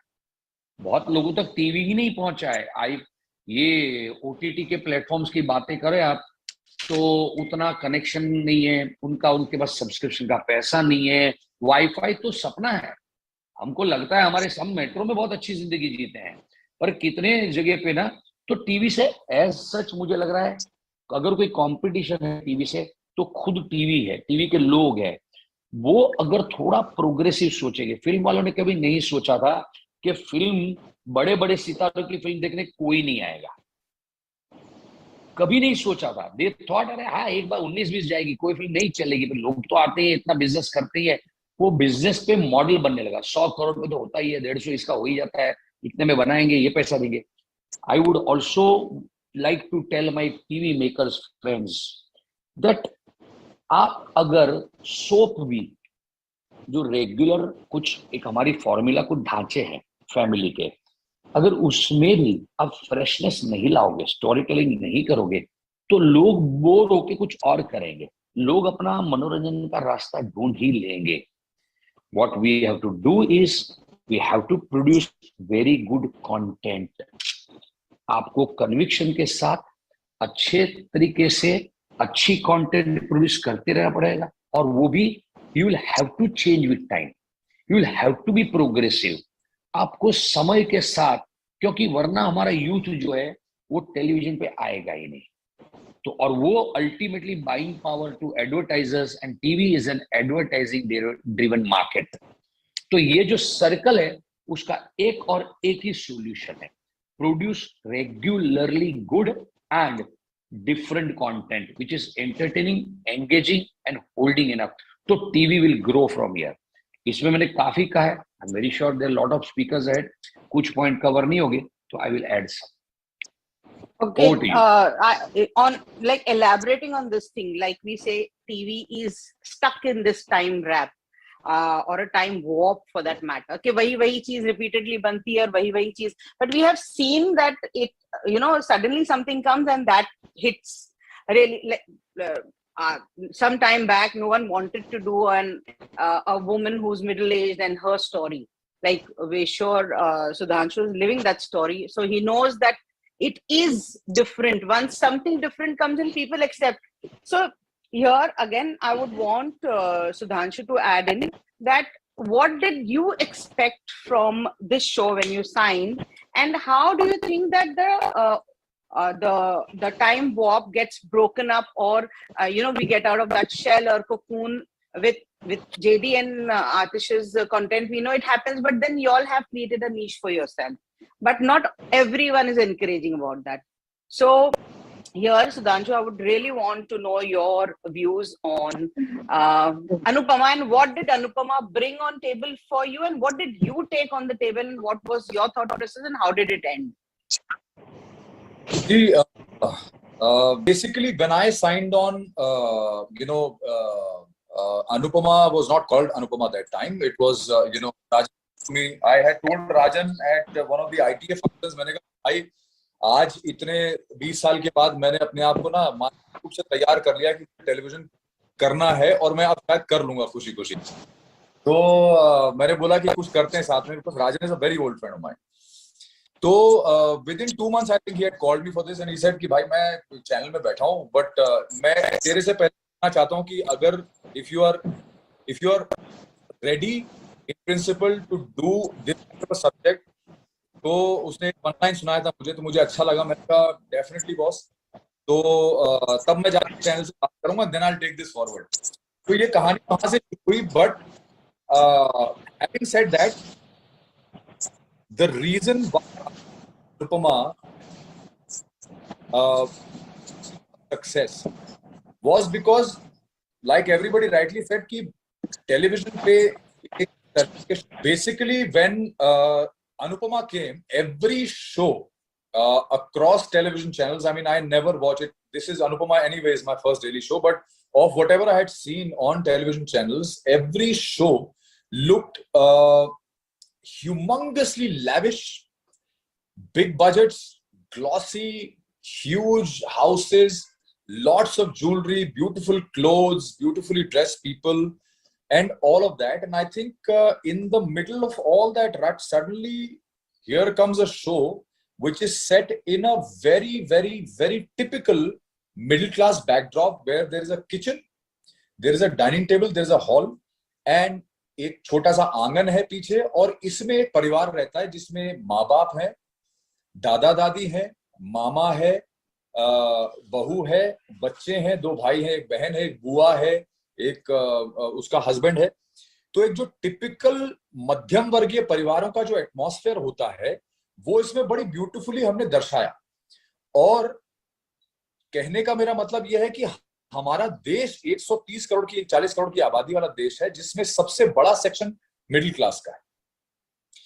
We are the largest middle class I think in the world, and हम सभी लोग उसी मध्यम वर्गीय परिवारों से आए हुए हैं, और हम सब कहीं ना कहीं जो है ऐसे ही परिवारों में रहे हैं जहां पे मामा भी थे, चाचा भी थे, एक जीजा था, एक दीदी थी, एक ये थे, वो थे.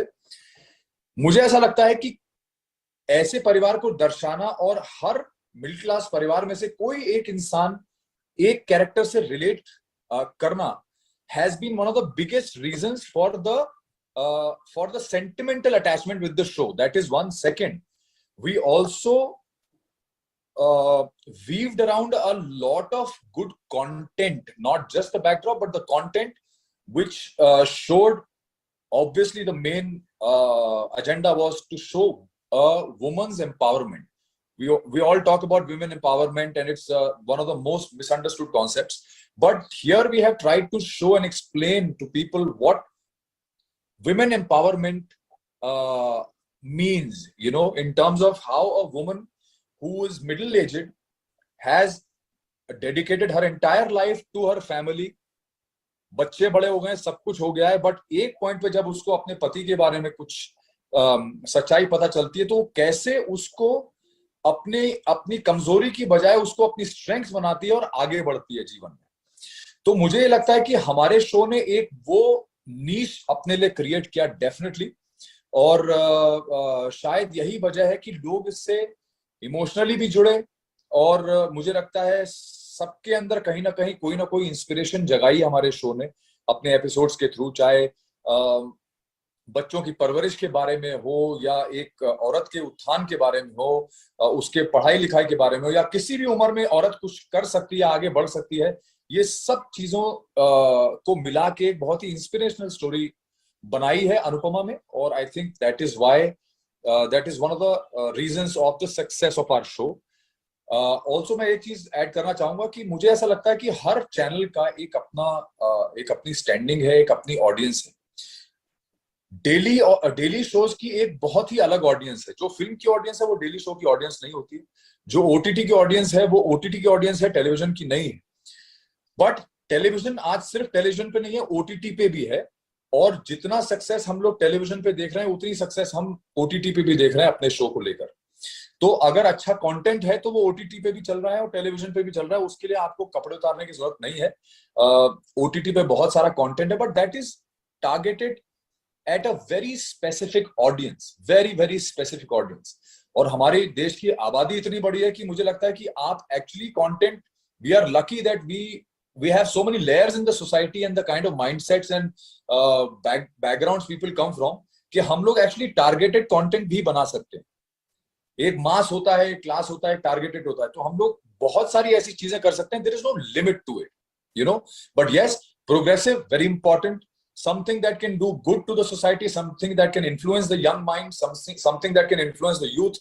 We should always be striving to do that kind of content and not mostly, I'm not very happy with the OTT content that you get to see most of the time. There are some great series, but there are also a lot of very unnecessary stuff that is happening on OTT, which doesn't happen on television. I think television is a very nice and clean medium, and I think that's the beauty of television. But yes, progressive content is very, very important, and we must try to make progressive content on television.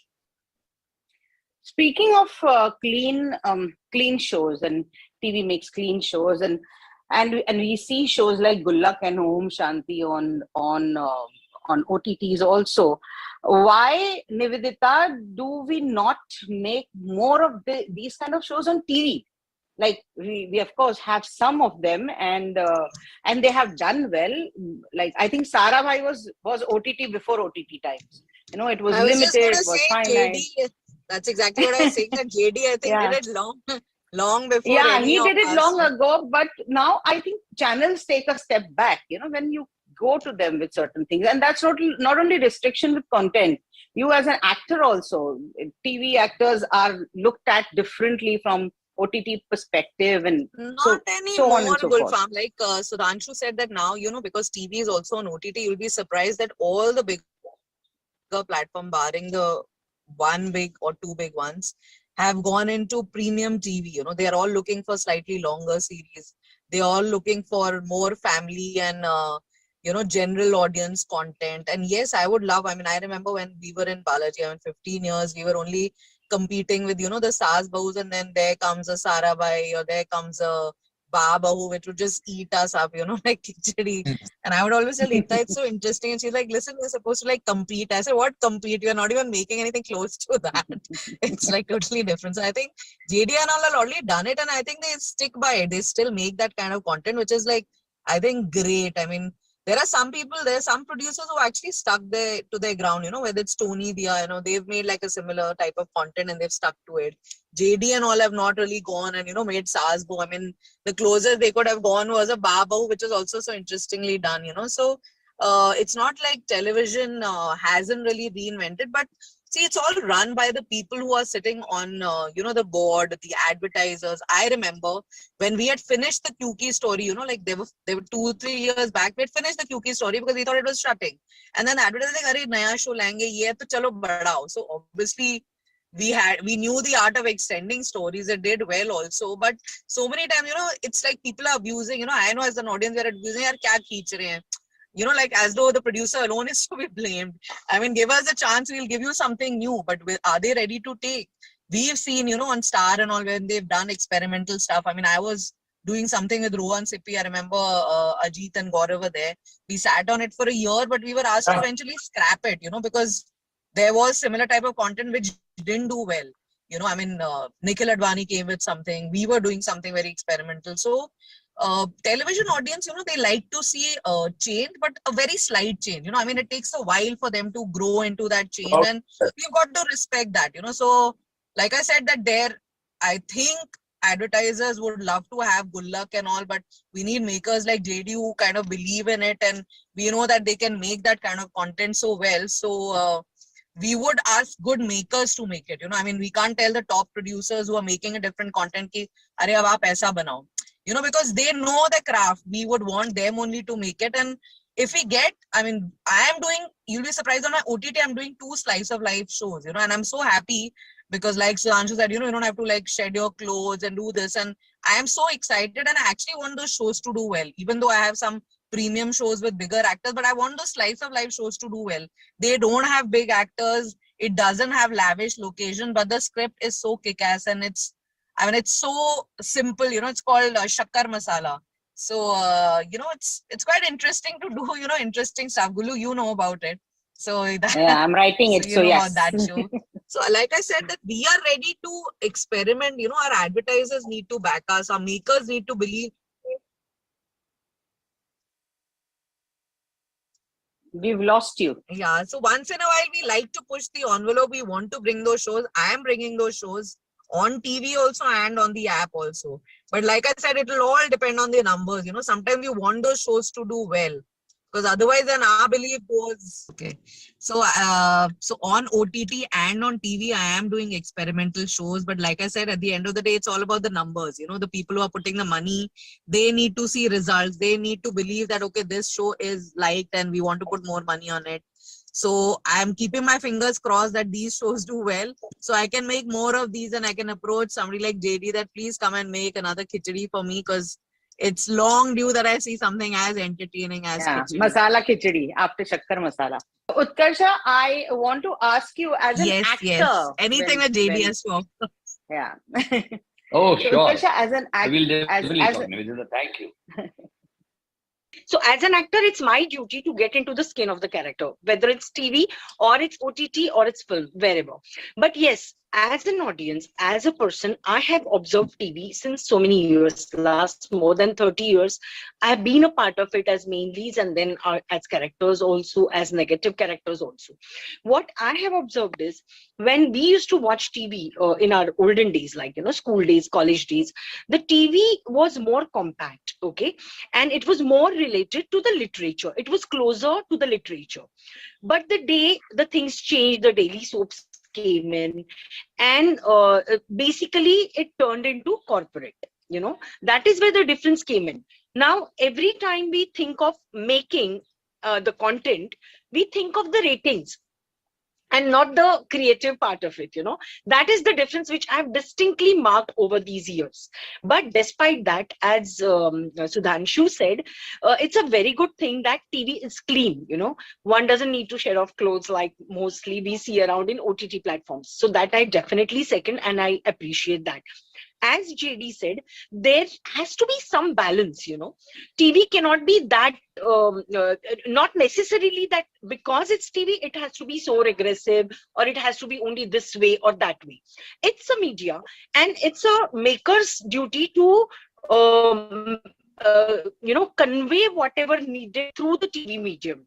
So it's the liberties there in your hands as to what you want to show. Like JD mentioned about Wagle Ki Duniya. So such shows also are welcome, and people are still watching them.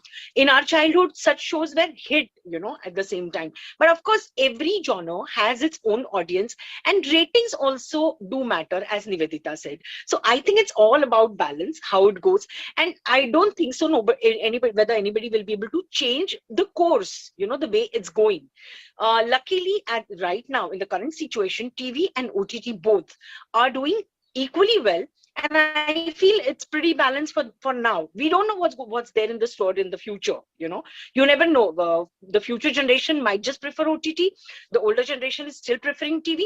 And we don't know how it's going to go. So let's wait and watch. The situation is that. Okay, my last question, next question and last question is social media, the biggest demon that we are facing. It's a boon and a curse at the same time. We have trolls. As actors, as producers, as content creators, we have questions coming on. We are answerable to so many people. I know I suffer a lot because whenever I play someone's mother, it is the onus of my life. मेरी life का mission बन जाता है कि फलां की शादी मैं फलां से करवा दूं in real life. And I get trolled badly if they are not dating each other, and I become the villain somehow. So this happens all the time with actors who are playing parents, or they're hanging out, or personally. And it also happens with producers and directors when some character dies or some character is discontinued. You are you're held responsible for things. And so I want to know, how do you deal with social media, these trolls, and what kind of feedback you get? How do you try to implement this? So one by one, I will go from JD to everyone, and then we will continue with this. Social media is another platform, a new lifestyle emerging for all of us. And I personally, first of all, go to social media because I feel I want to be relevant.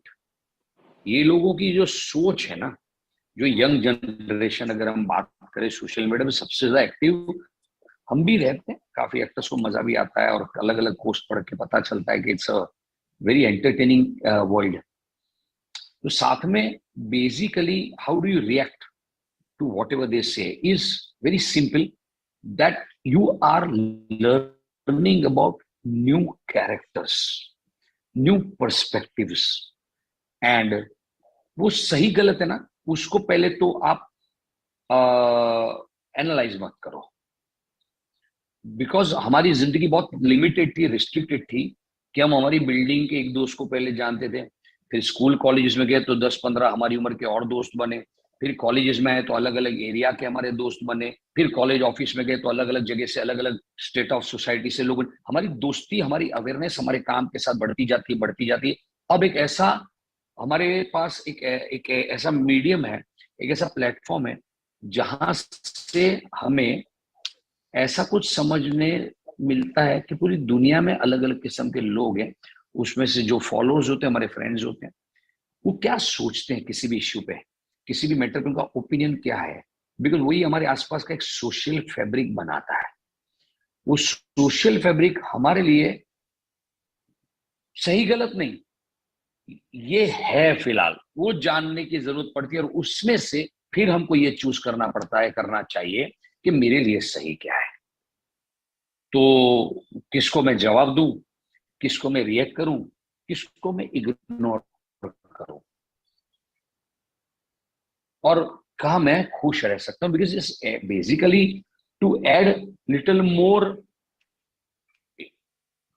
Life to life. Social media जो है कि हमारी जिंदगी में, तो हमारी जिंदगी को थोड़ी बेहतर बनाने के लिए इस्तेमाल करते हैं, कुछ इंफॉर्मेशन नॉलेज के लिए करते हैं, हर तरह से जो बोलता है ना कि लाइफ की हमारे ग्रोथ का एक नया प्लेटफॉर्म मिला है. पर वहां क्या होगा ना, मेकर्स के लिए खासकर पहले कुछ क्रिटिक्स के रिव्यूज, फिर कुछ रिव्यूज, ऐसी चीजें मैटर करती थी, किसी का ओपिनियन. अब क्या हो गया ना, ये सोशल मीडिया पे कोई भी ओपिनियन दे सकता है, देने दो. You should respect people, their opinion. It's up to you, किससे अफेक्ट हो और किससे बिल्कुल ना हो, इग्नोर करो. तो सोशल मीडिया के साथ हमारी सेंसिबिलिटी को ग्रो होना बहुत जरूरी है, हमारे पेशेंस को ग्रो होना बहुत जरूरी है. अगर हम हर दूसरी सेकेंड, हर 2 घंटे में चेक करेंगे कि मेरी पोस्ट को कितने लाइक्स आ रहे हैं, यार आज बराबर नहीं आ रहा है, और उसको इतना, then this is going to be a very disturbing factor. But how wisely you use, I choose this word, how wisely you use. If you use this entire thing very wisely, it's unbelievable, it's going to grow, and it's such a entertaining thing for life that I feel I learn a lot. I be relevant. I can communicate with my kids. At time I post messages and videos which I tell my kids that I'm better than you all. So it's such a, it adds such added so again, last sentence, how wisely you use. I'm done. Over to you. Sudhanshu, बोलिए. You must be getting the maximum troll followers now rather than followers. See, I'll tell you, मेरा social network बहुत ज्यादा strong नहीं था जब मैंने अनुपमा शुरू किया था. बट यहाँ पे आने के बाद मुझे रियलाइज हुआ, बाकी सब ने बोला अरे सर ये करो वो करो. उसमें तो सबसे पहले तो पारस कलनावत ने कहा होगा. पारस ने मुझे सबसे पहले चीजें सिखाना शुरू किया था. क्यों, आप जानती हैं पारस कैसा है. Yes. मतलब मेरे फोन के फंक्शंस तक मैंने उससे सीखे. तो वहां से मेरी शुरुआत हुई. बट ऑब्वियसली सोशल नेटवर्क एक बहुत ही मैं इसको एक टर्म देता हूं, it's a necessary evil in today's times. JD said rightly that, you know, how wisely can you use it, right? But the problem is that when you are using social media मैं आपको एक example देना चाहूंगा कि अभी इस बीच में मैंने किसी की एक पोस्ट एक न्यूज चैनल है जिसके पोस्ट, मतलब मैं न्यूज चैनल्स को फॉलो करता हूं just to keep up with the things going around. अब क्या होता है कि न्यूज चैनल्स भी ऐसी चीजें पोस्ट करते हैं उस पर कि कभी कभी देख के बहुत ज्यादा मुझे गुस्सा आ जाता है कि यार ये इसकी क्या रेलेवेंस है, क्या इंपॉर्टेंस है, और इससे क्या आप लोगों को मैसेज दे रहे हैं या किन लोगों को आप इन्फ्लुएंस करने की, और अगर इन्फ्लुएंस करने की कोशिश कर भी रहे हैं तो ये बहुत गलत इन्फ्लुएंस जा रहा है। यंगर जनरेशन को बिल्कुल बुरी तरह से गुमराह किया जा रहा है, क्योंकि जब आप कोई चीज सोशल मीडिया पे देखते हैं और उस पे आपको लाखों आपके कमेंट्स आ रहे हैं और हर इंसान बोल रहा है wow how sexy, how beautiful, this that, तो जो यंग माइंड है, जो वल्नरेबल माइंड है, उसको ये लगता है कि अच्छा यार ये तो बड़ी तारीफ होती है, इसका मतलब ये सही है, और फिर वही चीज न्यूज चैनल्स भी पोस्ट कर रहे हैं। तो मुझे ऐसा लगता है कि ये बहुत ज्यादा डेंजरस सिचुएशन हो चुकी है, क्योंकि इन्फ्लुएंसिंग और इन्फ्लुएंसर्स के नाम पे सोशल मीडिया पे इतना ज्यादा डर्ट फैलता जा रहा है कि मैंने अभी रिसेंटली एक न्यूज चैनल का पोस्ट देखा मैंने, तो उस पोस्ट पे एक मोहतरमा थी जो बेयर बॉडी थी, एब्सोल्युटली बेयर बॉडी थी, और उन्होंने अपने चेस्ट पे ऐसे हाथ रख के कवर किए थे अपना जो है बॉडी के एक हिस्से को, और कुछ खाने की उन्होंने एक्टिंग की, और सामने दिवाली के लिए जो दिए थे वो जला के दिवाली का पोस्ट डाला था। तो वो चीज इस न्यूज चैनल ने पोस्ट की। अब मैं उस इंसान को तो फॉलो करता नहीं हूं, कभी जिंदगी में नहीं कर सकता ऐसे लोगों को, बट क्योंकि मैं न्यूज चैनल फॉलो कर रहा हूं तो मुझे वो मजबूरन वो चीज अपनी आंखों के सामने दिखाई दे रही है, और वो दिखाई दे रही है इसलिए मेरा सेंटिमेंट हर्ट हो रहा है, मैं इमोशनल हो रहा हूं और मुझे गुस्सा आ रहा है। तो मैंने पहली बार लाइफ में उस पोस्ट को टैग करके उसी न्यूज चैनल को बोला कि guys can you please stop making the mockery of such an auspicious festival. It is Lakshmi Pujan Day, for God's sake. अब ये मैंने पोस्ट किया और उसके बाद जो मेरी ट्रोलिंग शुरू हुई, और ट्रोलिंग भी वो न्यूज चैनल ने ऑब्वियसली कोई रिएक्शन नहीं दिया, बट मेरी ट्रोलिंग वहां से शुरू हुई जिन मोहतरमा के बारे में मैंने लिखा था। तो फिर मुझे अपना पोस्ट डिलीट करना पड़ा, क्योंकि इतनी ज्यादा ट्रोलिंग, मैंने कहा अरे बाप रे ये तो बहुत नेगेटिव जोन में चला गया। मैं सोच रहा था कि एक ऐसी चीज बोलूं कि शायद उन लोगों को समझ में आया कि ऐसा नहीं करना चाहिए, बट वो फिर ट्रोलिंग चालू हो गई, तो वहां से वो एक अलग एंगल उसका पकड़ लिया गया। फिर वो न्यूज वालों ने मुझे फोन करना शुरू कर दिया कि सर ऐसा ऐसा है आपके लिए, आपने वो स्टेटमेंट दिया, फिर ये हुआ वो। कहने का मतलब ये है कि सोशल मीडिया, अगर इंसान उसको अपने रहने की जगह बना ले तो जिंदगी बहुत छोटी हो जाएगी, ज्यादा दिन इंसान जी नहीं सकता। Social media is only good, like JD said, to stay relevant. You post stuff which can make you feel good about sharing it with the other people. Maybe you can send out good messages or share good things or happy moments. दुनिया में already इतनी negativity है, उसमें contribute मैं नहीं करना चाहता through social network, जो कि ज्यादातर होता है आजकल। 99% I can only see negative stuff. जो लोग जो फेसलेस लोग हैं, जो फॉलोअर्स होते हैं लाखों करोड़ों, तरह तरह की गालियां देते हैं, आपको पता ही नहीं है कि क्या हो रहा है, सिर्फ गालियां, और उनका कोई काम ही नहीं कि सिर्फ गालियां देनी, कोई अच्छी चीज भी डालेंगे तो भी वो आपको गालियां देंगे। So that is the truth of social media. It is good, it's a beautiful place to be at, but only if you are not depending on it, and only if you're not using it as a tool to abuse the rest of the world, you know, or not just abuse verbally but also mentally abuse people. So for me it's a good place to be. I enjoy, try to send out as much entertainment as I can, you know, maybe just stay connected to my fans, that's all. I don't depend on it. But also you must be getting positive responses, like they want to see you in certain kind of roles and you should do these things, and this is their demand that Vanraj should get better, or as Sudhanshu also, you should explore doing something which they would like to see you in, some kind of character or. Of course, I do that, and I get a lot of beautiful messages also. Sometimes it's very hard. You feel very you're very happy and very fulfilled when you get such beautiful comments. That is true. People appreciate the work. They say कि sir, आपका character थोड़ा सा ऐसा हो रहा है, थोड़ा ऐसा होना चाहिए. अब थोड़ा ऐसा हो रहा है तो वैसा होना चाहिए. क्यों नहीं आप writers को बोलते हैं? या जो मेरे फैंस हैं जो बैंड ऑफ बॉयज के टाइम पे जब मैं गाना गाता था उसके गाने people keep asking me sir एक गाना पोस्ट कीजिए ना, बहुत टाइम हो गया आपने गाना नहीं डाला.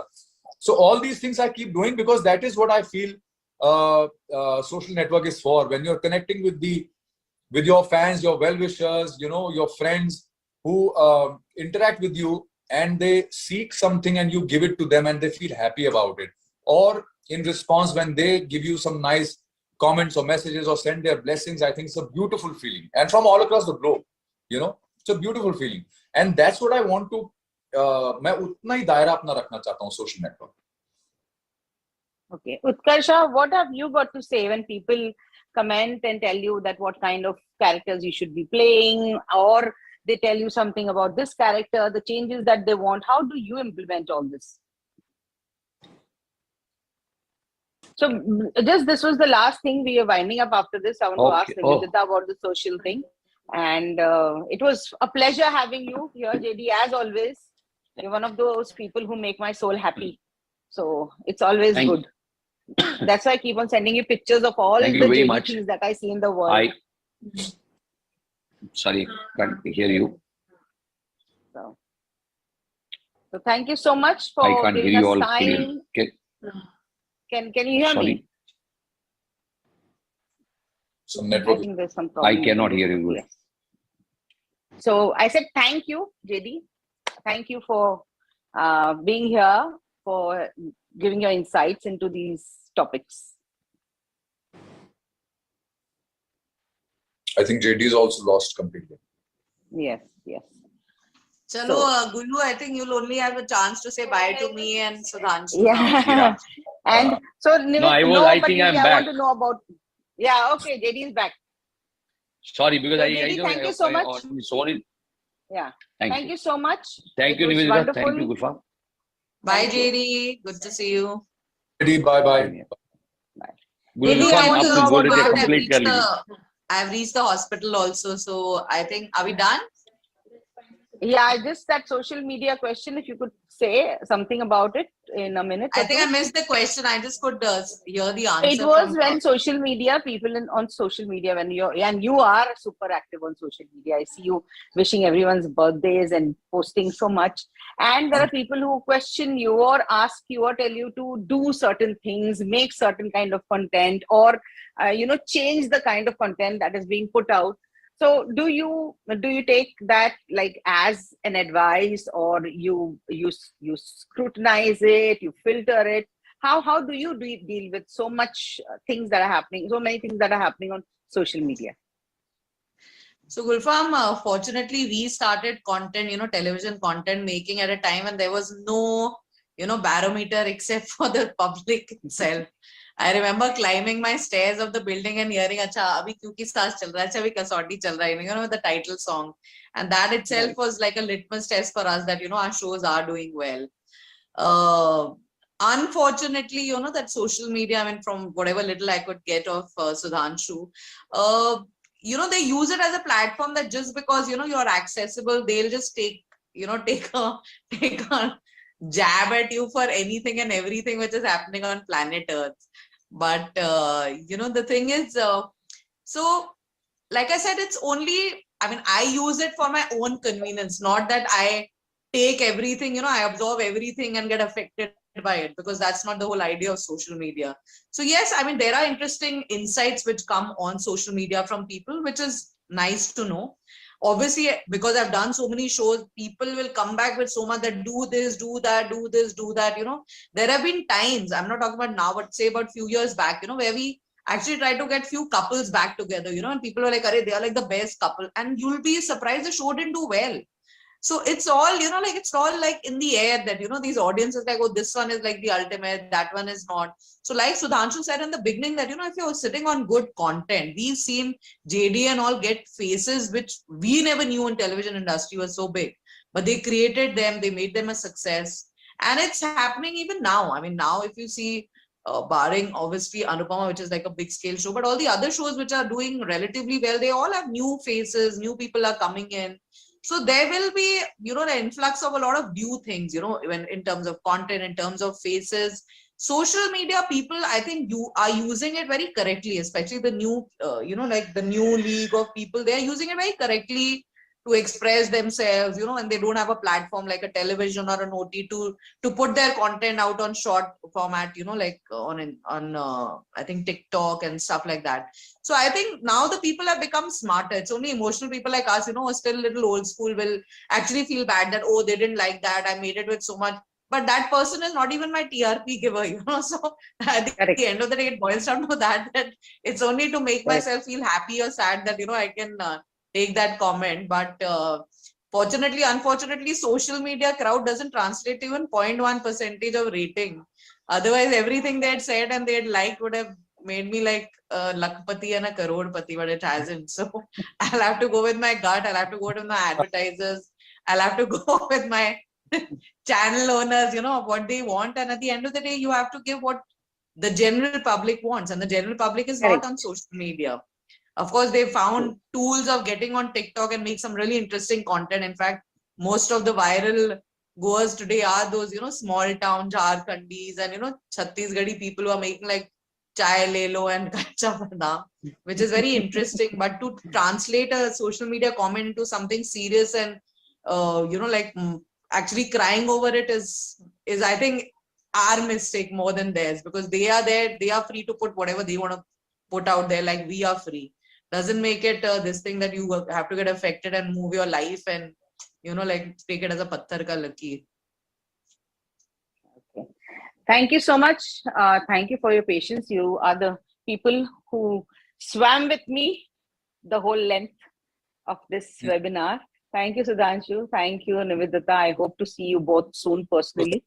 And thank you so much for having such an interesting conversation. Thank you so much. I would like to convey my thanks to all our esteemed panelists for making this conversation an interactive one. Thanks for the wonderful chit chat. We would like to convey our thanks and regards to all our partners, because without their continuous support, this event would not have been possible. So this conclave is powered by our partner OTT Play. Our gold partner is Lionsgate Play. PR partners Glad You Came and Teamology. Gifting partner Park Avenue. Broadcast partner is PTC Network.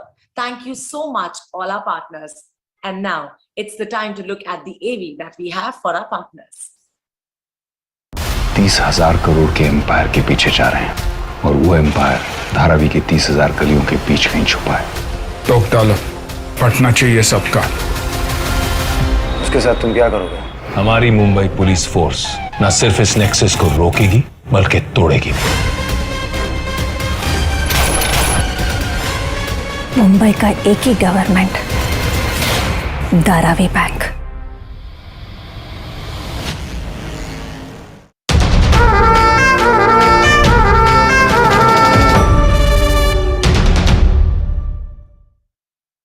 Impressive. All this is fine. But do you have the necessary skills to do this?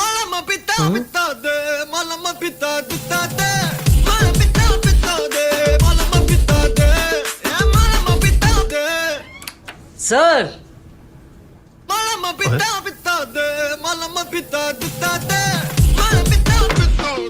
ये सब दोगलापन है। ये कर क्या रहा है तू? दोगलापन? यही तो कल वो मुझे सिखा रहे थे और अब चिल्ला रहे हैं। शार्क टैंक देख रहे थे लंच आवर में। कहाँ? On OTT Play. It has more than 20,000 web series, shows and movies. So हर दिन कुछ नया तो देखेंगे ही। Get content from 12 OTTs on one single app with personalized recommendations. Push the 3 to 5. आजा छोरे, आजा गोरे, आजा छोरे, नाचो नाचो नाचो नाचो नाचो नाचो वीर नाचो। OTT Play Premium करो डाउनलोड और मजे करो multiply.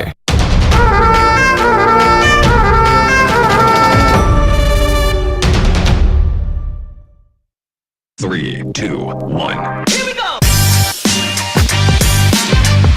What? Really?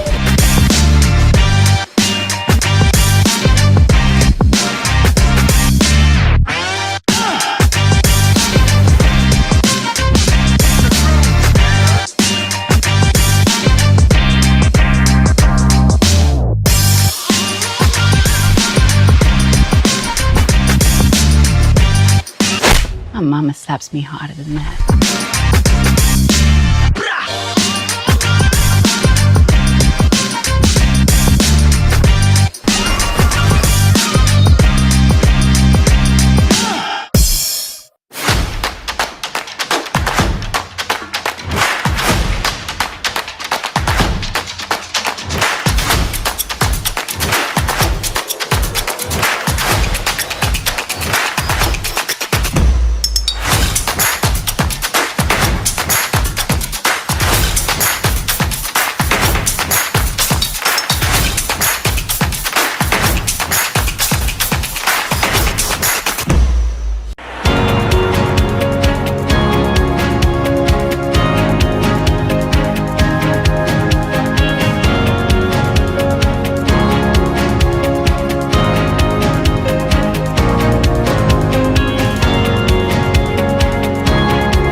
Good Morning by Park Avenue.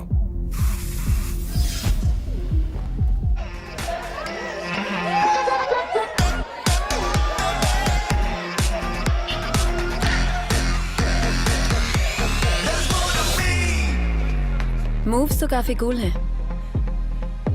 Doctor Kapoor? तुम्हारे लिए सिर्फ Ishan. A doctor who dances? Park Avenue fragrances smell awesome all day.